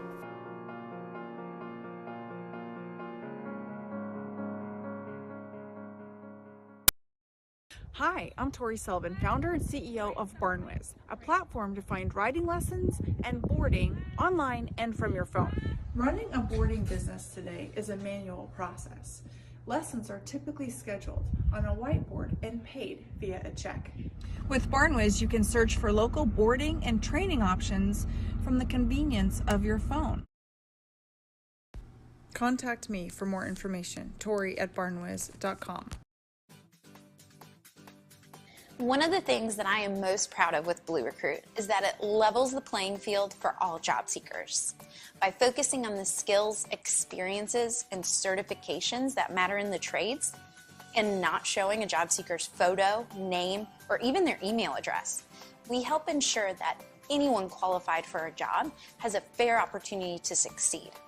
As the nation's most equal employment, opportunity-friendly recruiting software, we help employers keep known and unknown biases out of their hiring processes and help them find the best talent for their teams.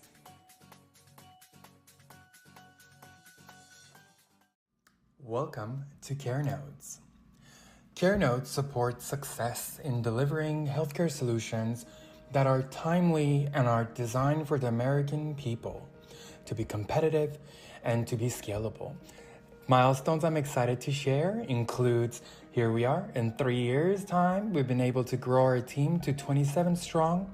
We have engaged leadership, and now we're going to welcome our leaders. We have a strong team with experience across the spectrum of health plans, health systems, and pharmaceutical. We have 1.2 million in revenue closing last year, 2021, and many years of experience, national scope, and amazing dashboarding and data visibility, award-winning team, and award-winning outcomes. We have delivered results for our clientele, and we are bar none in the country. Ever thought about how much time you lose hiring hourly workers? You're always posting jobs, reviewing applications, conducting phone screens, and scheduling interviews. Then for the ones that actually show up and get hired, you're constantly following up with them just to finish their paperwork. What if this never-ending cycle was done for you? Think about what you could do with this newfound time. That's where Chatter comes in. We've reinvented hourly workforce hiring with an AI digital assistant that easily handles the tedious tasks while personally guiding applicants through an experience they'll love. Posting jobs? Done. Reviewing applications? Done. Scheduling interviews? Done. Background checks? Yep, you guessed it, done. You just show up to interviews and make the hiring decisions. And with an automated candidate management system, the days of manual spreadsheets or aggravating ATSs are finally over. Now that's hiring utopia. The best part? Since Chatter is built for frontline operators, getting started is super easy and blazing fast. In just a few clicks, you'll choose your job openings, customize your hiring criteria, and you're back to work. With Chatter managing your hiring process, you'll get to the best hourly employees first, hire in days instead of weeks, and dare we say, finally be freed up to focus on the most important work. Hiring the right people is tough. The process to make that decision shouldn't be. Join other savvy businesses hiring with Chatter today. Check Drive is a tool built by mechanics for mechanics. Have a pre-purchase inspection done by a certified mechanic. Check Drive's interface works much like Uber. It allows our users to book a mechanic to do a pre-purchase inspection on a vehicle anywhere in the country. This includes a 70-point inspection, a video of the test drive, and a full report at the end. Check Drive. We're the standard.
ClearOps provides knowledge management of privacy and security operations. ClearOps collects both private and public data while automating mundane tasks, such as responding to mergers and acquisitions due diligence and responding to venture financing due diligence, answering security questionnaires, conducting privacy impact assessments, assessing security gaps, filling out cyber risk insurance questionnaires, monitoring vendors, maintaining a website security page. ClearOps automation recoups your wasted time and money while meeting regulatory demands. ClearOps provides knowledge management of privacy and security operations. As your team grows, does it seem like work becomes harder? Are you having to trade off between employee happiness and profitability? Is it increasingly difficult to reach the next level and grow your business? You're not alone. Crew was built for people just like you. We fuse project management, team collaboration, and business performance into one powerful platform. We were designed to work better because we believe work can be easier, fun, and profitable. We're designed to unify because working together unlocks new ideas and allows us to paint with different perspectives. We're designed to automate. Everyone knows time is money, so we've invested in time-saving templates and no-code customization to help you waste less money. We're designed to accelerate. We all still have great work to do, and we've made it easier to get it done. We're designed to work better. We're Crew. Let's unite and conquer.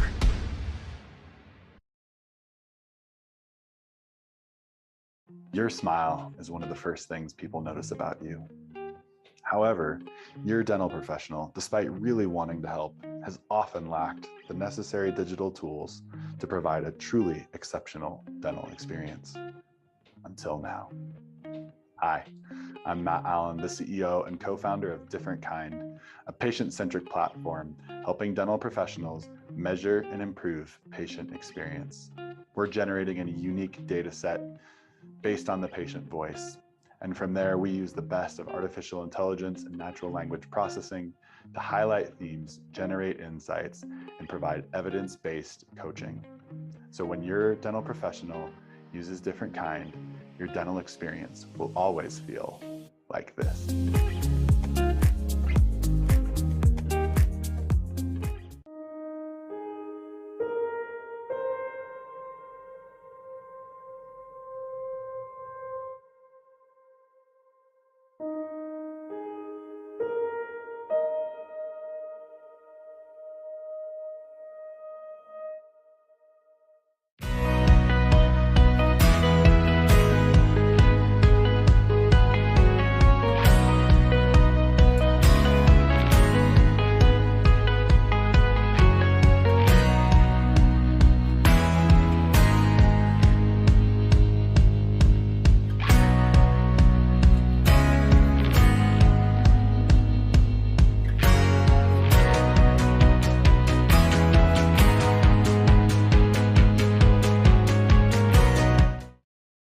Are you a building owner or developer looking for help with green upgrades?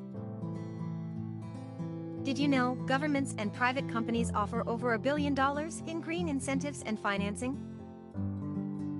EnerYields helps connect you with all that cash. We've created the web's most comprehensive database of all the money available to you. And you can search this database for free. All it takes is a zip code and a few simple details about the property. And you'll get access to the latest information and all the help you need instantly. You can filter your results by the type of financing offered and compare all the key metrics side by side. Too technical?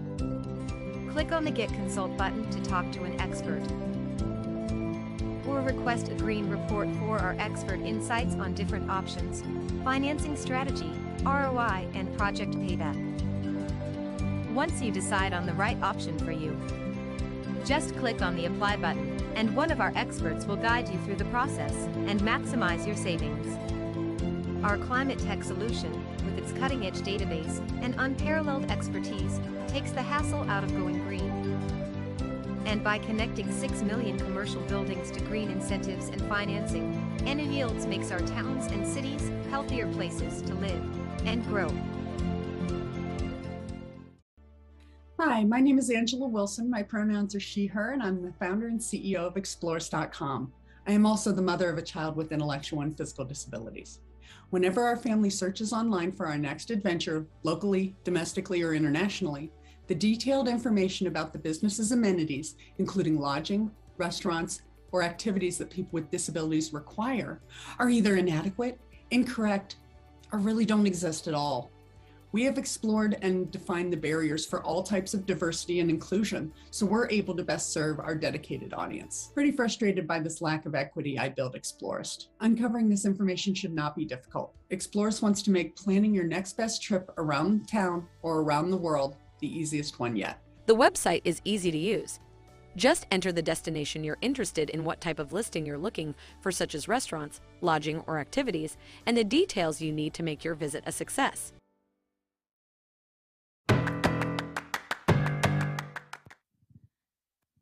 Did you all have a nice break? Yes? We're quiet. Are we tired yet? Did we see the llamas before they left? You saw the llamas. Make sure, again, I want to remind you of the hashtag SOTY Summit 9. There's no 9 down there, but put a 9 so we can keep track of all the llama spottings. All right, next up, we're going to keep things moving. I'd like to welcome Rami Assad, who is going to have a conversation with our own co-CEO of Established, Jenn Consalvo.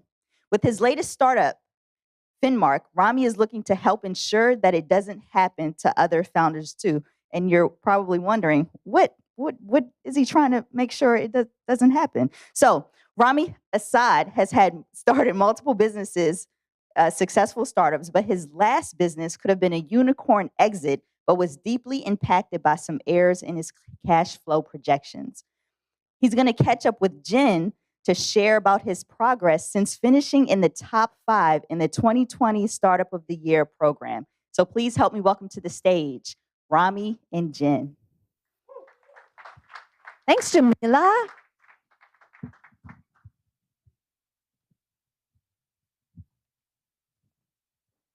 are you guys doing? All right. Good. All right, so you're not asleep. And hello to everyone on the live stream. We're super excited to have you join us today. Again, I'm Jenn Consalvo. I'm the co-founder and co-CEO of Established. We've been producing the Startup of the Year program for many, many years. And every year that we do it is very exciting, but this one in particular because there's nothing like, for any of you who were doing this last year online, it's just not the same. It's great. It's a great opportunity, but this just makes all the difference. And so, as one of our top 5 and a long-time fellow entrepreneur friend, Rami Assad is here and is gracious enough to share his story with us, which I think is a real treat for any startup, anyone, to kind of just hear the reality of a lot of different companies out there. Every company is like a snowflake. They're all different. They all have their unique patterns, and there's always something to learn from. So let's start talking about just your overall entrepreneurial journey. So your last company, Distill, can you tell everyone a little bit about that company? Yeah, so my first startup was a startup where I dropped out of college, never raised venture capital, and got acqui-hired. A few years after that, about 5 years in the workforce, then I started a company called Distill Networks in 2011. Grew that all the way and sold it in 2019. Along the way, we had raised about $60 million of venture capital from Bessemer and a bunch of great VCs. We scaled up to several hundred employees and got to $25 million of recurring revenue on when we sold the company for 9 figures. So, when you zoom out, it looks like a great journey. And then afterwards, we sold it, took a little bit of time off, and I started Embarc 6 months later, and that's where I am now. So that's my big journey. But when you zoom in to especially Distill, there's a lot of bumps along the way. Yeah. So can you share with everyone a little bit about what the company did, set the stage for, you found your product market fit, you started scaling, you started raising money. What did that look like? What was the timeline for that and sort of that trajectory? What were you looking at? Yeah, so what Distill was a security solution for websites and apps to differentiate between bots and real people online, right? Everybody knows what a bot is now. Back in 2011, nobody knew what a bot was. Nobody had an understanding of what bots were doing maliciously online, posing as real people. So we were actually the first in the marketplace to say, hey, bots are doing bad things. We should filter out bots. The only solution out there before that was CAPTCHA, and you can't put a CAPTCHA on every single page or every single interaction with an app. So we transparently blocked out bots, and we created an industry around that. We were the first to market. The first couple of years were a little bit challenging. We got sued by my previous employer, had to fight that lawsuit off for IP assignment. Then we found product market fit. We were able to start scaling, and things went really, really well. Going from $0 to $1 million in revenue happened really quickly because there was a lot of pent up demand. Once we figured out our messaging, we scaled up really quickly. We raised a $10 million Series A, kept scaling up, tripled the next year to over $3 million in revenue, and then took a big growth round from Bessemer to really punch it with sales and marketing growth. And so all up until then, minus the early on lawsuit, that scale happened naturally because there was so much pent up demand in a marketplace that, had no entrance before us. So somewhere along the way, let's start with, how did you guys manage all of your, how big was your company? How many employees did you have? Yeah, so from day one to our peak, right around where we raised our Series B, right after we raised our Series B, we really scaled up. We got to be just shy of 300 employees. Wow. Like about 260 employees. So these are complex finances. Yeah. So how are you managing all of that in the time? Well, just like any other startup, we had at first outsourced financials, and then we brought a CFO in-house when we raised our Series B. And we built up an in-house accounting team. All of our financials were housed in Excel. Excel. How many startups are in here? How do you manage your finances? A lot of you use Excel or spreadsheets of some kind, sheets or something. Leading question back there. Okay, so you're using Excel, but you have a CFO, so someone's on top of this. So what is that? How are your models set up? Like, are these things super converted? 60% of our customers to pay us annually, and we took our $20 million or our $20 million of Series B and tripled the sales team, hired a lot of marketing. But to talk about the complexities of Excel, we discovered 5 months into executing on that plan that there was an error in the model. Effectively, the MRR was right, but in the collection side of things, the model's supposed to forecast collections as well. And in the collections, my CFO accidentally double counted cash for all the customers. So we counted the annual upfront payment, and then we expected them to pay us monthly.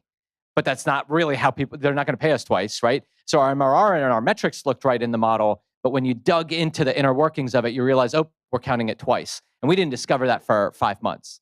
And that was really, really painful. It happened to coincide with competition entering the marketplace. So we're spending a lot more than we ever did before. We're burning more than we thought we were. And now competitors are coming in, elongating our sales cycle and making our sales motion less efficient. So how did you deal with that? Yeah, I was talking to Brian Murphy this morning just about, obstacles, how you deal with obstacles. As an entrepreneur, every day is hard, right? Yeah. What do you do in that situation? How do you feel, and how do you deal with it personally? Oh, I mean, when I discovered it, right, like it was a gut punch. It sucked. I jumped on a plane. I discovered it without my CFO, right? And so, I ended up working with an advisor to discover the error. I jumped on a plane to see my investors because we were going to run out of money in a couple of months, and they had just given me a big check, right? It's on me. So I jumped on a plane, talked to each of them, did a mea culpa, right? Like at the end of the day, they had the model, I had the model. Neither of us caught the error, but it's my responsibility. So talk them through it, and really quickly we decided we had to, slash the company. And so a week later, I fired or laid off a third of the company. And that was the hardest part because we had just hired most of these people, right? Like, so it was wasted dollars in trying to train them up, but more so like wasted opportunities for them. They did nothing wrong, right? It was my mistake, our mistake in building that out and having to apologize to say like, guys, like, sorry, you're getting cut. Otherwise we won't have a company and all of us are going to be out. But you did nothing wrong. This is all on me. How did your investors react? It was tough. But they there was nothing else that we could do, right? It created a little bit of, they were gun shy, and we'll talk about that at the end, but like at that point, they kind of lost a little bit of faith, right? In how well we're going to scale up, how well we're going to grow. But we task at hand was to fix things, right? And so we all rolled up our sleeves and fixed things together. So you fix things, then you exit. What does that exit look like? Well, I mean, that's where we lost faith, right? I wanted to keep going, but we had one offer come in, and so we hired bankers, ran a process, got a couple of other offers. I thought we should keep going. My co-founders, though, were tired, and my investors, looking back to a few years before, lost faith in us being able to scale up, and they said, "Hey, bird in a hand's better than two in a bush."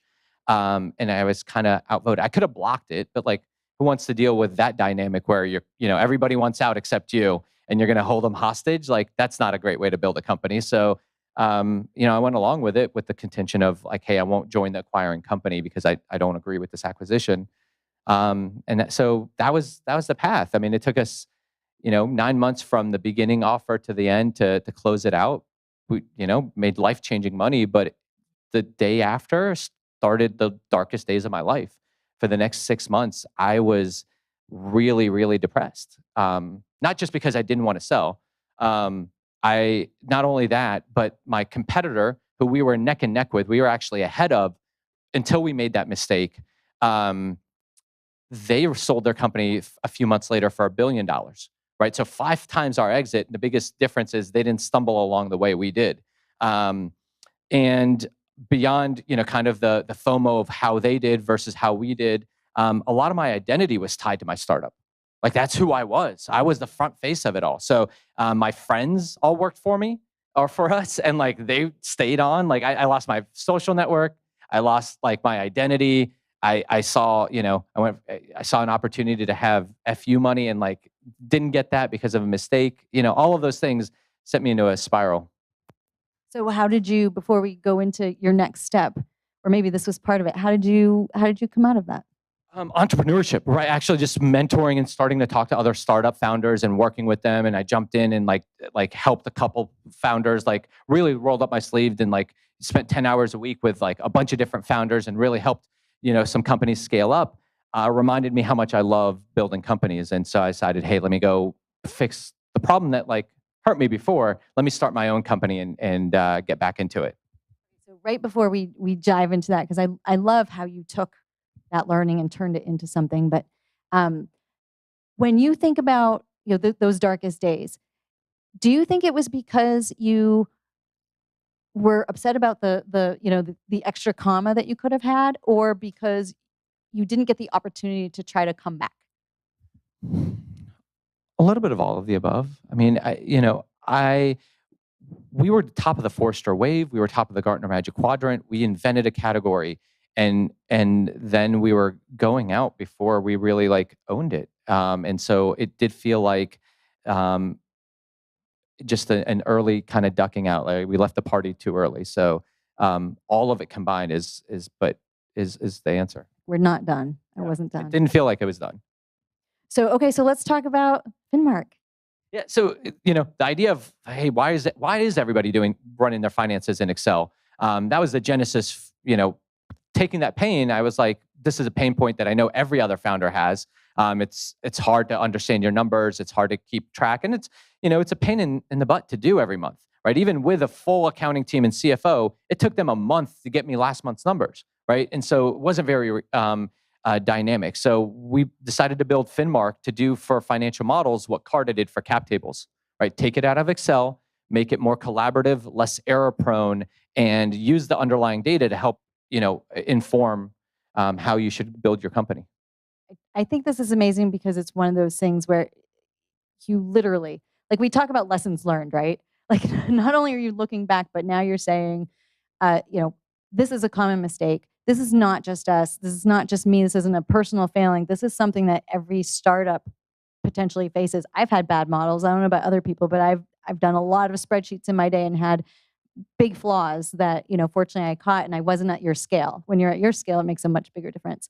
So let's talk a little bit about common mistakes you see with founders, and especially if we can tie it back to some of the things that maybe your company can help with.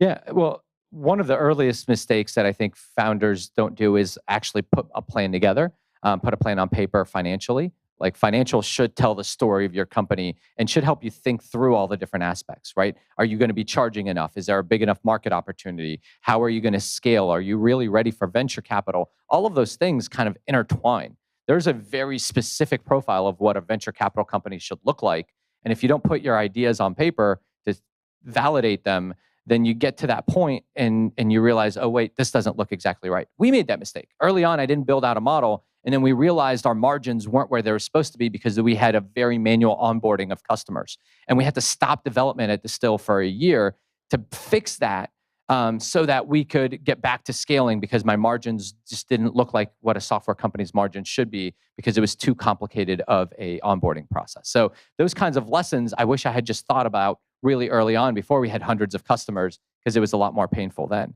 The other big mistake that I think founders make is one that I made when competition came in is that people think that product market fit is constant, whereas it's really fluid.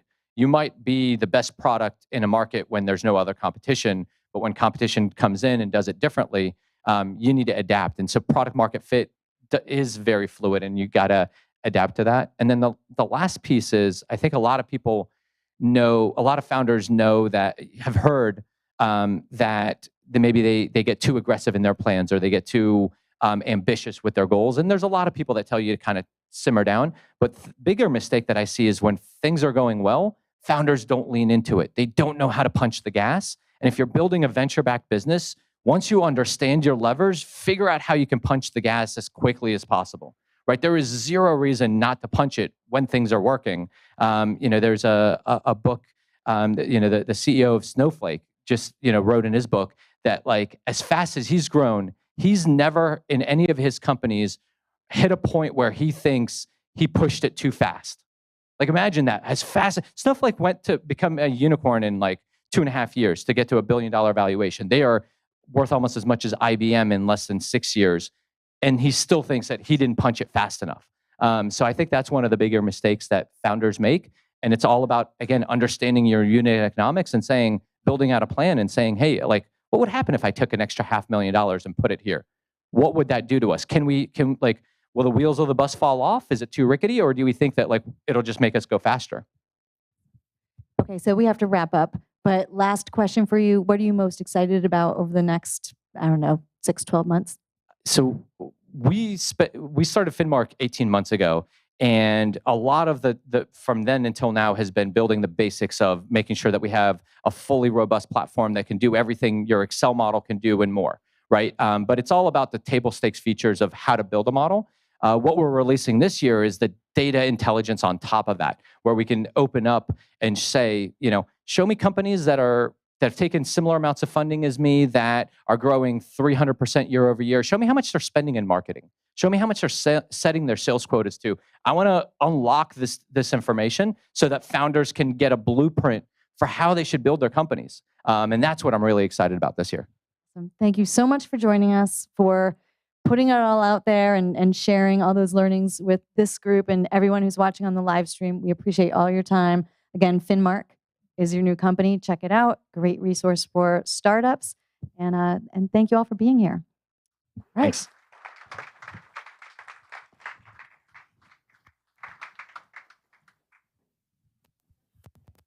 Thank you again, Rami and Jenn. We're going to keep this thing moving. Before our next session, I want to remind you guys to pop into Pindo's demo. And once you complete a demo, you're automatically entered to win an Apple Watch Series 7. Pindo is directly out the doors, hang a left, first office on your left. Next up, you ready? Ready.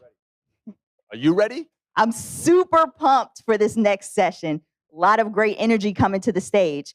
I'm sure most of us understand that it's not how you start, but it's how you finish. Our next speaker, Mert Iseri, is going to share how to exit right, which is also the title of his forthcoming book. Mert is an entrepreneur in residence at Math Venture Partners. He'll be joined by Rich Malloy of Established and Springtime Ventures. Please help me welcome to the stage, Mert and Rich. All right, good stuff. Thank you. Hello, everybody. Great to be here. Thank you for having me. Awesome. Good stuff, Mert. Love it. We're going to have some fun up here. So thanks for joining us. I heard you wrote a book. I did? Yeah. In entrepreneur in residence at Math Venture Partners. And you recently sold a company and then decided to write a book about it. Yep. Tell us about that. How did that all come about? I ran a company called SwipeSense for nearly a decade. Healthcare technology company. We basically did connected devices for the hospital. We measured things like hand hygiene compliance, nurse rounding, equipment management. Think of an indoor GPS for the hospital. We raised some venture capital, went through the ups and downs, and eventually we had a happy ending. By the way, we exited the company in March of 2020.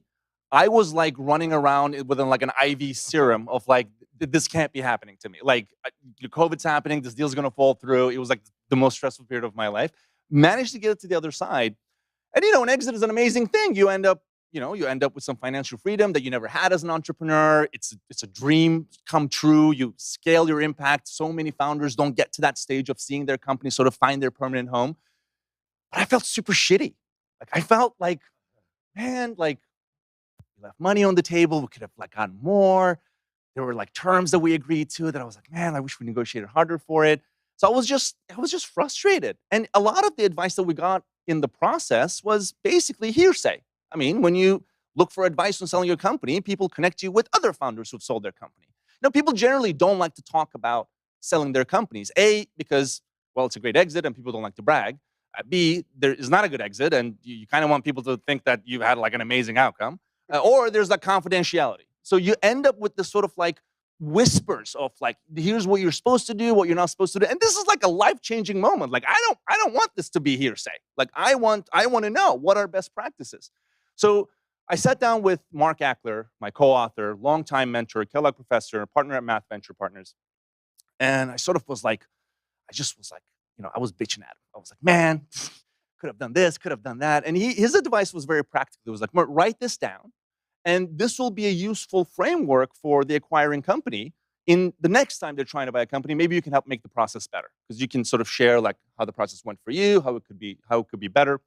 That sort of like sit down on, let me just write this down, turn into like a 10-page outline, and it was like, okay, there's a lot here. So we started talking to investment bankers, M&A executives, serial entrepreneurs around, what do you wish you knew when you first started your journey, before you sold your first company? And out came so much wisdom, so many nuggets of information. And we tried to codify that with Exit Right. And it got me to this couch. So I think it's excellent. So, and there's a framework for this book. I love framework. So tell us what the framework is and walk us through that from a high level if you could. Fundamental question for an entrepreneur is, who do you know is the right partner for you? Who are you going to sell to? How do you know? And this is the question. It's not an easy thing to answer. So we tried to sort of create this checklist for founders around like, okay, how do you evaluate if an exit is right for you? And the framework is called FAIR.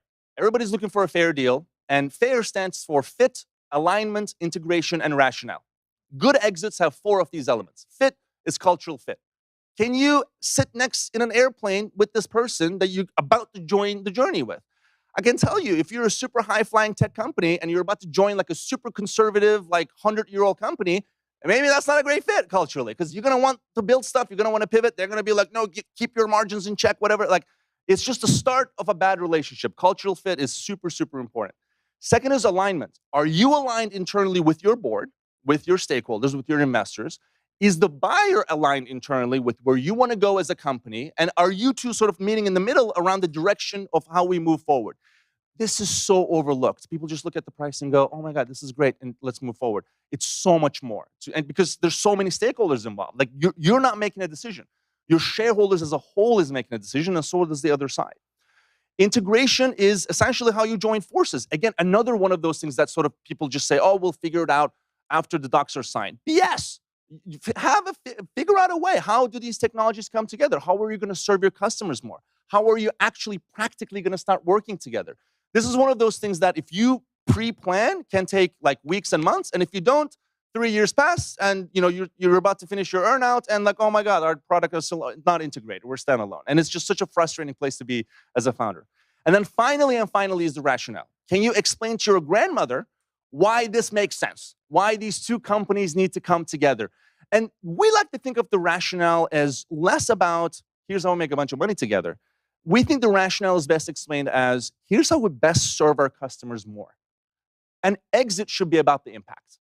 It should be about the way how we deliver more value for our customers that we couldn't do otherwise. So if you have 4 of these elements, you're in for a great ride. Yes, you'll make money with it as well. That's the byproduct. But more importantly, you will have found the right home for your business.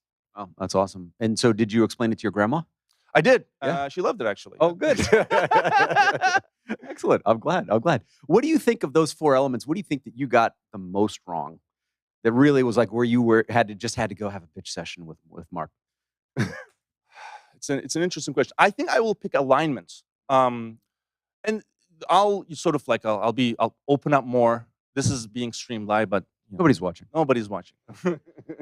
Well, COVID happened, right? I mean, we run a healthcare technology company, and in sanitizing, in hand hygiene. Like this is all hands on deck, right? And the deal closed. We're sort of like, I mean, obviously we started working remotely and this and that, but immediately it was like, DEFCON 5. Like our customers are in high alert. We have products and applications that can help this.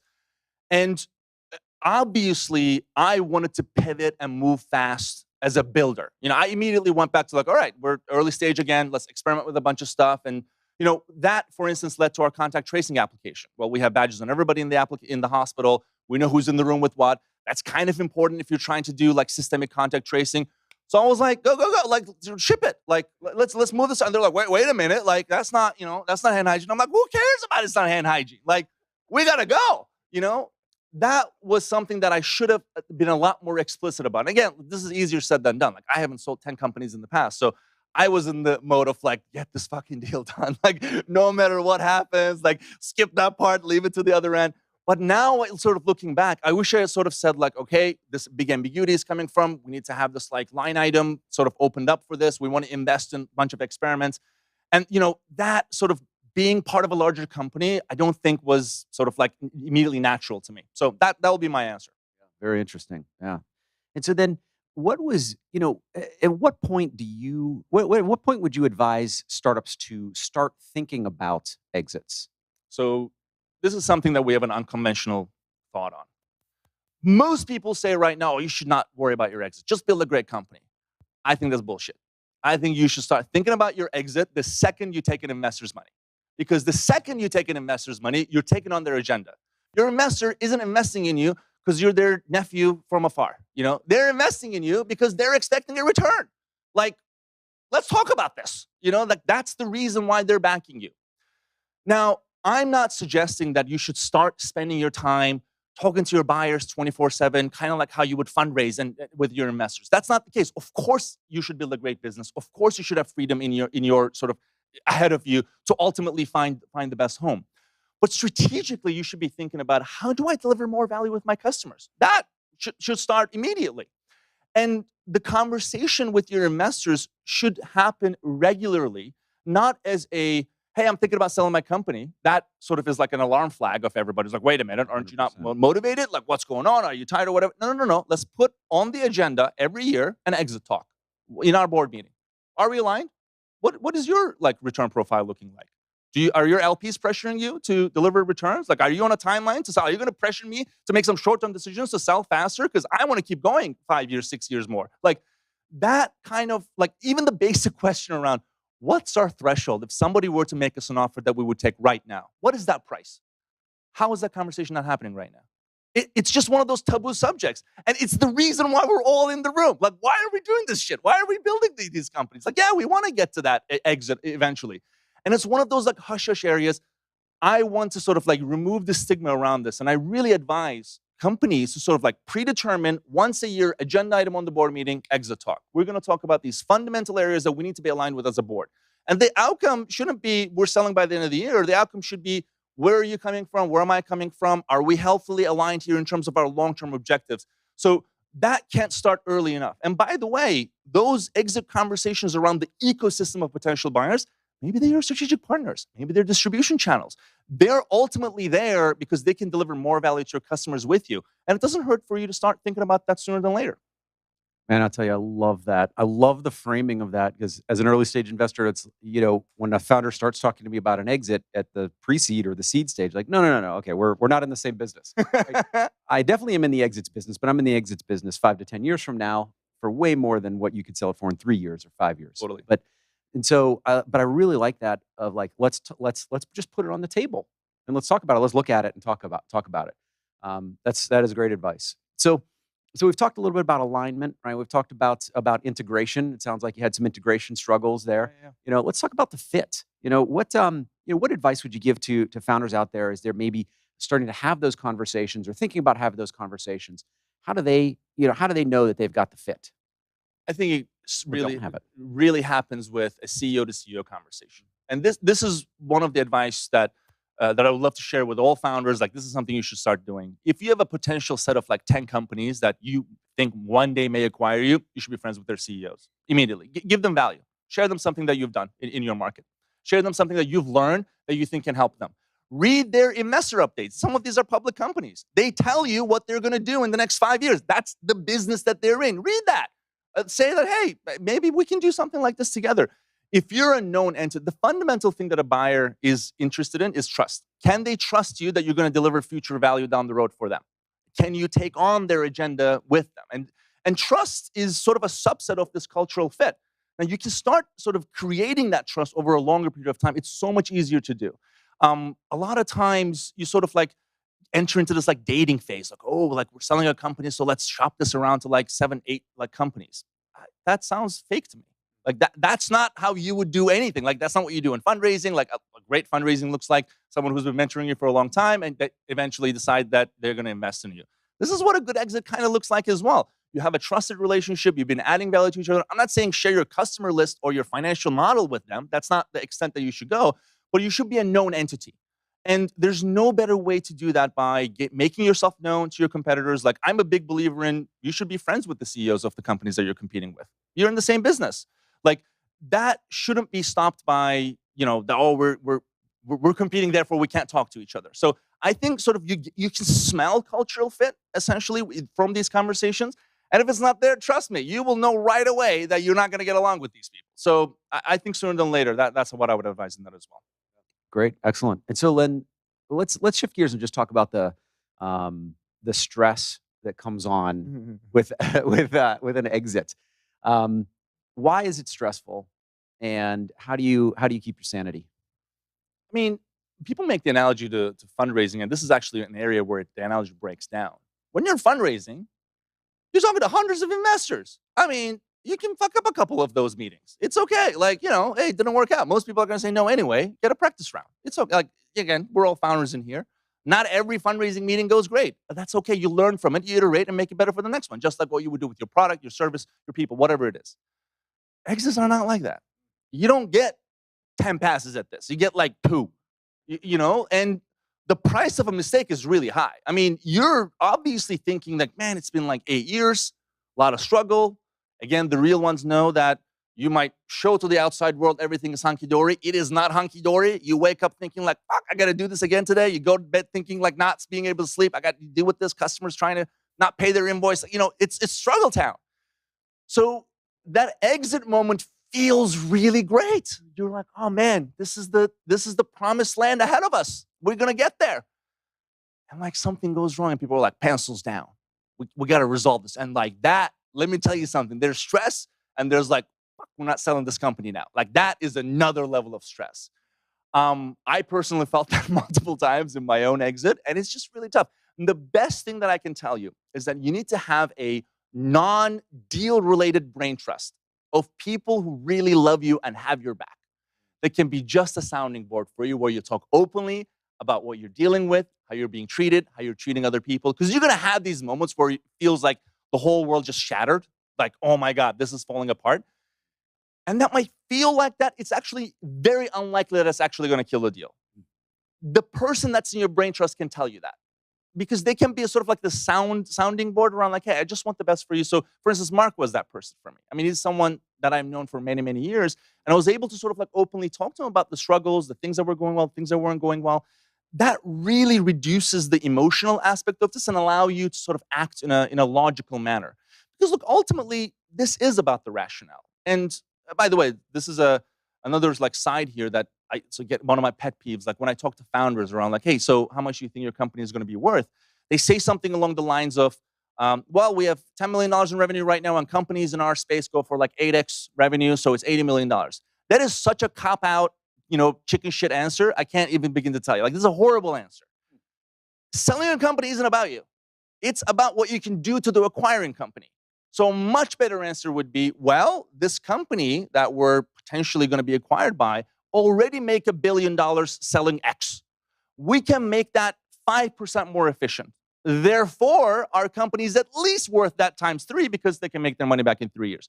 Describe your company and the value in terms of what you can do for others, not for yourself. That's a selfish way of looking at this. So ultimately, this is an exercise in empathy. And if you sort of have the stressful moments, and maybe you sort of like you eye to eye and it becomes confrontational in this sort of M&A conversation, it's a great idea to sort of ground yourself in, okay, why are we here? What is the impact that we're going to deliver together? Because no matter how much we disagree right now, once this is said and done, we're on the same side of the team. So let's talk about how we're going to serve those people, how we're going to serve our mutual customers, how we're going to deliver more value together. That sort of like, even when you're not in the same team yet, that really makes you feel like you're collaborating towards like building something together. The cover of our book is a big Jenga sculpture. It's this exercise where you're trying to like build something as tall as possible. It's very, very delicate. But ultimately, you're there for the same purpose. And that rationale, that driving purpose can be the best peacemaker that you can hope for if you find yourself in conflict and you're having those stressful moments as a founder. I love it. Yeah. So put yourself in the mind of your acquirer, what you can do for them. But ultimately, you're both there for the same reason. Put yourself in the mind of the customer. How can you make your mutual customers better? So, then, we had talked about the brain trust, right? And I would just want to back up to that really quick, right? Because was math already an investor in Swipe? No. Okay. So should you have investors in your brain trust? Well, maybe. Maybe not. We have an audience of entrepreneurs in here. You know as well as I do that not every one of your investors are created equal. The dollars are green, but some of them are kind of like not helpful. Some of them are actually super toxic that you kind of don't wish you talked to them. I mean, let's be real with each other. But some of your investors, they might be the smallest check in your company, but you're like, my God, every time I'm looking forward to that conversation, I leave feeling invigorated, full of ideas and inspiration. I want to charge forward after I talk with this person. They got my back. They're not in it just to make a buck. That's the person you should talk to. Ultimately, this is one of my favorite things about math. Math is a fund built by operators. Troy, Mark, Dana, they've all had leadership roles in startups and high growth environments. So they've walked the walk. I mean, we have some Techstars folks in the audience right now, and you guys know what I'm talking about in here. When Troy gives you feedback, it's not like, I read in this one time that you should do this. It's like, hey, that one time where I had to fire half my company, here's how I felt. Like, and that's a real experience. Now, I pitched math 3 times as SwipeSense. Got turned down 3. But I kept, for them, it was never a Mert. This is not a no. This is a not yet. And I believed in that. And I sort of kept them in touch of like, hey, I would love your advice. This is what I'm struggling with. And they've been incredibly generous with their mentorship and guidance. And part of the reason why I joined math in the first place, I want to be what they were to me, to other founders.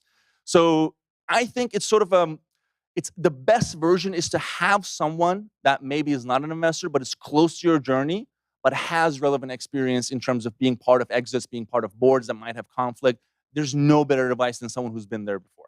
Yeah, wonderful. Or read Exit Right. That's also a great source of advice. Well, obviously. Yeah, and that's actually a great segue because we want to plug the book because we want everybody here to go and get a copy. It's pre-sale right now. Is that right? Yes. Yeah. So tell us, where can we find the book? Go to exitrightbook.com.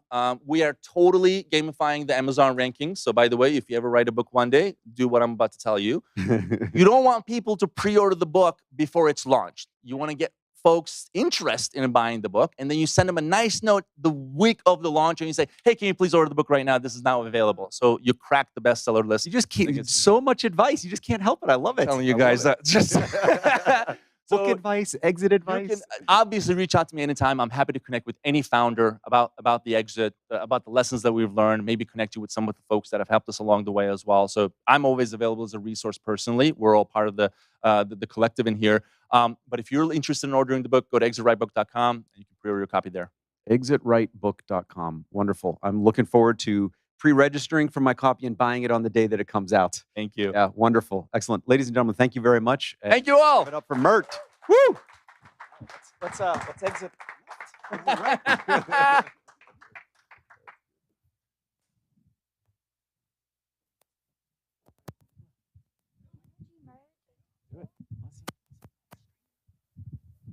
Thank you again, Mert and Rich. Great conversation, great energy on the stage.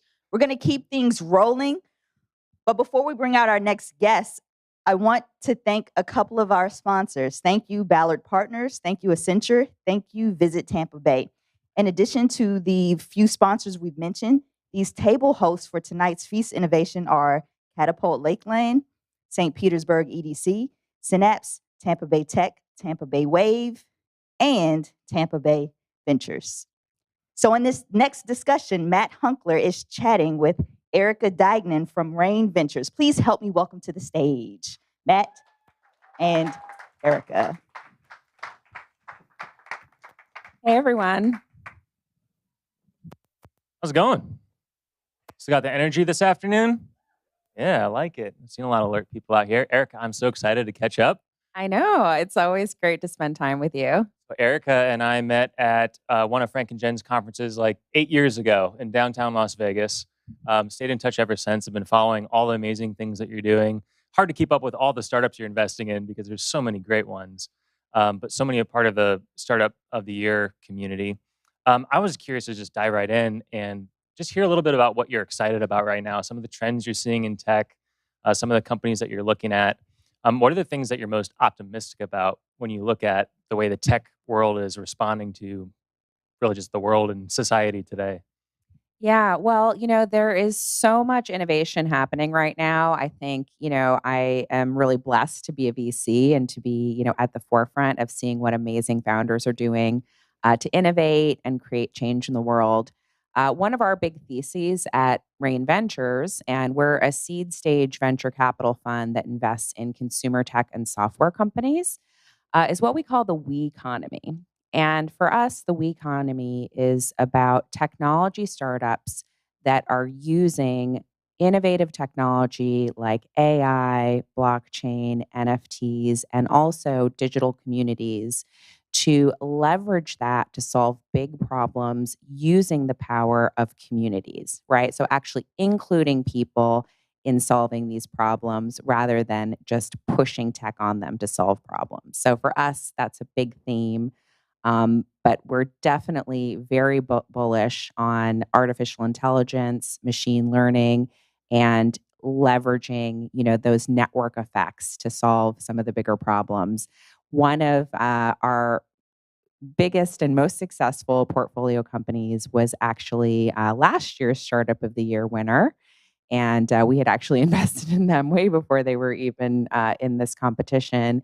But they're in the fintech space, and they've been able to solve the problem of predatory payday lending by creating communities and using networks to help people get capital to each other. So they solve two problems. One is very expensive sort of emergency loans that most people can't afford.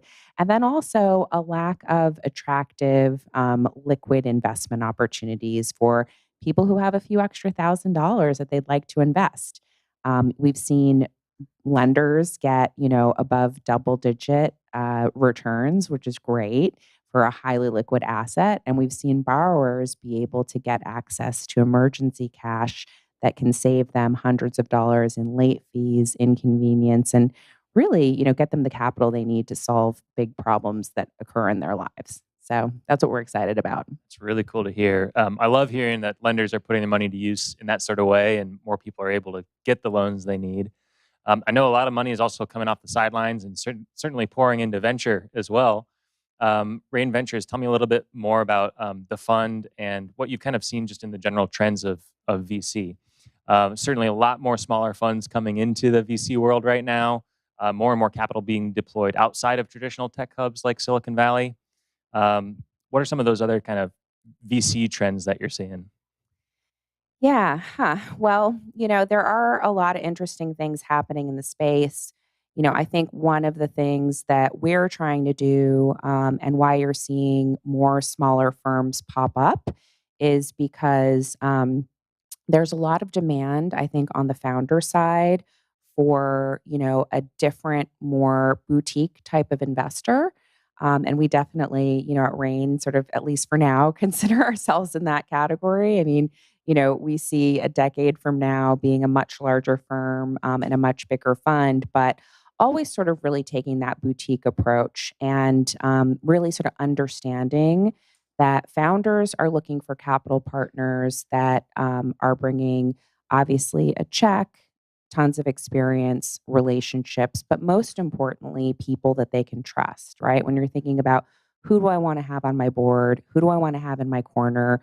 Who can I expect to have my back for the next, decade long journey that we're embarking together on? And I think that's really why we've seen a rise in smaller funds, with, maybe smaller GP partnerships where people can really sort of identify a specific type of, partner that they want to work with for the future, right? Versus some of the bigger, more standard traditional venture funds. For us, a big differentiating factors is we're one of the only venture firms out there with two Black women GPs, right? There are very few, as you guys know, the venture in general is not exactly a very diverse place. And what that means is that startups don't have, great options for building diverse cap tables. Nobody wants to not have options around the types of investors that they can go to for investment. So we're helping to solve that. And also, you want to make sure that in your investor base, you have a variety of different voices, I think, to hear from. And so, even when we're investing in a company that doesn't have an underrepresented founder, we're bringing a lot of value to them because we're helping them maybe have perspective on, markets that they're not inherently familiar with. Do you have any examples of some of your portfolio companies that have benefited from having those different perspectives and having more diverse leaderships? Yeah, absolutely. I mean, we have one really great, actually two companies, I think, that are good examples of this. So one is a company called Monica and Andy, which is sort of the leader in organic, sustainable baby, and they have a digital marketplace as well. Brother and sister founder, Monica Royer, and then her brother, Andy Dunn, who is also one of the founder of Bonobos. So, a lot of experience in retail and working on a really important problem around clothing sustainability, particularly for baby clothes, which, are like, you go through them pretty quickly. So you want to make sure there's like a good supply chain and, it's high quality product. It's interesting because, we just increased our investment in them in their last round and are looking to take a board seat. And, outside of the founder, they don't have any women moms on the board, right? And you would think with a company like that, I mean, of course there should be a mom on the board, besides the founder. And so us actually being able to fill that role for them meant a lot to the founder because she doesn't exactly love having to go into board meetings and be the only woman and the only mom when it's a, very large digital platform for moms. So that one's really important. Another one that we just did is an amazing, IoT security company called Flare. They do a very beautiful bracelet jewelry that, stealthily contains some security devices. So if you're ever in an unsafe situation, you can get help to get out of it at the press of a button. Amazing team. They're both survivors of sexual assault. And when they went to raise money for this company, which is obviously a huge market opportunity, but also, a mission that's really important to them, they felt so blessed to be able to have capital partners who had actually experienced, the problem they were solving. And could really, work with them on that level of, understanding where they were coming from and also, their customer base and why they needed it. So it's situations like that that really help us understand the importance of what we do and why our presence in the market is really priceless to founders. Really great examples, and I'm excited to hear that companies like that are getting backed growing like crazy and have great leadership and mentorship to support it. It's really cool to hear. We've obviously had a very interesting last couple of years, just in general, as a society.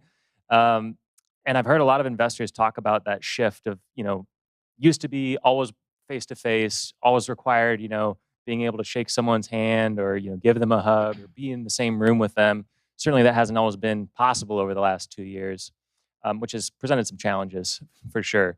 And I'm sure we've all experienced that ourselves. I'm curious if you saw any benefit or even more connectivity or more opportunities during these last couple of years as you've been investing. Like, have you found ways to connect with different types of entrepreneurs you wouldn't have found otherwise, or found other ways maybe even to network with co-investors, or as you're raising this most recent fund, maybe connect with people that wouldn't have otherwise been in your network? I'm just curious kind of what that was like from you being in the VC seat. Obviously I was in the operator entrepreneur seat for the last couple of years. So I'm curious to get your perspective on kind of what that shift was like.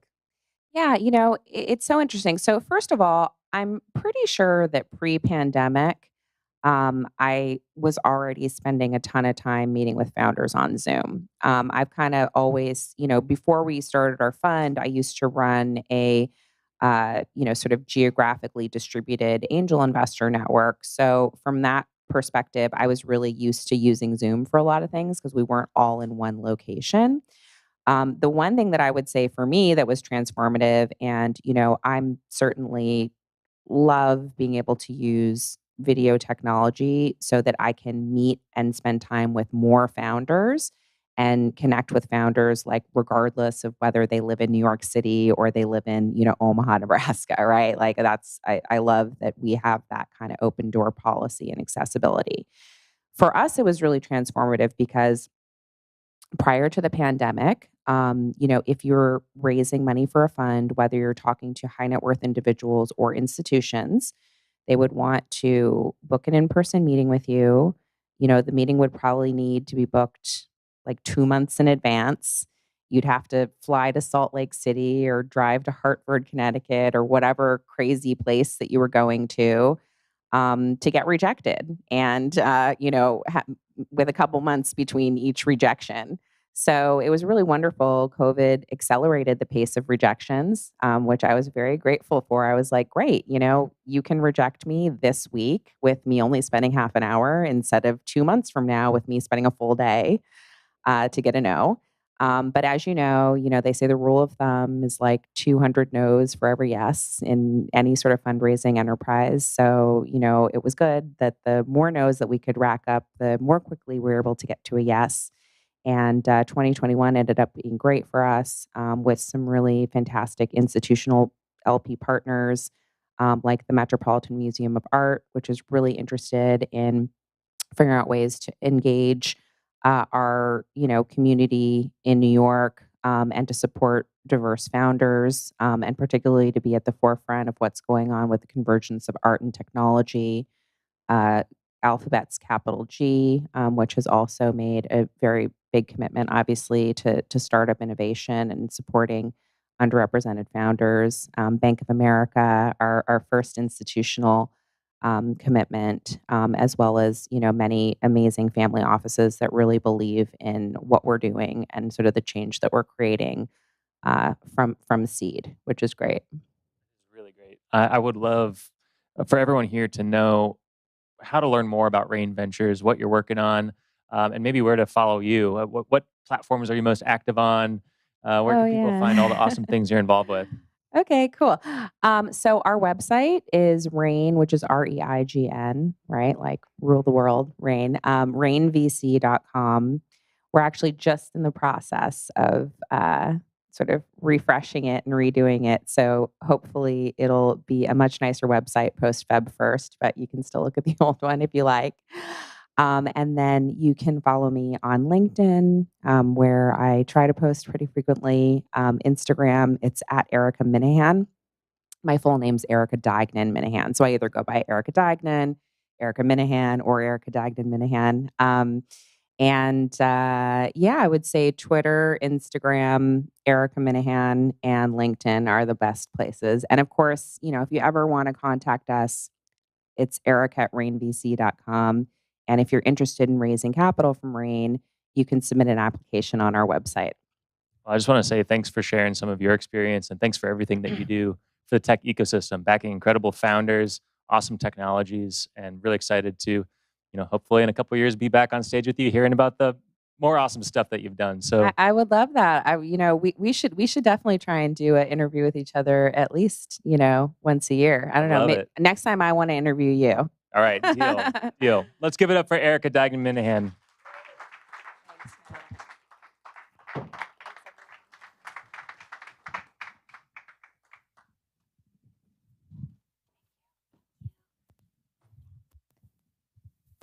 You again, Erica and Mert. I want to remind everyone that's watching online to participate in the conversation by using the hashtag SOTY Summit 9. Again, that's SOTY Summit 9. Have we enjoyed today's programming? Can I get a round of applause for the people today? Awesome. And how many people are joining us this evening for the Feast of Innovation? A couple of people. Are we excited about that too? Oh, I didn't hear a lot of claps for that. I didn't hear you. Oh, yeah, it is. Well, has it warmed up? See, I'm from DC and I came down to Tampa and I'm like, oh, fun in the sun. No. Who's from Tampa? I'm blaming you. I blame myself. I think I brought the cold to you, so I apologize for that. All right, we're going to keep it moving right along. And this is going to be a great, great discussion, a great catch-up, because it's been a year since Solo Funds was named Startup of the Year. Founders Travis Holloway and Rodney Williams shared the latest news and lessons learned from their rising startup journey with Lisa Mitchell of Techstars. Please help me welcome them to the stage.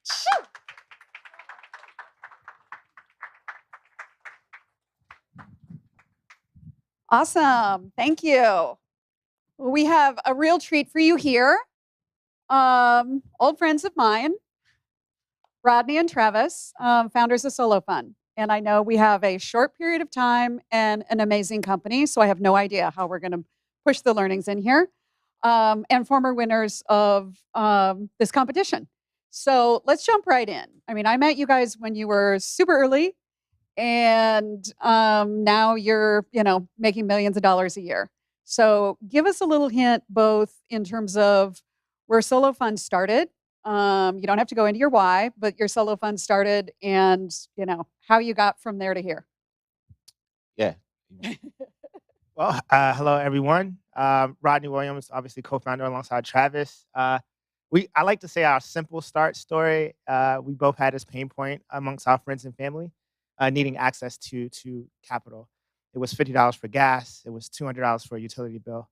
When we started to dive in deeper into that problem, it was a much bigger problem than we ever imagined, and that was the premise for Solo. Travis then made his way across the United States, starting out originally in New York City, made his way to Columbus, Ohio, in an accelerator, to then Cincinnati, Ohio, to then Kansas City. Techstars. Then to Los Angeles. And it's been obviously a long, long journey. Today, we started out, it's all about like loans funded, how many people we're going to help. Today, we are helping over, 50,000 people a month. We do about 20,000 loans a month. We've surpassed what everyone thought. Yeah, we can clap up for that. Thank you. Yes. So Travis, tell me, what is that trajectory going to look like in the next year? I mean, it's been like consistent 20 to 30% month over month growth for like almost 2 years. We are one of the fastest growing fintechs that most people have never heard of. I think that'll change this year. We're starting to, market a little bit more openly and forcefully, both on radio, and you'll start seeing some TV later this year. But, the organic halo of this business and really solving a need that so many people have. 80% of our country in 2020 was waiting on $600 from the government, right? Food insecurity lines, miles long. And we knew that this was a problem much before, COVID was a household name. and people need access to capital. And by solving that need, it's only become more and more prevalent, how important the small dollar capital is. And, for people who are actively looking for yield, I mean, obviously we know some of the names, the Robinhoods, the Coinbases, et cetera. We've known people were actively looking for yield for just as long as them, right? We just weren't building this business yet. But what we've been able to provide is industry leading return, and that's been growing the business. And that's where we don't see any slow up. We only see ourselves continuing to fund more loans. And while our loans are definitely smaller in size, what I will say is that we're doing 3 to 4 times the amount of loans that like a lending club is funding. And we're doing 3 to 4 times what they're doing on a monthly basis. So we're doing in a month 3 to 4 times what they're actually doing on a year.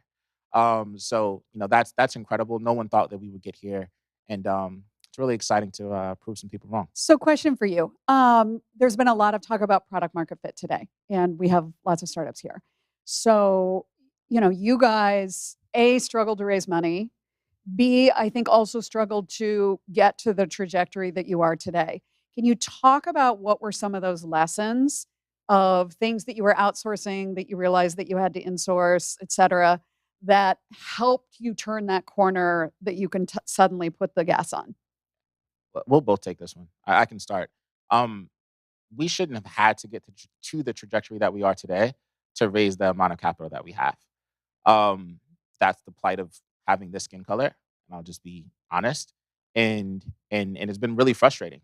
I'll tell you that some of our counterparts who are in the space would have raised hundreds of millions of dollars with the amount of traction that we have, right? We've been doing over a month. We're over $1 million a month in revenue, but if you look at Coinbase, we've only raised $15 million.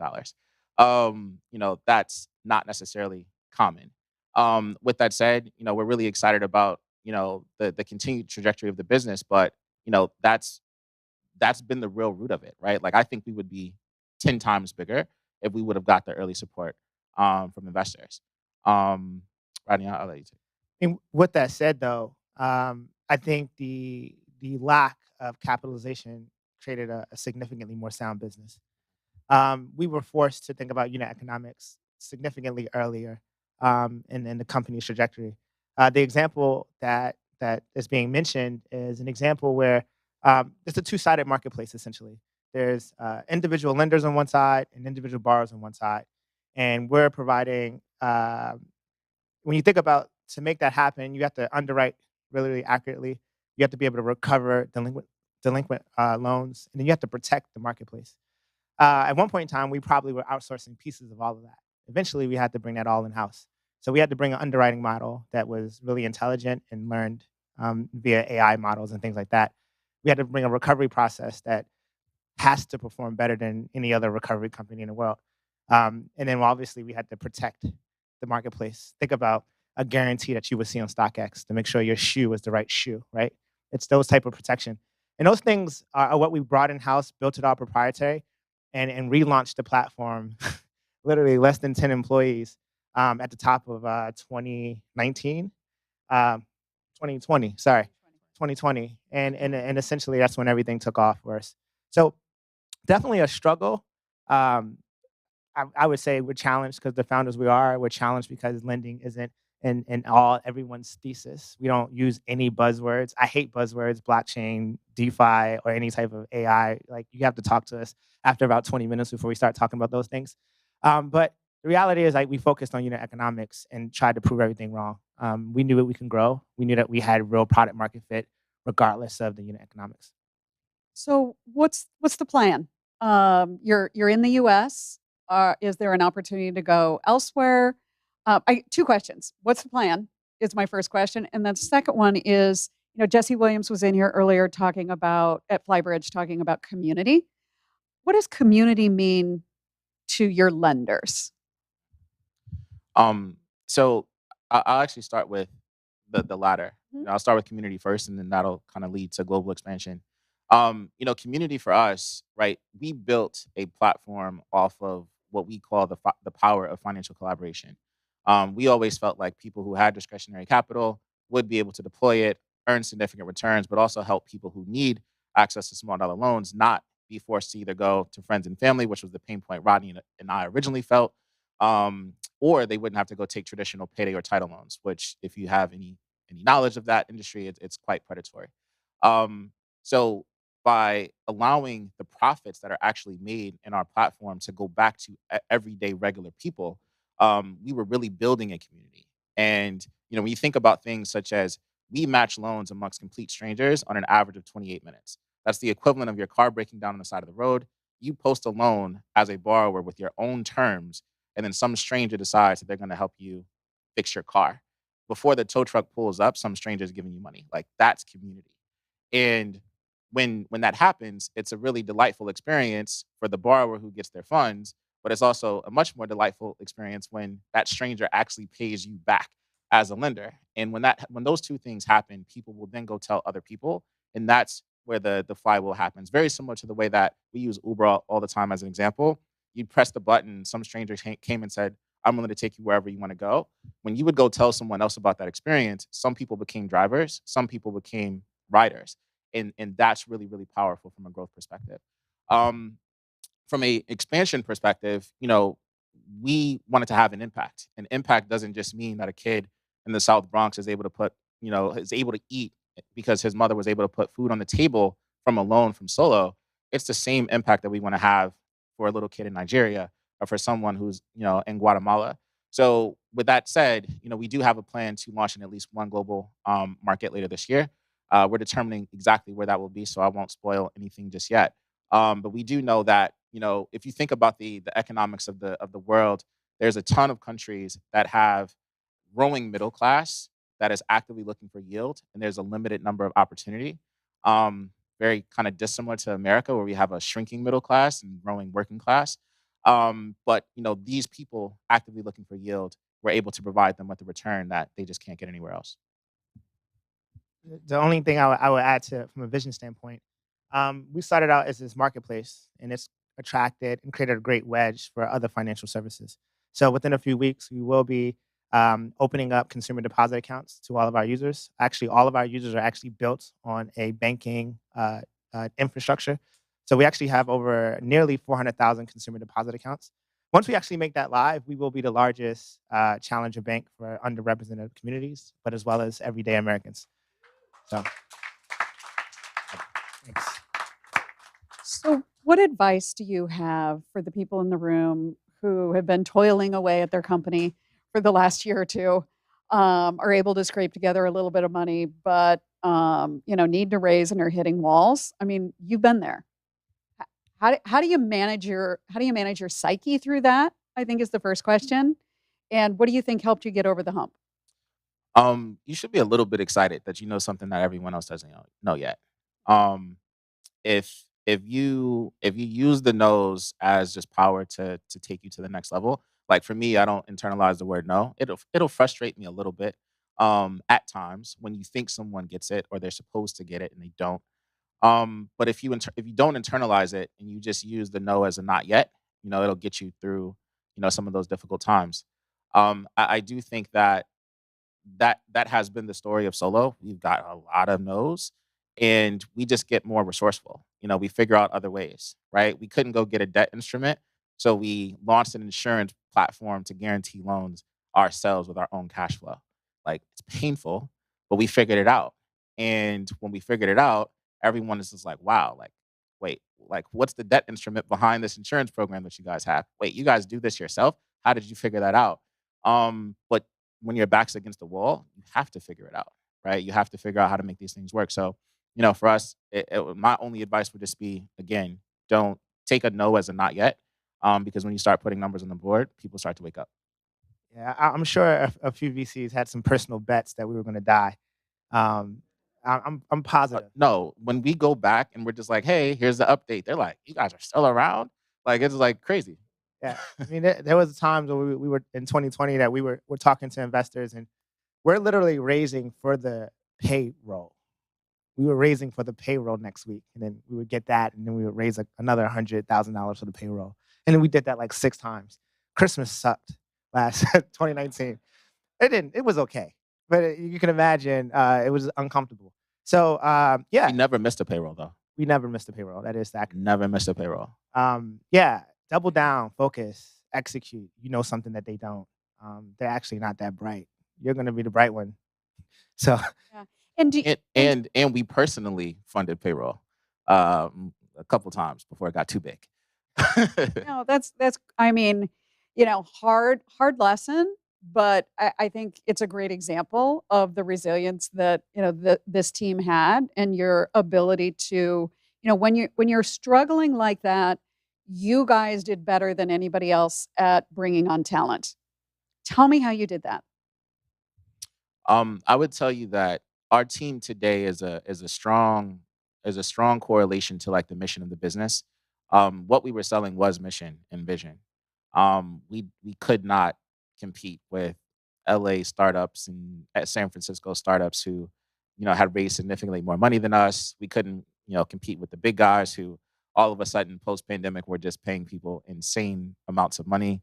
I had an engineer leave our team. He's making like $500,000 a year at some really, really, really big company. No way that we can compete with that. But for everyone else who's largely there, they're bought into the mission, right? They wanna build a community that empowers financial collaboration for all, financial autonomy for all, and that's what keeps them there, right? All of them have people on LinkedIn trying to poach them and offering them more money than we can offer them, but they're really bought into to the mission. Be true. Our head of engineering was the former U.S. head of engineering for TransferWise and Wise. He saw us making a plea to the U.S. Congress, the Financial Committee of Financial Inclusion. He saw us there. He reached out on the LinkedIn, and he basically, a year before he joined, said, "This is the company I want to be a part of," right? So those are the things. We're attracting talent, not because of anything else. I want to thank you guys for all your work. I couldn't be more proud. Thank you, Lisa. We are so excited to have you as a continued supporter. Yeah. Well, thank you. And I know Startup of the Year Summit is happy to have you back and are happy to be on your cap table. So thank you.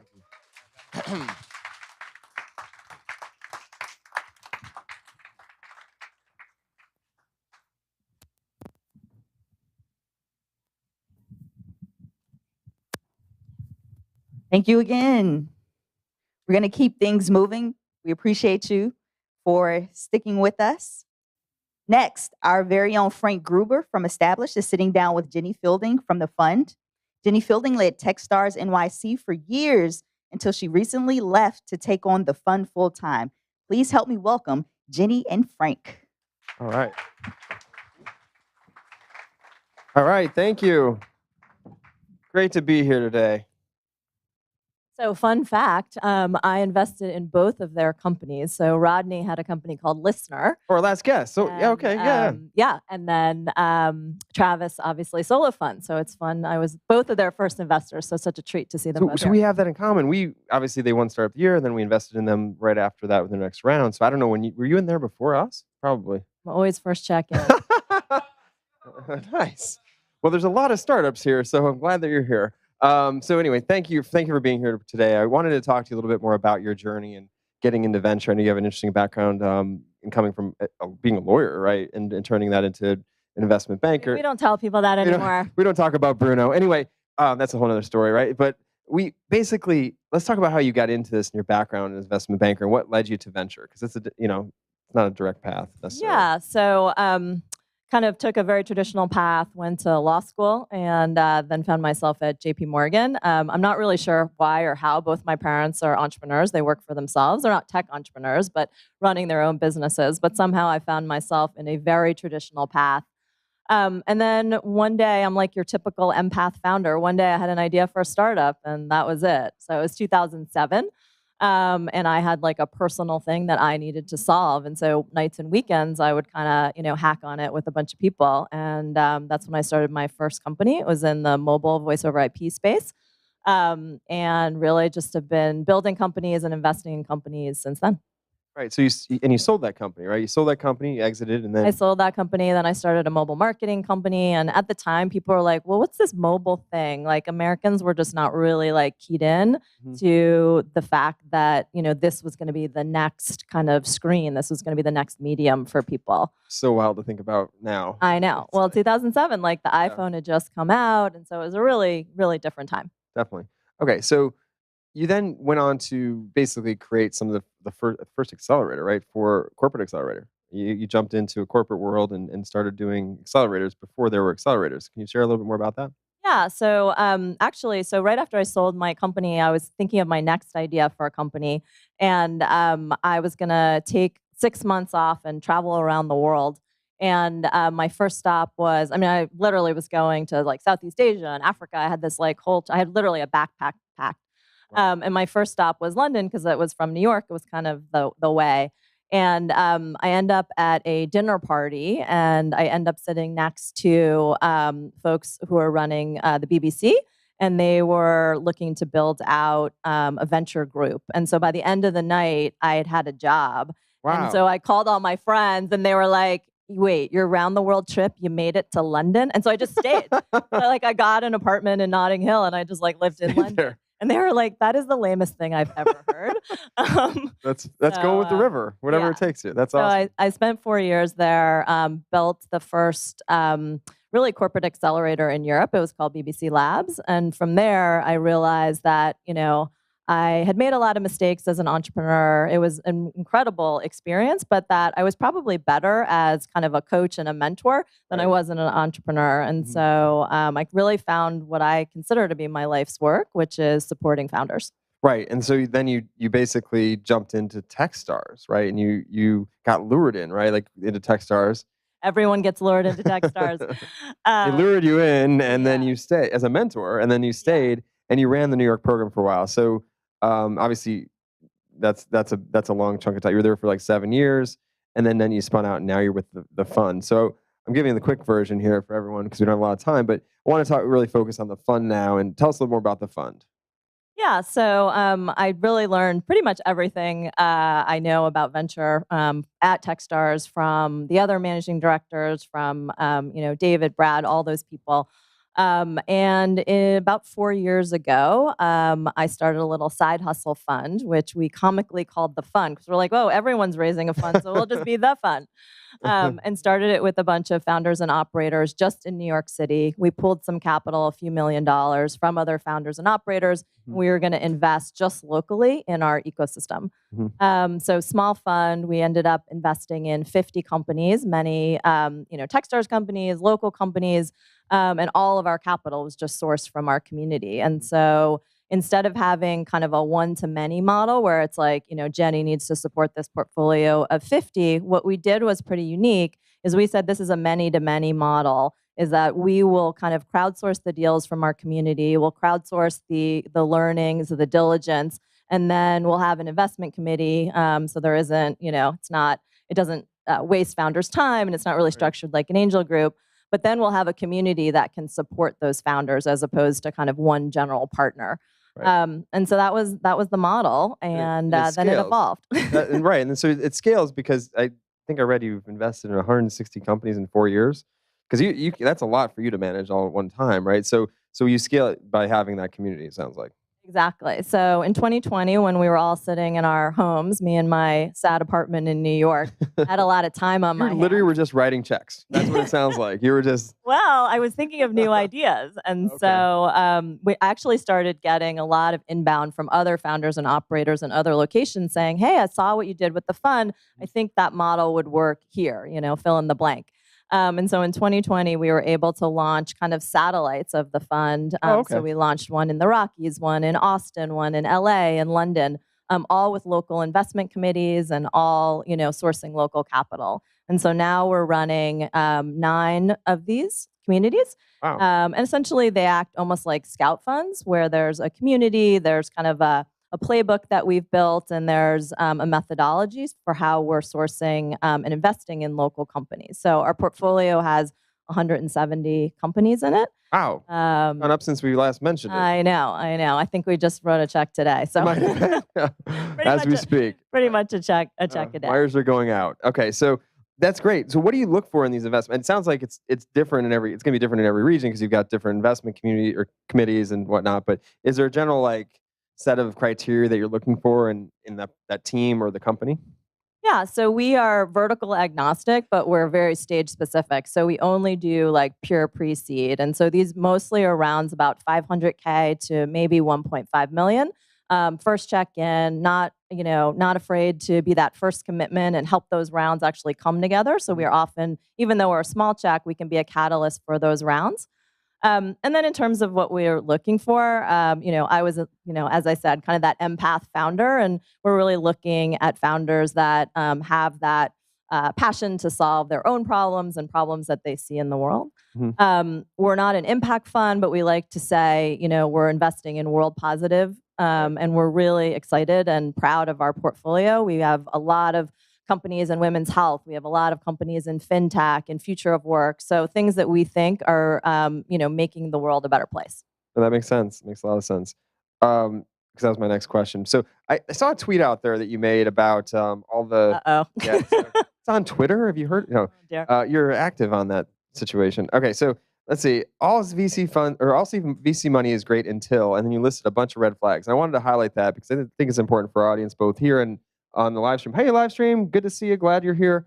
Wanted to just kind of make sure that you could share some of the advice that you give to startups that are pitching VCs, because it was a great list, and I thought that it'd be good to kind of talk through some of those things. Yeah. Remember so the point of that tweet was actually a founder had a very unfortunate situation, which was, there were kind of hard times. It was 2020, and things weren't really working out. And even though this founder owned the majority of their company, the investors actually weren't happy and wanted the founder kind of out. And so they were able to be quite crafty, and through leverage, not through the power of ownership in the company, but through kind of leverage, were able to essentially get him to step down. And it was pretty, kind of traumatic all around. But it was a good reminder that venture capital money comes with, consequences in a way, and that you have to pick your investors well, and that you have to really understand what this means. And in the last few years, we've just been living in these kind of glory times where, founders have a lot of control and there's a lot of money out there, but, that can change on a dime if you're not kind of living up to the expectations of what that money entails. That makes sense. That makes a lot of sense. So also for the startups out there, are there certain ones or certain types of companies or certain companies you're thinking of that you've invested in that you're closely watching or thinking about right now? What's top of mind for you? What gets you excited? I've heard a lot of folks talk about different things that they care about here today, and some are in the metaverse, and some are here in real world and all that. So tell me a little bit more about what you're thinking about, what excites you as an investor. Yeah, so this might be a surprise, but I've built a portfolio about half a dozen companies in Nigeria. So I've been quite excited about the ecosystem there for a number of years, and developed a nice little community. I'm getting really great referrals from the founders that I've invested in. I had a few go through my Techstars companies. They're mostly in kind of infrastructure, whether it's fintech or kind of logistics. But I think developing countries are a massive opportunity right now, and I'm really excited to lean in. That's really interesting. We've seen a lot of companies come through our community that are literally doing that in the fintech space and infrastructure. So love hearing that. I'm glad to hear that you're investing in those. So obviously being a part of Techstars for so long, very focused on mentorship and whatnot. What are some things that you've learned along that journey that you pulled out of Techstars and now you're applying today to the startups you work with? You have to meet founders where they are. And so, what we try to do at the fund is really look at the companies and the founders kind of holistically and say, how is it that we can support you, as opposed to kind of putting founders in a box. You need those metrics, or you need your team to look like this. Every team is slightly different. So we try to kind of use empath, and we're all founders and we've all gone through the journey. And so we try to put ourselves in those founders' shoes. And a lot of that I got from my training at Techstars for sure. Interesting. And I was curious how that, so you started that as a side hustle at Techstars, and you're seeing a little bit more of that. Is that something that was helpful? Like, did they support that? I'm curious what the appetite for that kind of work is with Techstars having their own stuff. And like, how do you keep it all straight? You're involved in so many things. Like, you're like, you got this table, Phil. I'm going to put up the startup investment over here and then out over here. Like, how does that work? When you love your work, Yeah. when your work feels like your life, you have a lot of capacity. Okay. And so I had a lot of capacity at Techstars, and that was really kind of nurtured by the leadership at Techstars. And at some point, it felt like it was the right time to be investing in myself. Yeah. So I think that we all kind of believe that more money and more support and resources and mentorship into the early stage. And so whether it's coming from my checkbook or someone else, I think it's very collaborative. Yeah. And that's actually one of the things I love about early stage. It's quite different at the Series A and Series B where people are competing. Right. I mean, take solo funds. It's a great example. That took a village, right? Yeah. It took a syndicate of investors, and we all, Erica's in that too, and you're in that, and we all kind of, are leaning in. And so I think at early stage, I love the collaboration between investors that really want to support founders. And when later it becomes a very different game, I think. I guess I'm curious how you've been in this long enough to see the change in what early stage means, right? What are your thoughts on that? Because it's now shifted so far up to like Series A's that are like $8 million pre-seeds, anyone? Yeah, right. That's what I'm saying. I think it's just a moment in time. I don't believe that this is really the new normal. I think that we're at an interesting time. If you're a founder, it is an amazing time, so go get that money. But I also think, going back to the tweet, like you have to be careful, right? So if you take massive amounts of money at really high prices, at some point that does catch up to you. And I think there's this kind of funny perception that the downstream money, like they're dumb. Like Tiger is not dumb, right? They might be less price sensitive, and so they'll pay high valuations, but they're not investing in crappy companies, right? And they're doing a lot of actual diligence on it. And so, if you're not building, real products and you're not able to monetize, like that'll catch up with you quite quickly. That makes sense. So I guess you've kind of spun out that hub and spoke model of like having these different feeders or scout systems. What else? I guess how did that come to fruition? Was that just a pull, or was that something in your master plan? And then like, what's kind of next for y'all? Well, it was definitely pull. It was pull from the ecosystems, and I'd also say like. My colleagues at Techstars, many of them that are working with me. And so I think it wouldn't have been possible without the support of kind of the larger ecosystem. There are many people in this room that have actually funded my have funded my fund, right? I walk around and I'm like, oh, that person's an LP, that person. Cool. It's all founder and operator capital. And so there's really this interesting community that's come together from people like you. So it's been incredible. In terms of what's next, more of the same, bigger, more geographies, and hopefully some larger checks as well. Okay. Okay. So I guess for all the startup founders here, and you've seen a bunch, you judged a bunch of companies, and you're gonna be mentoring stuff like tomorrow. What's some advice that you'd give them? Like, let's pretend this is your Techstars crew that you've done tons of classes for. What are some of the things that you do to prep them for being successful out there in the early stage? I mean, just having a very crisp kind of, not just like your pitch, but, really understanding who you are and how to communicate that is so important, right? You need to like inspire people. And I often find founders, they get in the weeds really quickly. And I always say like your job is to inspire, not to educate, right? And so you just need to kind of get me excited, get me wanting to take that meeting as opposed to going super deep in the weeds. So my biggest piece of advice is just like get people excited, show your energy, your passion for what you're doing, but keep it a little bit high level. I like that. So get excited, not educate, because as a founder, like you feel like the world is attacking you and that you need to be smarter and better and all these things. Every single detail. Yeah, and so you're like, and then we also do this, and then it's this. And it's like, whoa, I, as a stupid person, like I just need to, like the only thing, I can only remember like two things, right? So give me like your two things that I can come away with and be like, yes, that is what you're about. And I do think it's hard just to like simplify it and just be really concise and crisp. Okay. That's great. Thank you so much for all this. I really appreciate being here. Thanks, Jenny Fielding. Thanks. Let's hear it for Jenny Fielding today. All right. Thanks so much, Jenny.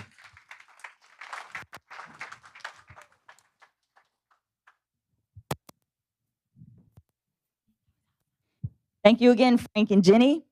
We're actually going to take a quick 15-minute break. Go out there, stretch, talk, mingle, and we'll see you in a few.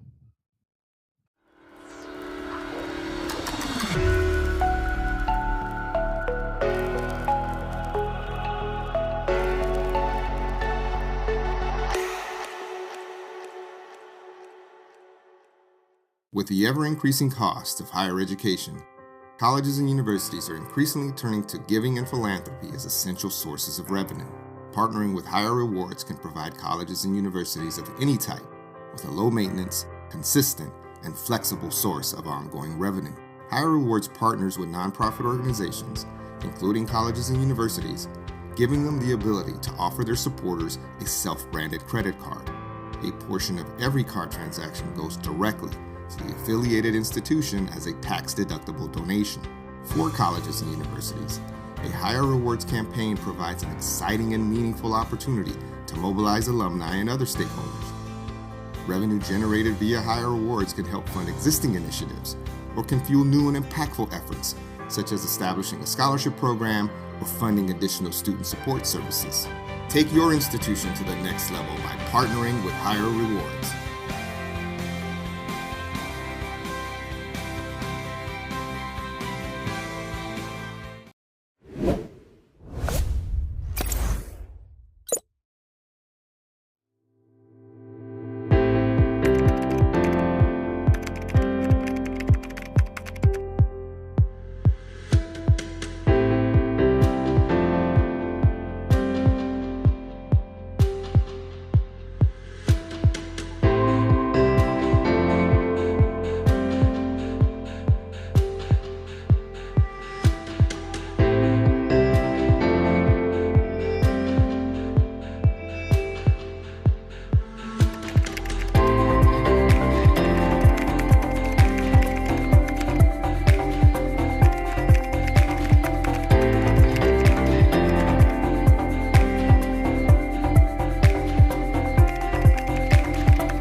I'm Juan Betancourt, CEO of Human Intelligence, the culture software, the hottest startup in Miami who just won top startup in Miami competition by the May Herald. We are an enterprise software company focused on the HR space. We call it Culture as a Service. We help companies measure, manage, and recruit for culture to improve team performance, collaboration, and inclusion.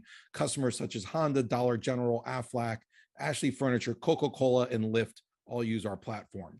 We've won more awards in HR than any company in technology in 2021.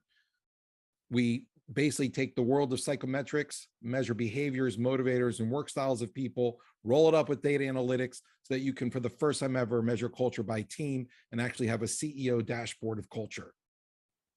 We also put this into all communication tools like email and Outlook so you can get these insights at your fingertips. Our board has the former CEO of McDonald's and Korn Ferry, and we are excited to be here today.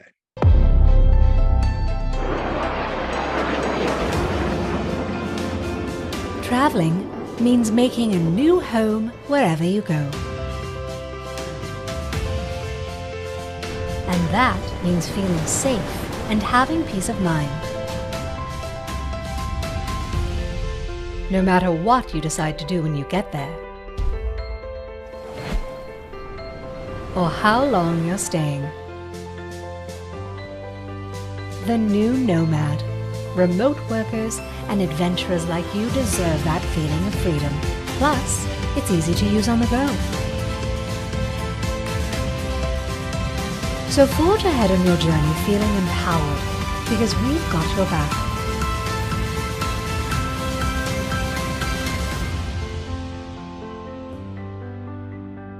Visit insurednomads.com to learn more. Hello everyone, my name is Max Follett and I'm the co-founder and CEO of Integrate School. We're an education technology company focused on helping schools that need help with lesson planning by allowing it to be easier for them to create, share, and implement lessons while mapping them to state standards, providing template and Google Docs integrations. This all helps to shorten the learning curve and significantly reduce the amount of time it takes schools to create lessons. as most schools use Google Docs and email to manage this process, which also lacks on actionable data.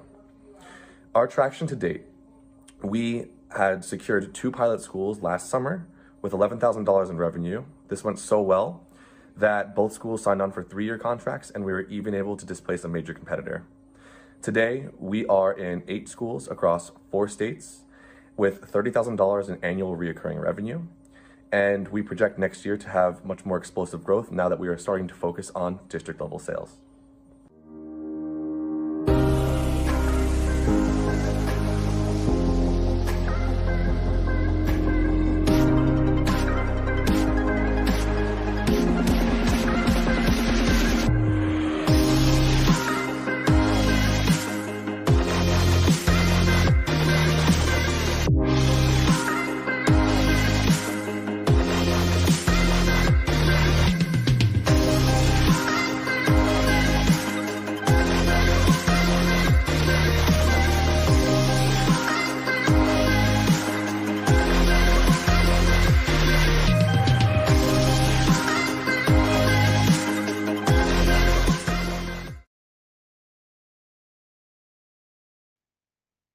Hi, I'm Alex Brodsky, and I'm the CEO and founder of Iterite. We help software product companies invest in innovation with confidence. Over $300 billion is spent on tech innovation every year, and only 5% of those projects meet their initial success criteria. Iterite guides product teams through a data-driven approach to innovation management and provides product leaders with our proprietary Iterite score, which is a single metric that helps them make investment decisions with confidence. After 2 years of testing and building, we're officially launching for 5 enterprise customers in February. Start innovating with Iterite today.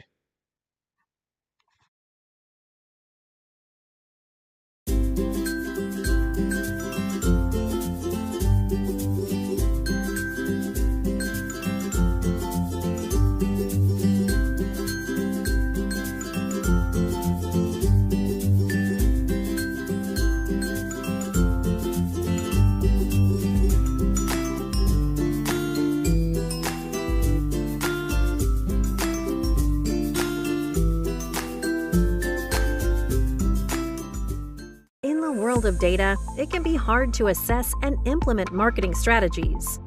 Making sense of your company's KPIs against real-world shifts is the real problem. Sometimes you tend to lose the ability on how to grow and how to do so. Meet Maya. Hi, I am Maya. A voice-enabled consultant that brings strategies and insights to your marketing KPIs in real time. Hope this helps. You can run engagement ads that will help you increase your brand's visibility on Facebook. If your primary goal is to generate in-store sales, you can run a conversion ad and still increase Facebook likes for your page.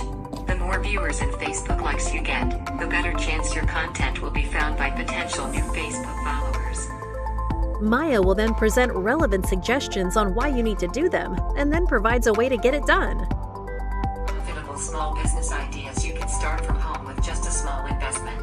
We've identified a few ways you can monetize your website. Maya makes sense of your progress with behavioral trends and maps strategies that influence marketing decisions. Start building your business with ease. Sign up for Maya and bring your ideas to life.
My name is Nico Ramirez, and I'm the founder of Paradigm Evergreen.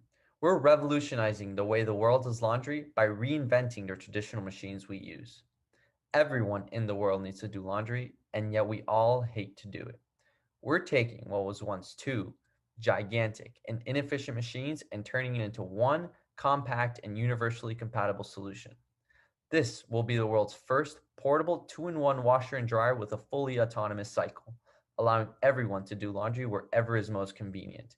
Say goodbye to what you hate most, spending foolish amounts of time, switching loads, and spending an unnecessary amount of resources.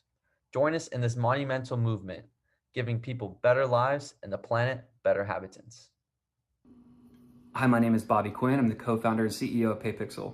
Over the last 12 years, I've worked as a pilot and aerial photographer delivering thousands of images and videos to my customers. In that time, I have experienced a lot of pain points that are still felt by drone pilots today. 3 of the biggest common problems we face is acquiring new customers, getting paid on time quickly by those customers, and sharing our images, videos, and 3D models with them in a way that makes sense. So I created PayPixel to answer those problems. PayPixel is a marketplace that allows anybody to find and hire new drone pilots across the country. With PayPixel, pilots can easily upload a profile, create portfolios and demo reels, and share those with anybody for free. PayPixel also has a paywall, which allows pilots to deliver their files securely to their customer and prevents them from downloading and sharing them until the payment is made. Our goal is for people to go to PayPixel first when they're looking for a new talented drone pilot to fulfill their order. Hey, Hi, what are you doing? I'm doing a pickle. What's a pickle? It's the alert I got when I'm in the grocery store. Quick task and get $5.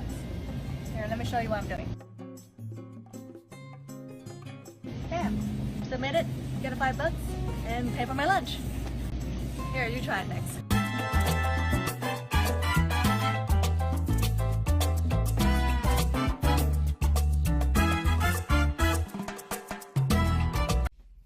At Playout, we are building the future of inclusive fashion through a new values-driven shopping ecosystem. We offer community and clothing to help Gen Z shop their authentic selves while supporting their values with gender expression affirming apparel, an inclusive shopping experience, limited edition designs, and the creation of a recycling and resale platform. Focused on the Gen Z consumer, we are community-driven and mobile-first. In the emerging metaverse, we look to provide memberships, exclusive access to physical goods through NFTs and crypto rewards, and digital gender-equal fashion. Gen Z commands $143 billion in buying power, and research shows that 56% of them shop outside of their assigned gender. Playout is leading the next generation of fashion, what some might label as genderqueer apparel today, but what Gen Z is simply calling fashion.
All right, we are ready to rock and roll. Or are we? We're still chatting? We're still chatting. All right, are we ready? Can we give a round of applause for the last two keynotes of the afternoon? Let's just clap it up in advance. Thank you again for being here with us. And again, to the people on the live stream, we appreciate you sharing your time with us. Please participate in the conversation by using the hashtag SOTY Summit9. Thank you again. So next, we're going to dig into culture. Culture is an important part of every business, and Jenn Lim, CEO of Delivering Happiness, will share some insights from her latest best-selling book after we stop chatting over there. You're excited? I'm excited for you as well. She's going to share some insights from her latest best-selling book, Beyond Happiness, with Jen Consalvo from Established. Please give them a round of applause.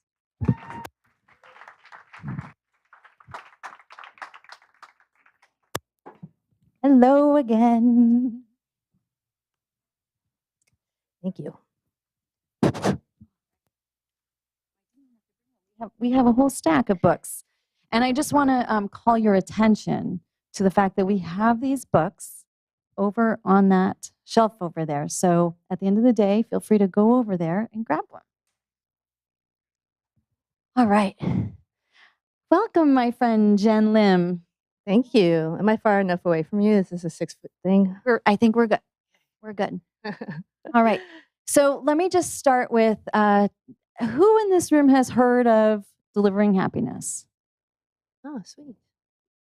Most people. For a few people in the room who haven't, why don't we go back and talk a little bit about the beginning of the journey? Sure. When the whole concept began.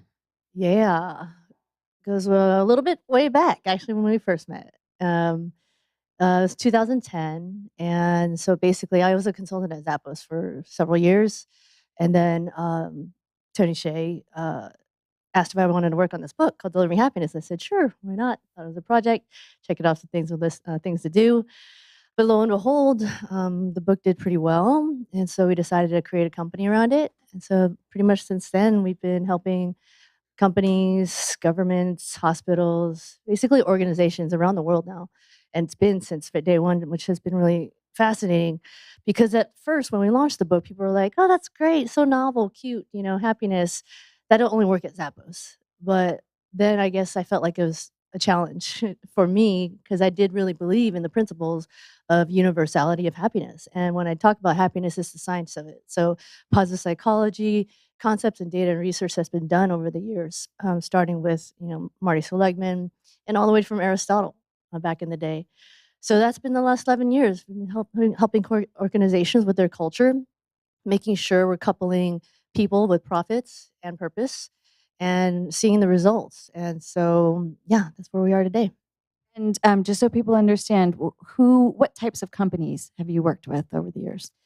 It's been so interesting because you would think by now we'd see some trends, but it spans all industries, it spans all geographies, from startups to Starbucks, government of Dubai, Northwell Health, which is a huge hospital system in New York. So yeah, construction, the whole 9 yards. It's been fascinating because I think it's less about those other criteria. It's more about where the leaders are and how they really want to take it, how they want to take that concept and whether or not they want to apply it in a sincere way. Because it's not just checking off the box of culture anymore. I think people can really tell, employees can really tell if you're walking the talk. And so now it's when the leaders actually do some deep reflection and hold the mirror to themselves and decide whether or not it's something that they want to choose to make people a priority, but also an investment instead of this line item that's always like an expense. And so we've seen time and time again, when you treat them like an investment, they invest back in you, with their blood, sweat, tears, and hopefully smiles. But yeah, it just makes sense for the company from a cost perspective, but just also you're a kinder human being in life and society. So the book rolls out, the company forms. You're rocking and rolling. Literally, if you follow Jenn, she is traveling the world, meeting with clients, speaking, helping companies put these ideas into practice. So then what's the impetus for the new book? Yeah, everyone's had a crazy last couple of years, so I'm not gonna pretend that mine was crazier than most, but I was supposed to write this book. The contract was signed 2020 in January.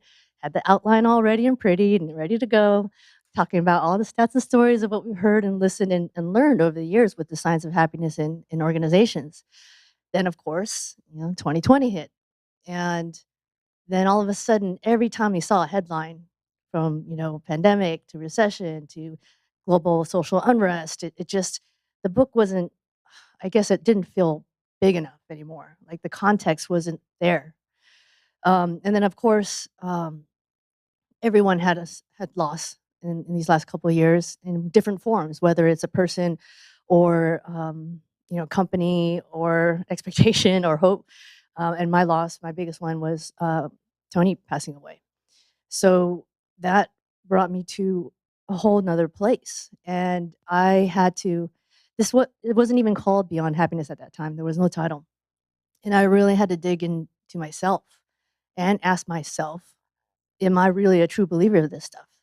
Is it truly about happiness and sustainable happiness, or is there more? And that's when I came to Beyond Happiness, because it was a pretty dark time for a lot of people. And for me, I really wanted to explore the gamut of, does happiness matter? Yeah, of course. Everyone wants to be happy, meaningfully happy, purposefully happy. But there's more to that in understanding what it takes to get there. And that includes not just the highs, but the lows. It includes, knowing your strengths, but also your shadow sides and your blind spots. And not just professionally either, like as a human being. And so that's what I wanted to explore more deeply and Beyond Happiness, and really just open the conversation. Because so many people I talk to now, they're not even sure what happiness means for them or their family, and let alone your own company and your culture and what you want to create and what you want to build. And so all these questions are great, I think, because we knew something was coming. We just didn't know it was all going to come in 1 year, and now 2 years. But, with the Great Resignation, everyone's kind of worried about that. But I think this is a great thing because it drives us to be more creative about what we need to do in this, forever new abnorm.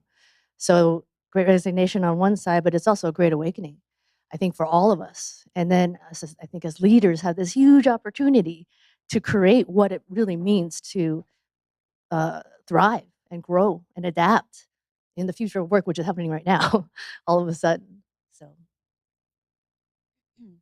So there are so many directions I want to take this, but let's start with, since you were talking about 2020 and you had clients at the time, how did the climate, the pandemic, change, and how did companies, in your estimation, some of the best companies, how have they reacted in this sort of shift in dealing with their teams, with trying to maintain what maybe they had put a stake in, saying we are about happiness, and all of a sudden they're facing all kinds of new challenges. What kinds of things did you witness, or were you able to be part of? Yeah, it was such an intriguing time because I really believe that, in the worst of situations or events, true character shows up of a person, and the same applies for the company. So how did they react in this time when it was chaos and, revenue was hemorrhaging, things like that, was super intriguing because it really went back into the psyche of the leaders and leadership. So I saw companies really live up to their values. Like they actually said, you know what, we want to make sure we're living by our purpose and our mission. Like one company, you might have heard it's a little coffee shop in Seattle. I was so intrigued by this case study because we were working, and this was right before 2020, and it was like, we're going to plan the next 50 years of their vision. And it was like this huge endeavor because Howard Schultz is out the door and there's new leadership in town. So we were just so excited. And of course, that Mike Tyson quote, everyone has a plan until you get punched in the mouth. So we all got punched in the mouth. All that visioning stuff went out the door. It was totally triage. They were hemorrhaging everywhere around the world.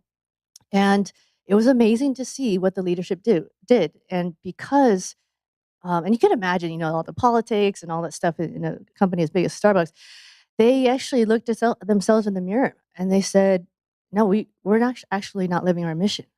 And that's so big for a company that's been known to be a purpose-driven company for so long, but they actually admit it, like, we're not doing enough. We're taking more than we're giving. So that was just, one example of someone that, a huge company that really took upon themselves to be a true leader in an authentic way. Another organization we worked with that I love telling about because of, everyone had a hard time, but hospital systems, you can just imagine what they were going through. So this is Northwell. I think they're up to like 85,000 employees in upstate New York. And luckily for them, like, they worked on culture before. So they actually aligned their whole organization, like 300 executives. I mean, who has 300 executives? But apparently hospital systems do. So we aligned them first on what their values are. So they came to a culture of care, which is an acronym. And then we rolled it out across all I think it was like 50 or so centers, 85,000 employees. So this was a few years before 2020. And then it hit. And I just had a panel with the chief experience officer, and he was sharing all these harrowing stories. I mean, can you imagine? Like, it was basically, he described it like it was a war zone. And these people, their employees, are in the war zone every day. Can you imagine that psychological state? And they actually had there's a really cool documentary that just came out about what they went through. I think it's called First Wave. Oh, you saw it. But anyway, so if you can imagine how intense that was. And here's a company that was already on the best places to work list, the Fortunes. They're like 90 something. And then during this course of time, they actually went up and they're at 17 across all industries, not just hospitals. So that was just shocking to me. And he was just saying, very simply, it was the culture.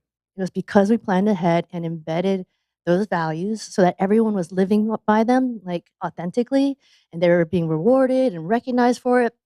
And that really helped them through, one of the toughest times. Like, the CEO was actually, at the very beginning, he was told, don't walk around. Like, we don't know, don't walk around the halls.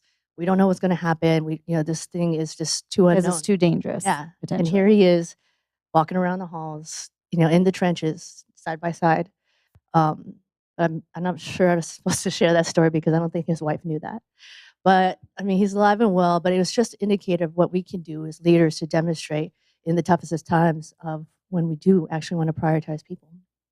So I want to bring it over to talk about startups. But before we do, I'd love to talk a little bit about the science, because in the book you talk about this is, when you were digging deep, you were bringing it back to, like, what's the science behind this? Can you talk just a little bit about that? Because I'm sure there's those in the room who, again, are thinking, yeah, happiness and work and, a CEO walking around the room is one thing, but what is this really about, and how does it really impact people? Yeah, so that's why we were very big on the science part from the very beginning, because there is bound to be naysayers in every company. Every organization would be like, and no offense to finance people, but they don't see the numbers in it. But because we base it on science, and then we're able to show how the data actually, when you invest in your people, you'll have better retention, you have better engagement and productivity. I mean, it all shows. If you want to choose, you just have to show the metrics, and then there'll be no naysayers anymore. But going back to the science, that's why we really wanted to ground it in that. So there's been like decades of research being done on this already, which was fascinating, and we stumbled upon it like in the early 2000s, so in the early days of Zappos. And it was so interesting because across all the body of research, there were a few levers that actually increases your sustainable happiness for individual, and then coincidentally, we found out for businesses too. So those levers are a sense of control, senses of progress. So you're growing, developing, learning, connectedness. That's really simple and a really important one now. And ultimately, the most sustainable form of happiness is higher purpose and being able to instill it and live it in an authentic way. So imagine that if you're aligning that with the individuals, everyone in your company, and that of your company's purpose and values, that's when the magic shines. And And then it's so interesting to put it, fast forward to today, how those levers showed up in a different way. Because all of a sudden, it was about control and autonomy because we didn't have a feeling of control. Like, every day, every time we open up our news feed, we were like, I have no idea what's going to happen tomorrow. So that sense of control is so important to instill, even though the chaos around it, we had to instill it in the employees around us. And then, of course, the connectedness thing. The lever, that one came up really high too, because, Zoomland for everyone wasn't all that connecting or great at connecting people, but we had to adapt and figure ways to get around that too. So let's bring it all to startups, because it's sort of easy to think about a corporation having a department, right? Like, okay, they've got departments that focus on marketing and HR, and so there's groups that focus on employee satisfaction and happiness. But when you're a startup and you're like, maybe 5 people, 10 people, maybe even 20 or 30 people, maybe you're starting to scale. The concerns you have as a startup can be very different, right? You're like, how do I make payroll? How do I find product market fit? How do I find a developer? How do I, there's so many things that impact your ability to keep the company alive, right? So how do you even sort of step back and think about the satisfaction and happiness of the team, and how you can start to instill these things, and why is it important at that level? Is it something, in your experience, is it something where founders typically reach a certain point and then they need to instill it? Or is it something that you find certain types of startups just intrinsically do from the beginning? Love the question. Actually, we were just in the green room and Zen asked, when does happiness exist for startups? And I said, it doesn't. But but seriously though, what we've learned consistently, because when Zappos was a startup and then when DH was a startup in 2010, the biggest lesson that I learned from Zappos was that we started culture too late. And I know it's so difficult because you've got, umpteen things on your mind, but it just went to show, like, when you start from ground zero, instilling what you want your culture to be, it'll change, it'll adapt, it'll modify. It's okay, but it helps you. It helps you ground yourself in terms of when you get lost in the 10 million things you got to do in the course of a day. Going back to your higher purpose, going back to your values will always save you and also help you, because that's when you have a better sense of who's coming in, who's aligned, who's not aligned. We just had a quick conversation. Was it Brett? Blake, yeah. And he's coming out after. And he said how he started from ground zero. Now they're a $3 billion company. But the point that was awesome that he made, so it's not just Zappos or DH that started from the very beginning. Other companies are proving that when you instill it and take the time, it pays off in dividends. And it's more important to think about it from that slightly short to mid to longer term view as that investment that will be worth it in the end, even though it seems hard and not enough time in the day to get to culture to people. But if you think about it the other way, that's your primary investment, especially when times are tough at the very beginning, then it's more than worth it. So, so earlier, some of you may have heard the interview this morning with Brian Murphy, from CEO and founder of ReliaQuest, and then with Rami Assad, CEO and founder of Distill Networks, and then Finmark. And with both of them, we were talking about how do you sort of stay mentally fit, right? Anytime you talk to me, this is something that's really important to me, because I feel like entrepreneurs, it's a lonely path. Even if you have partners, there are times that you feel like you're the only one in the world facing these hard decisions. I think Brian said, when you're in a tough time and all of a sudden you're refinancing your house, or you're digging into your personal savings, or draining your 401k just to try to figure out how to make payroll. Those are tough things, and they create all kinds of feelings, shame and all kinds of things. And so we were talking about, how do you, when you're in those dark days, how do you keep your chin up? And so I want to talk about, how does all of this roll back to, a founder or a founding team as they're embarking on this journey? How can they take some of these lessons from Beyond Happiness, delivering happiness, and apply it to not only their company, but, because like you said, their company is really a reflection of them. Yeah, totally. I mean, I think there's two main components of that. And firstly, I mean, I think what I can speak from my own experience too, in terms of being in dark days, and I can also speak to a lot of our clients that went through really bad times, especially in the last couple of years. But what I know after going through that and um, having taken the time and doing the hard, easy work of working on myself and working on like what is it that really is truly my purpose? What is truly why am I doing what I'm doing every day? And making those minutes matter.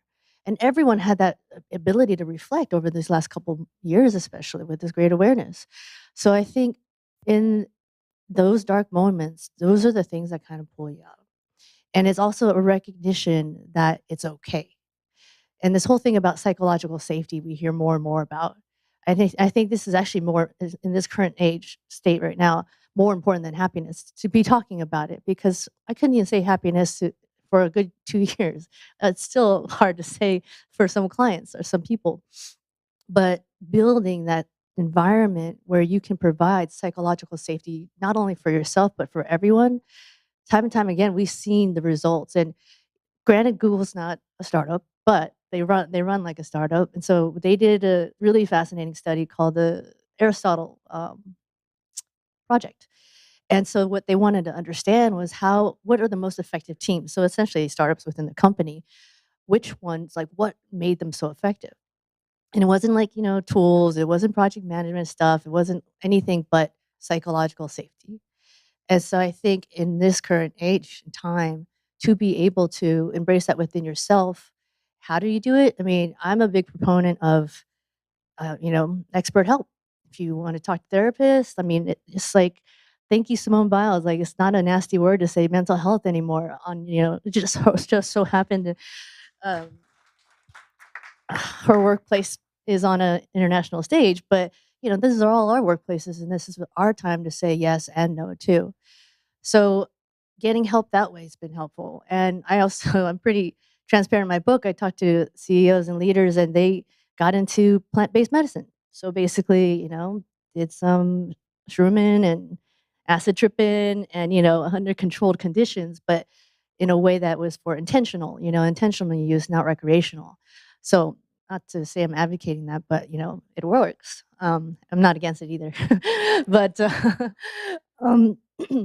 excuse me. So I think and then kind of going back to when you go through that work and understanding your purpose, then and yourself, again, your highs and your lows, then it becomes at least a little clearer as to what you need, because only you know that. Only you know when you're being your authentic self in your highs and lows.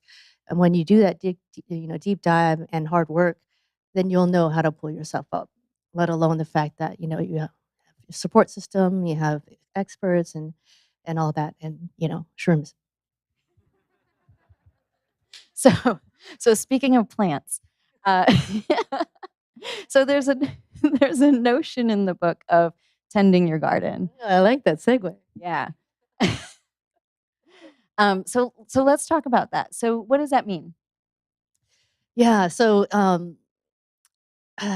during the processing of and writing the book, and the processing of Tony's passing, I came to this point where realizing that us as leaders, we have a tendency to want to help grow our company, our business, our profits.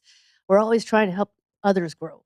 But in this processing, I realized the missing piece was that we're trying to nurture everyone else, but we forget about ourselves.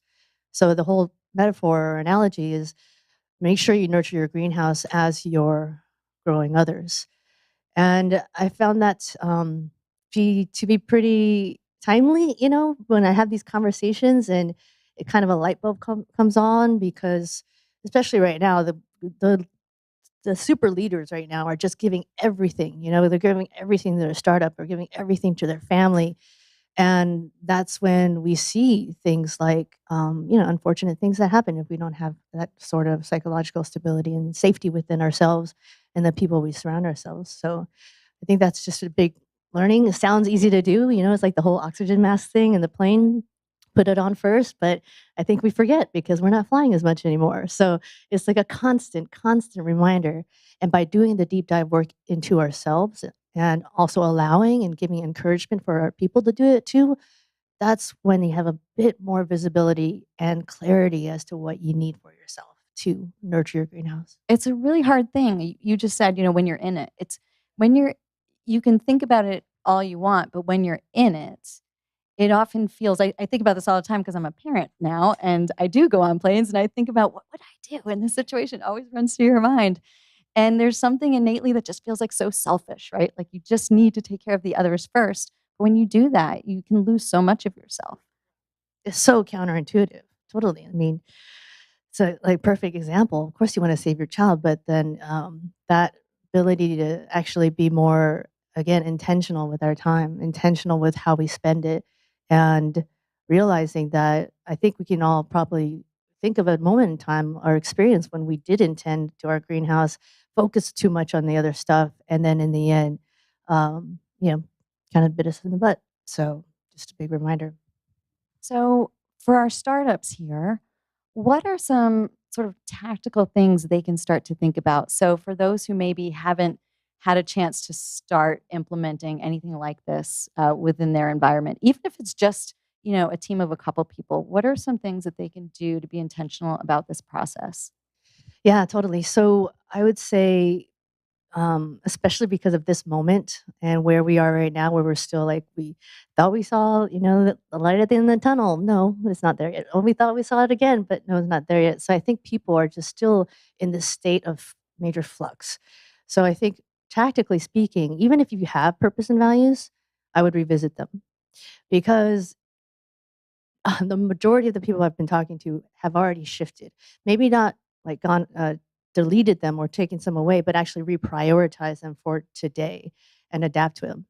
The other tactical thing that we've been doing that's been showing really great results for connectedness, especially in Zoomland, is to have these exercises done with everyone on your teams. So everyone is actually inputting, identifying their own personal values, their own personal purpose.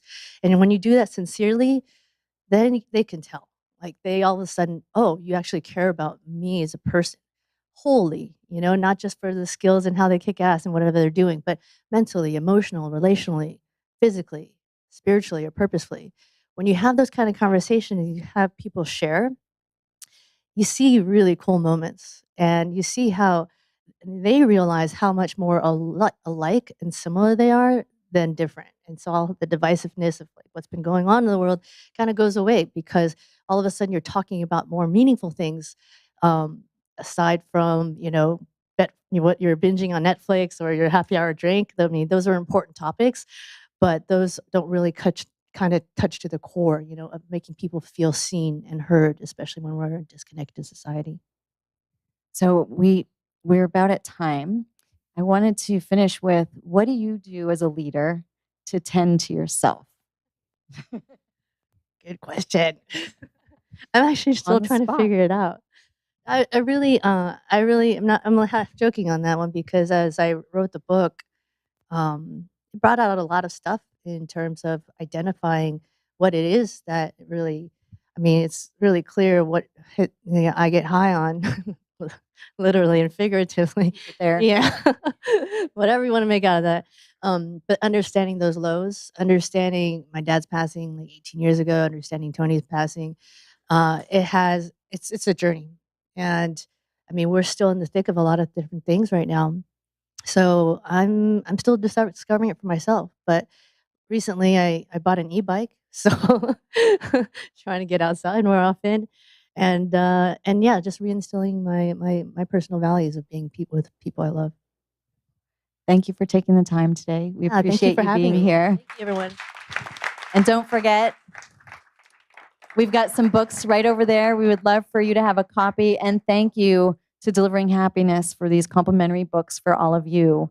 Please take one home, read it, think about how you can take some steps to build these things into your company. Again, for your employees and your growth, and also just for yourself and how you can keep yourself in a great place throughout your journey. So thank you all for being here. Thank you, everyone. Thank you, Jen.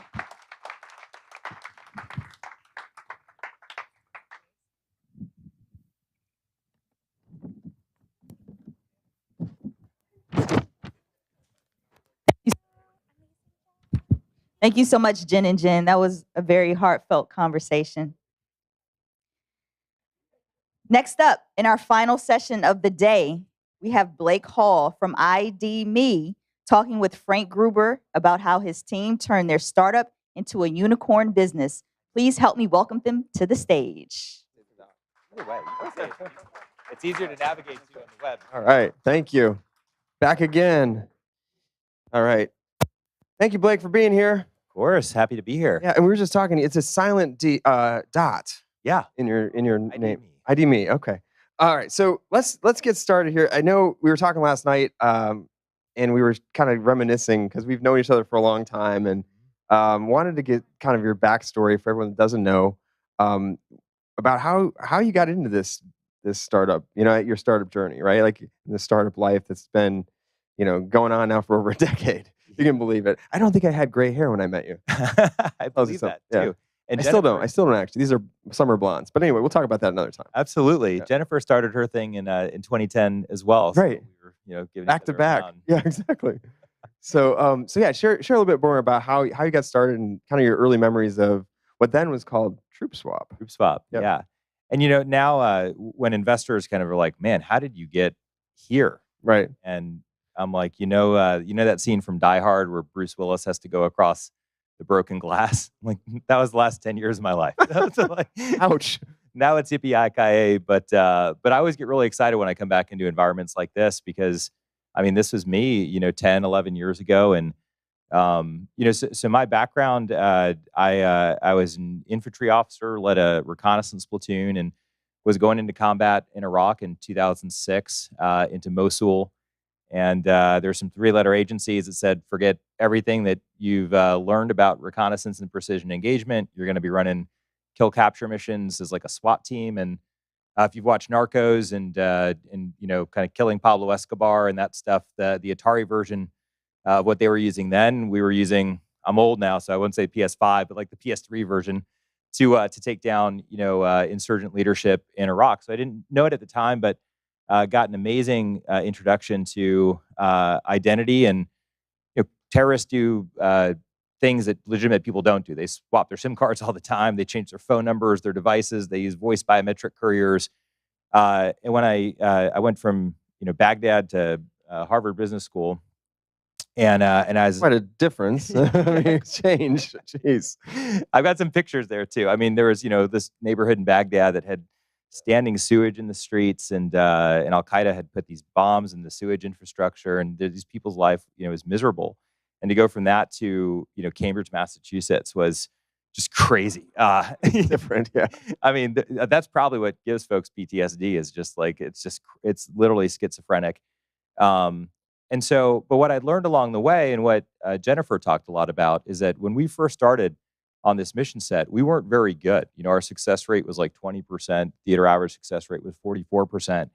We kept getting better. We caught the head of the Mujahideen Shura Council for Mosul, the spiritual leader of Al Qaeda for northern Iraq. We became the kill capture force of choice for northern Iraq under Colonel Townsend, who's now General Townsend. Brigade became the Surge Strike Force. We became a division asset in Baghdad. And then the last 2 months, I was running operations for Task Force Night, which is part of Joint Special Operations Command, British SAS operators with my crew. And our success rate was north of 90%. It got to the point where the sergeants in the operations center, they stopped betting on whether or not we would get the target and just how many minutes after we got on site to when we did our job. And so that was just through repetitive learning. It was about getting a little bit better every day. And 13, 14 months into it, we were rocking, like and really in a groove. And I figured, maybe somewhat naively that I saw that life is short. Did a brief stint. That's dangerous work. So that's not just like you're making it sound like it was just easy. You just would have did a bunch of stuff, and it was that's really hard work. It was hard work, and I figured no one would be shooting at me over here, but maybe if I could use the same principles. Or I hope not, anyway. Yeah, I mean, depends where you are, I guess. Yeah. But no, when I did a brief stint at McKinsey, knew that wasn't what I wanted to do with my life, and then saw that government agencies and stuff are relying on credit bureaus. But first, to your point, I saw that military families and people couldn't prove their military service to organizations. And so the original idea and concept for what is now ID.me was Troop Swap. It was a military Craigslist, like a trusted version of Craigslist, in the same way that Facebook started with students and kind of grew to mass market. We made 2 pivots along the way, but first I met you and Jenn in DC. Right. So you were just getting out of Harvard, and you were coming down, had this idea. Remember, it was like in 2011, I believe, and you got like a U-Haul or something. You're moving across the country. You're down this coast, and your first thing you went to was like one of our, back in the day, we used to host these events called Tech Cocktail, and you rolled in and you connected with us, and pretty much the rest is history. That was it. That was the beginning and the end. So, end of story. No, Frank, that was it. No, $3 billion. Right, exactly. Immediately, it skyrocketed. Let's talk about it. So you literally were. That story is kind of interesting because now you are at this point. So you were bootstrapped. You had this idea, and you really kind of shows that you were basically trying to figure it out with how much in your bank account trying to make this work. I turned down like $250,000 salary from McKinsey, paid back a $25,000 signing bonus. I'd raised $100,000 from a classmate, and then David Tisch, who is the first managing director of Techstars New York. Yep. And the first sale I made was to some of my like rugby buddies from business school, where I was like, "Can I sleep on your couch?" Like, I'm probably the only homeless Harvard Business School graduate in the country. And some of the same conversations I had with myself at Ranger School. It was like, dude, you can do this. The New York Yankees of consulting and making $250,000, and instead paying myself like $40,000 a year and like literally homeless, like with these poor guys and sleeping on the couch. And eventually got to a moment where I only had $10,000 left in my bank account, but I figured it was either all in or quit. And so I knew that DC would be the right place for us, given the importance of government and identity, and signed a $50,000 lease on a house in Swan Street near DuPont Circle in DC with $10,000 in my account.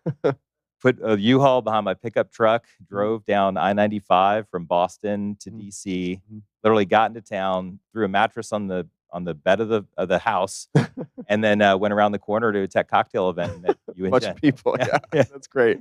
And so I wasn't joking. The rest is history. And then you basically had this idea that was Craigslist, and you pivoted to, how did you get to cybersecurity? Like, what was that like, and what was that journey? Because you've kind of meandered to get there, and now you have a deal with like the IRS. You're really growing. So yeah, I mean, now 70 million users. We'll have 100 million Americans enrolled by the end of tax season, and a lot. It's like 40% of American adults. Wow. Over half of California is enrolled, and so that's I think Peter Thiel kind of talked about this too. Like, a startup is about finding a secret that nobody else knows about that serves a need. And then the hard part is like, well, how do you shoot the gap, right? Like, we all probably knew that taxi cabs needed to be disrupted, but it was Travis Kalanick who realized, man, rich people will pay for a more premium ride, and there's black car drivers. And that was his gap that he shot to eventually just transform that industry to what it is now, and like to improve all of our lives. And so as we were working on this, I knew that I needed distribution from like USA and military.com to get enough buyers in order to get sellers to post. Talked with them. They liked it. And I called them a couple weeks later, and I said, hey, like, what's the timeline if this moves forward? And they go, well, fast for us is 18 months. And par for the course is 2 to 3 years.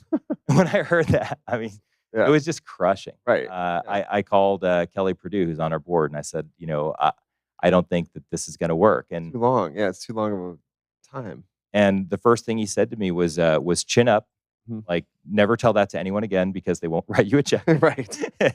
And we have this conversation. We're going to get through this. And I'll always love Kelly for that. Now, I mean, we have 2,000 employees now and 500 contractors. And if not for that conversation, I would have not, stayed the course. And so that's what led to like signing the lease and coming down. And then, very quickly, we just realized that we talked to companies, and they said, you guys don't have any users, and a destination website for military isn't super appealing. But they said, if you had the ability to verify that somebody was a member of the military in real time, we would actually build that into our own website, into our checkout cart. And then it was kind of like, well, whoa, like, what if we were like PayPal, for identity? So, and then the federal government came out with this national strategy for trust identities in cyberspace in 2011. and said it doesn't really make sense for Americans to have to create a new login at every government agency, and it's a credit bureau behind the scenes that they're paying over and over again. So like you go to Social Security, create a login, they pay Equifax. You go to IRS, you create a login, they pay Equifax. Like you go another one, you create a login, they pay Equifax. And it's like, why don't we just verify them once? Seems like a good idea. Yeah, and let their verified identity move with them. And so I was like, well, that's what I'm trying to do for military families to prove who they are. And these brands said, it's not just military that we try to verify. We need to verify if folks are students, if they're teachers, if they're influencers on social media, at Home Depot and Lowe's, if they're professional contractors. And I was like, oh, interesting. So you've even gone verticalized around that. Wow. And so it was like the concept of digital wallets, like folks are always focused on like payments, right? But a digital wallet, if you think about what's the ID card that you would least like to lose, probably your driver's license or your passport. Definitely. Because your driver's license allows you to go to a bank and say, hey, I lost my credit card and debit card. Could I get it back? It authenticates all the other cards in there. And so it was like, whoa, if we can create this secure login, which is the wallet, we allow people to prove that they're military or a teacher or their legal identity, then they can control their own identity, and we can streamline the process of login and identity verification across all the IDs that you have in your wallet in the same way that Visa streamlined payments, and to make it faster and easier for everybody. And so that, once I kind of saw that, there's a seam. Like, we're going for it. There it was. It was like military is where we enter. We can get to a bunch of brands. And today, Apple and Samsung and Bose are customers, and Veterans Affairs. And then when we got to VA is the largest healthcare organization in the country. So now 127,000 healthcare providers of 938,000 active physicians use us every day to prescribe controlled substances to help fight the opioid crisis, because those manual pads are too vulnerable to theft. And so we just kind of kept surfacing the adjacencies. And so now you could be who you are. And then we also know that you're a doctor. And so for a healthcare app, that can be really important to be like, this is a patient. Whereas like, this is a doctor. We don't see what happens in the app. Right. But they now know this is a doctor. And so legitimate doctor. Yeah, right. Supposed to see. There's real identity there. You've figured it out. So I'm curious. So this is something that came up years ago. I used to be at AOL, where I worked on AIM, which dates me. I'm actually a lot younger. But if you remember AOL, it was does anybody remember AOL? Okay, a couple people. Good. My handle for that, by the way, is Crazy Arms Man from the Adam Sandler. That's pretty funny. But what I was getting at is, back in the day, we were working on authentication, and companies like AOL, which like doesn't exist anymore, and Google went in there, OpenAuth. Like, you had all these different players going in to try to do exactly what you're trying to do and create online identity. And this is 2007, 2006 timeframe. And here we are. I don't do math well, but that's like 15 years or so. And more or less, now you're doing it. How do you stay pure? Because a lot of those companies, like Google does it, that you can sign in with Google or Facebook and all that, and it's gotten a little bit messy because of their backings and their paths that they've gone into the metaverse or whatever they're doing now. You know what I mean? Yeah, you're right. No, I mean, across the years, Microsoft was the first one to try to do this. Microsoft Passport, that initiative failed. Right. I think my favorite, or like maybe some Schadenfreude there, but the telecoms tried to do this with the mobile wallet. It was called ISIS, which no way, worst name ever. Has to be the worst day in a brand market. Like, not sure why that failed, but come on, ISIL, and then like, oh God, no, God, that's hilarious. So and then that failed, and they sold it. And when I ISIS, no, I'm kidding. No, hopefully not. Hopefully not. Yeah, American Express. So not ISIS. And then. And then Verizon had a program called Universal ID, and then they folded, and Symantec had one called Norton ID. And that's what I'm saying. It's literally just been a revolving door of people saying, we're going to do identity. So I want to know, how are you going to do identity? And so I think what I learned along the way is like, why can't Facebook and Google do this? Right. And it's because they're advertising companies. And so there are most portable logins today, but they're not trusted. Right. Because they sell your data. Like, if we vote online one day in this country, which may be the apex of digital identity, God forbid it's Mark Zuckerberg's company that verifies it. Right.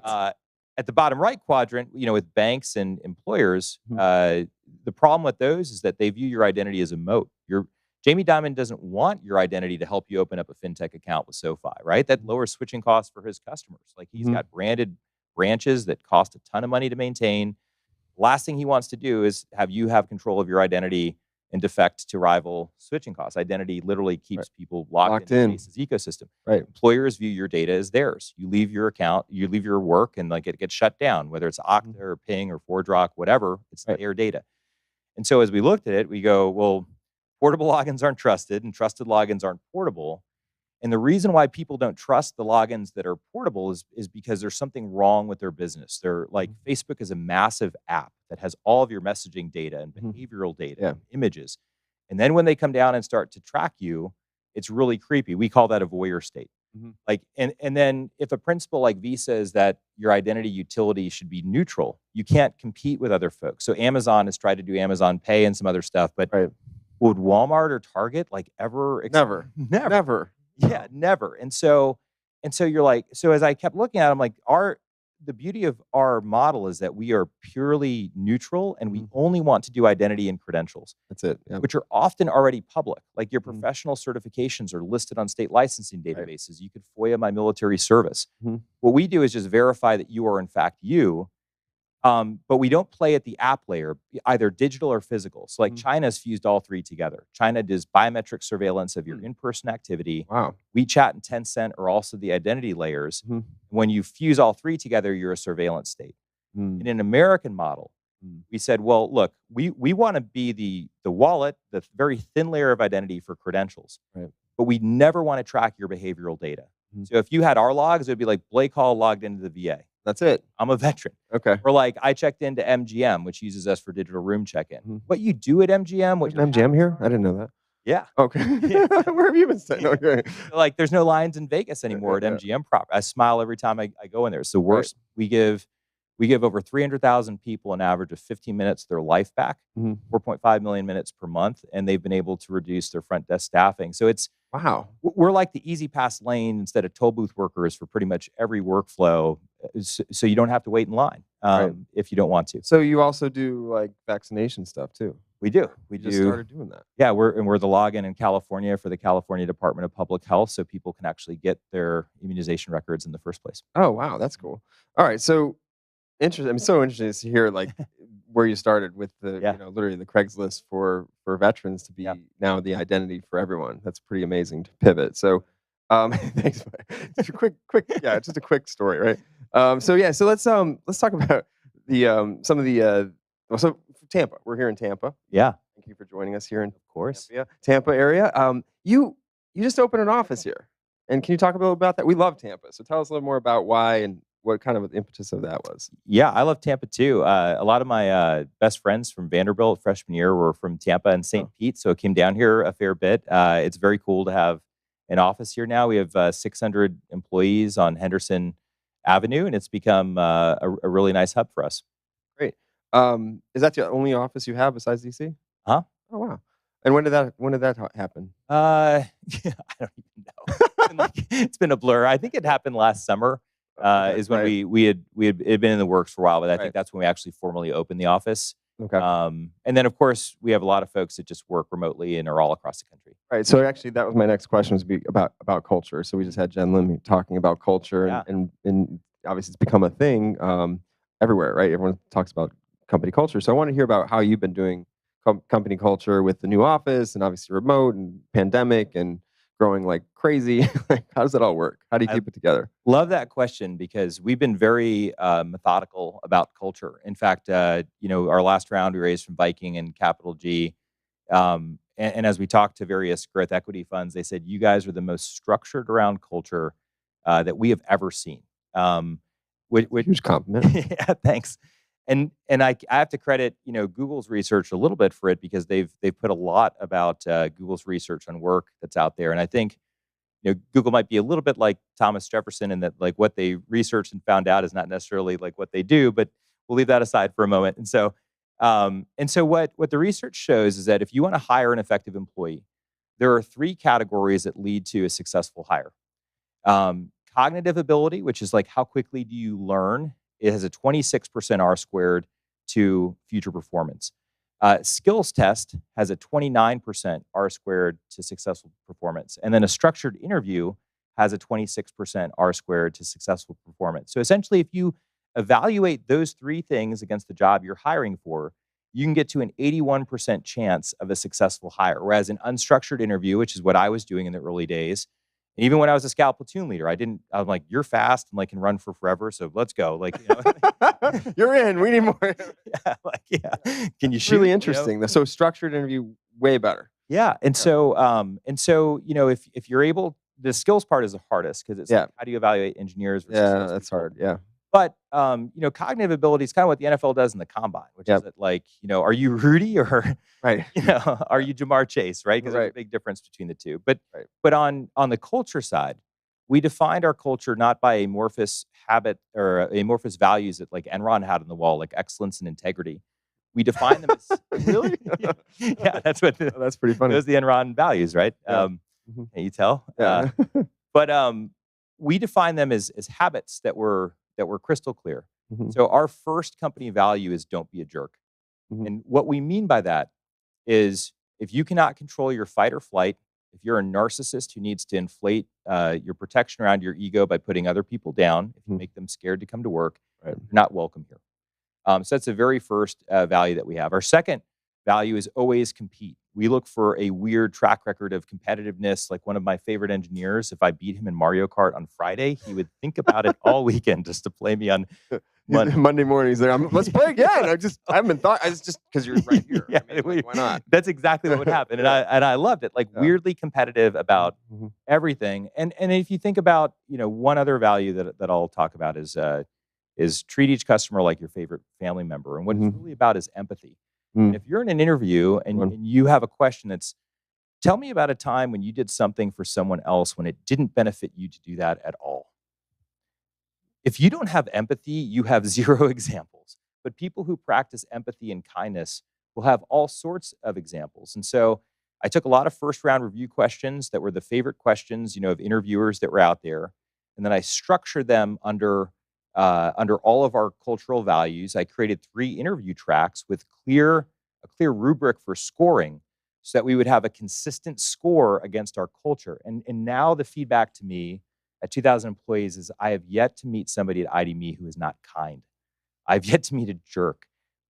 People go out of their way even when they're busy to spend time with me, to get to know me and to help me get up to speed. I mean, that is like the consistent feedback, and it's the most validating thing as a leader when you have those that feedback coming in. And so my last question, my favorite question is, tell me about a time that something went wrong.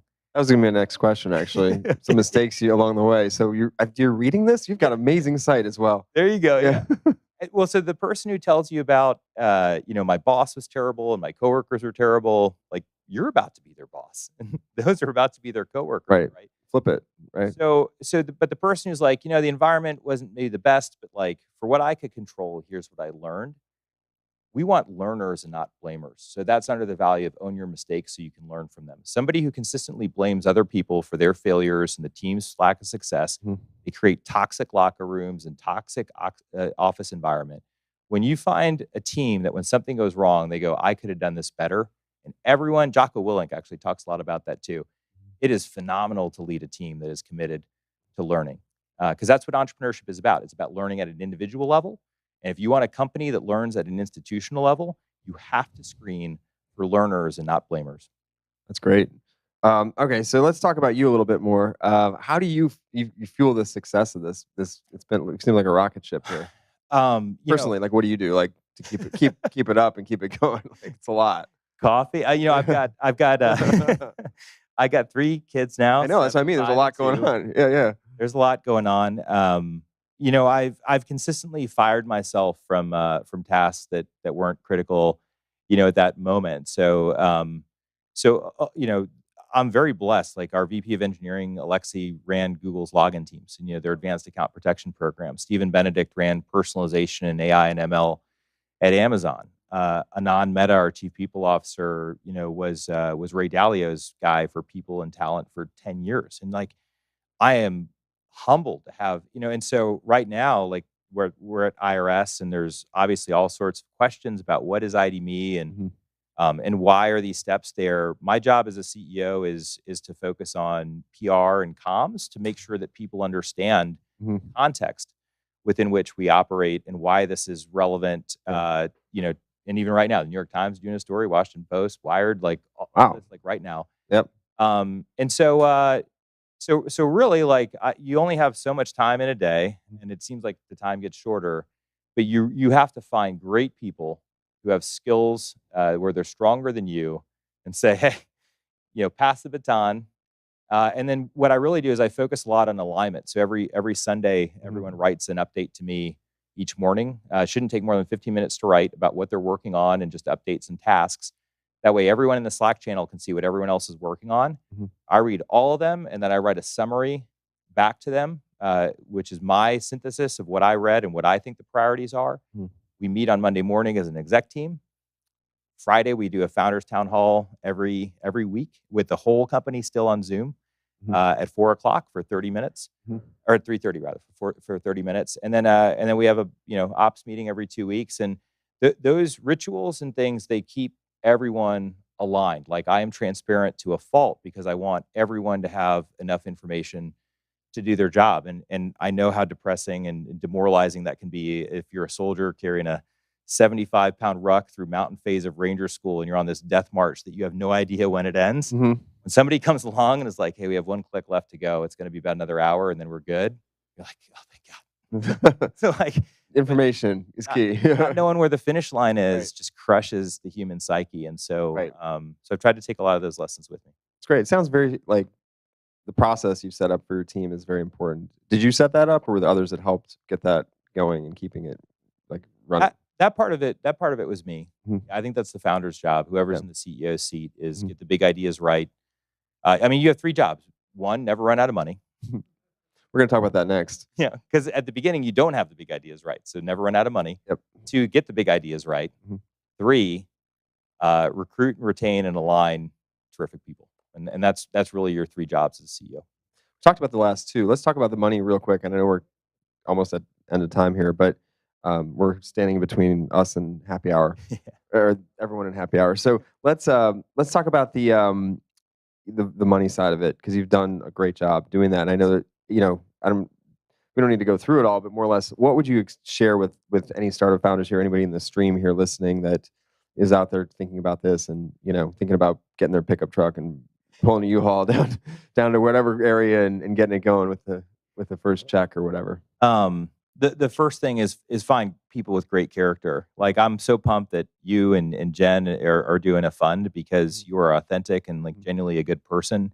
I count myself so grateful that our early board members just were always in my corner. They're the type of board members that will pick you up when you're low and will pop that ego a little bit when you get too high. If you find fair weather friends as investors, that's really rough. Because then they're correlated. Like when they're down, they kick you. When you're up, and it's like, where were you at? Like when I needed you in the dark days, right? So I think focusing on, again, like culture, focusing on people who really get your vision, really get it. We always raised on clean terms, so never did anything like participating preferred or weird liquidation preferences. Never do that. It will bury your common stock, and as you're trying to incentivize people, it'll just crush your cap table. So I always would rather take a lower valuation on clean terms. Like that's where standardized term, like what people are used to. So you're not doing some weird thing and then later someone comes and like, well, they can't do this because of this crazy term, right? That's right. So if you're like fixated on, I want to get to a $20 million valuation, and then the VC goes, well, I'll give you a $20 million valuation, but I want a 3x liquidation prep. Right. That's done. You're done. Yeah. Because like they don't really think they're worth 20 million. They're just locking in the floor for their return. Right. And then the next investor who sees it will go, well, you gave them a 3x. I want 6. Now, or it just gets bigger either way, right? Because if you raise $20 million, well, now the 3x liquidation prep is $60 million. Right. So now you've got like $75 million buried under liquidation preps. If you sell for $80 million, only $5 million goes to the founders and the employees, right? So like you're burying yourself. Yeah. That's the thing, that if you make that mistake once, maybe you can unwind it in the very early days if your investor realizes it's a Pyrrhic victory, because it will crush the incentives of the company, but maybe not. So like avoid that one like the plague.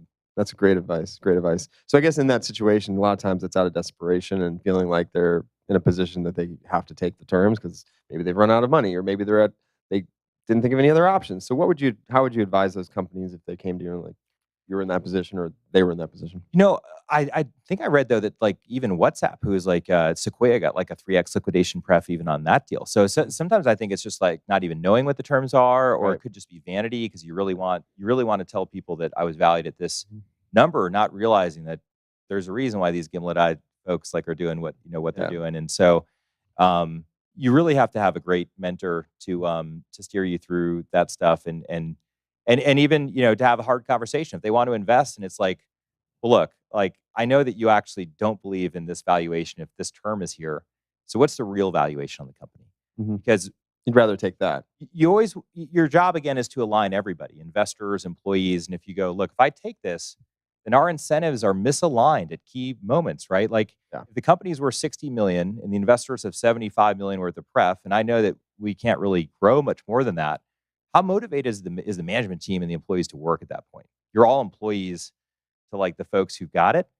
You never want to end up sideways with your investors. And so a really good entrepreneur would be like, let's talk about removing this term and what the real valuation that you have on it, and just being honest about that stuff will really help you. That's a great advice, because you can walk it back most cases if you have that honest conversation. And if they run, it's not meant to be. It's like super lucky. You just avoided like the bunny boiler equivalent, like fatal attraction or whatever. So. Absolutely. All right. Just one more final thought before we leave. I know we're a little over here. So anything else you want to share before we head out? If the idea matters, just never give up. Like if you're really good at learning, and that was my attitude too, is that you'll just fund me for long enough, I will eventually figure out a big enough opportunity. And the last thing I'll leave you with, when we were making our pivot from Troop Swap, to this identity utility, I went up on a train to New York City to Andy Dunn's apartment, and he is the founder of Bonobos. And the folks there were amazing, like Andy Ratcliffe, who's a Hall of Fame investor from Benchmark, and he founded Wealthfront, and he lectures at Stanford, GSB. He was giving a talk, but it was the Warby Parker founders, the Venmo founders, were all in this room. And during a break, I talked to one of the Warby Parker guys, and he looks at me and he goes, "Is this your first startup?" I go, "Yep." He's like, "How much you raise?" And so I was like, $3 million. And he goes, "Don't fuck it up. Big stigma." So, that conversation on the train ride back down, I was like, look, we had some money left, but I knew the business model wouldn't work. I could look at the churn numbers and I saw the unit economics were not sustainable. And I'm like, if we just continue to do what we do, we will eventually run out of money and everyone will go their separate ways and it'll have been a waste of everyone's time and a loss of capital. And I was like, if this is my one shot, I'm going to go for it. Like, I'm going to follow what I know to be true in the bigger opportunity. And so that next Monday, when I got back with the team, I'm like, look, this is what the market is telling us. Everyone wants verification. They don't really care about like our demand gen capabilities. And so we need to build PayPal for identity because, and that's what we focused on. And then when we went live with Under Armour and like a pilot with the VA and Telluride, we signed up 48,000 users in the first 45 days. Wow. And it's the best feeling. That's true product market fit. But man, it sounds easy now, but it took balls like to do that. And it was really stressful and hard, but that's what entrepreneurship is all about. It's what I think Mark Andreessen and Ben Horowitz talk about. It's having strong opinions that are weakly held. As soon as you invalidate key assumptions that were essential to your plan, just like when I was in Iraq and like no plan survives first contact with the enemy, you just got ambushed. You don't pretend like you didn't get ambushed. Right. And that's what's crazy about some startups. Right, like you're in you're denial. so like, or you're so tied to it, or it's like, no, guys, like we just got blown up, and like we need to react to what, and then if you're just honest with it, it can be rough. But man, coming through the other side and like carving out something where these credit bureaus and data brokers realize they can't even compete with us, and we're ripping apart $42 billion organizations that have been the subject of class action suits, and it's awesome. So like, just keep learning and be brave when you need to be brave and have courage, but also be humble and listen and make sure that that like the things that are core to you, that you're being honest with yourself about whether you've proved them or not. And if you haven't, you gotta dodge and weave. Thank you so much, Blake Hall. Appreciate you being here. Buddy. Yep. I'll shake your hand. Thanks. Yeah, thank you. Great job.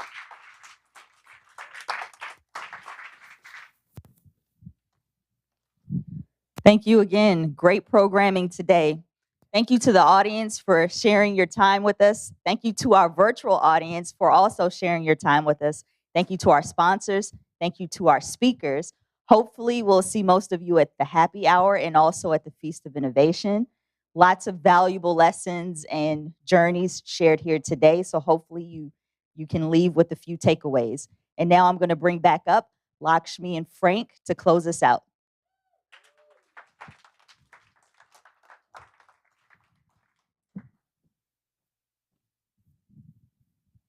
How you doing, Frank? Just turn my mic off. So give me a second. Doing great. What a great day. It's been a great day. I can't believe it's been so fast. So fast, but so dense. Yeah. And I hope that each of you got everything that you wanted out of at least day 2, day 1. I don't know what we call Lost today. track of all the days, but yeah, no. It's yes. 1.5. We can't count after COVID. But I really hope that you got everything that you wanted and your intention out of the day and then some. And we're not done. So there's more goodness to garner. Yeah, so tonight there's some stuff happening at American Social, so we'll be heading over there shortly. There's some transportation for you all that are in person. For those of you that are just watching along, we are done for the evening, but we'll be back tomorrow at the same place online at 11:30. So we're going to be kicking off at 11:30 with some of our finals, actually. So for what happened today is we had all the startups pitching, and they're going to come back and actually the top 5 that were kind of vetted down selected from all the judges in all the rooms that came from all over the country to share their opinions. We are going to get those companies on stage to pitch. Kind of a fun kind of denouement, if you will. It'll be incredible. It will. So, okay. So so American Social tonight. We've got buses located outside. If you're here in person, and if you're a startup or a mentor, we've got you tomorrow morning. It's going to be. You've got emails that tell you exactly what time to be there. So check that out, and it's going to be a lot of fun. It's over at Sparkman Wharf, which is really cool space. That's on the waterfront, so not too far from here. Absolutely. And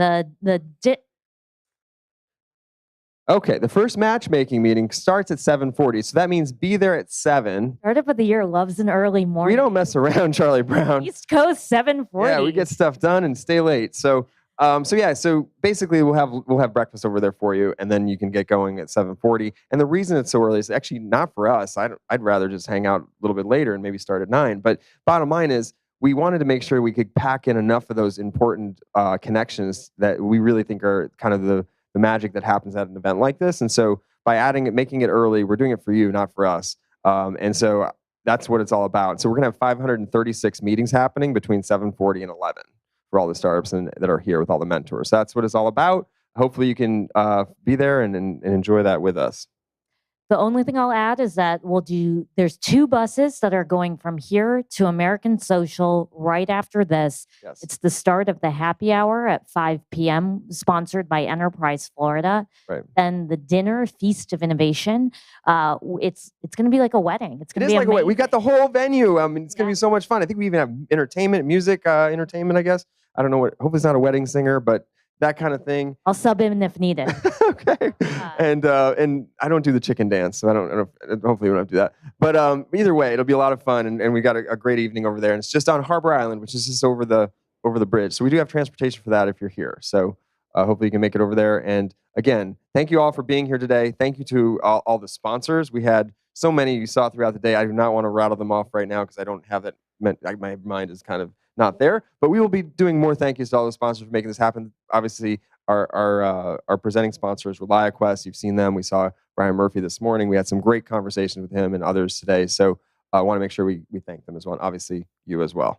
Thank you. And Startup of the Year and the Established team has been an amazing partner. So we are so grateful that you have chosen Tampa.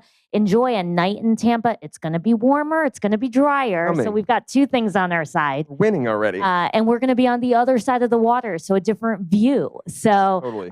We got waterfront galore. So water views to no end. Exactly. So thank you, Lakshmi, so much. And thank you to everyone watching us on the live stream. Like I said, we're going to be back at 11:30, so set your calendar invites to yourself, and we'll see you tomorrow from Sparkman Wharf live. Thanks so much for being here.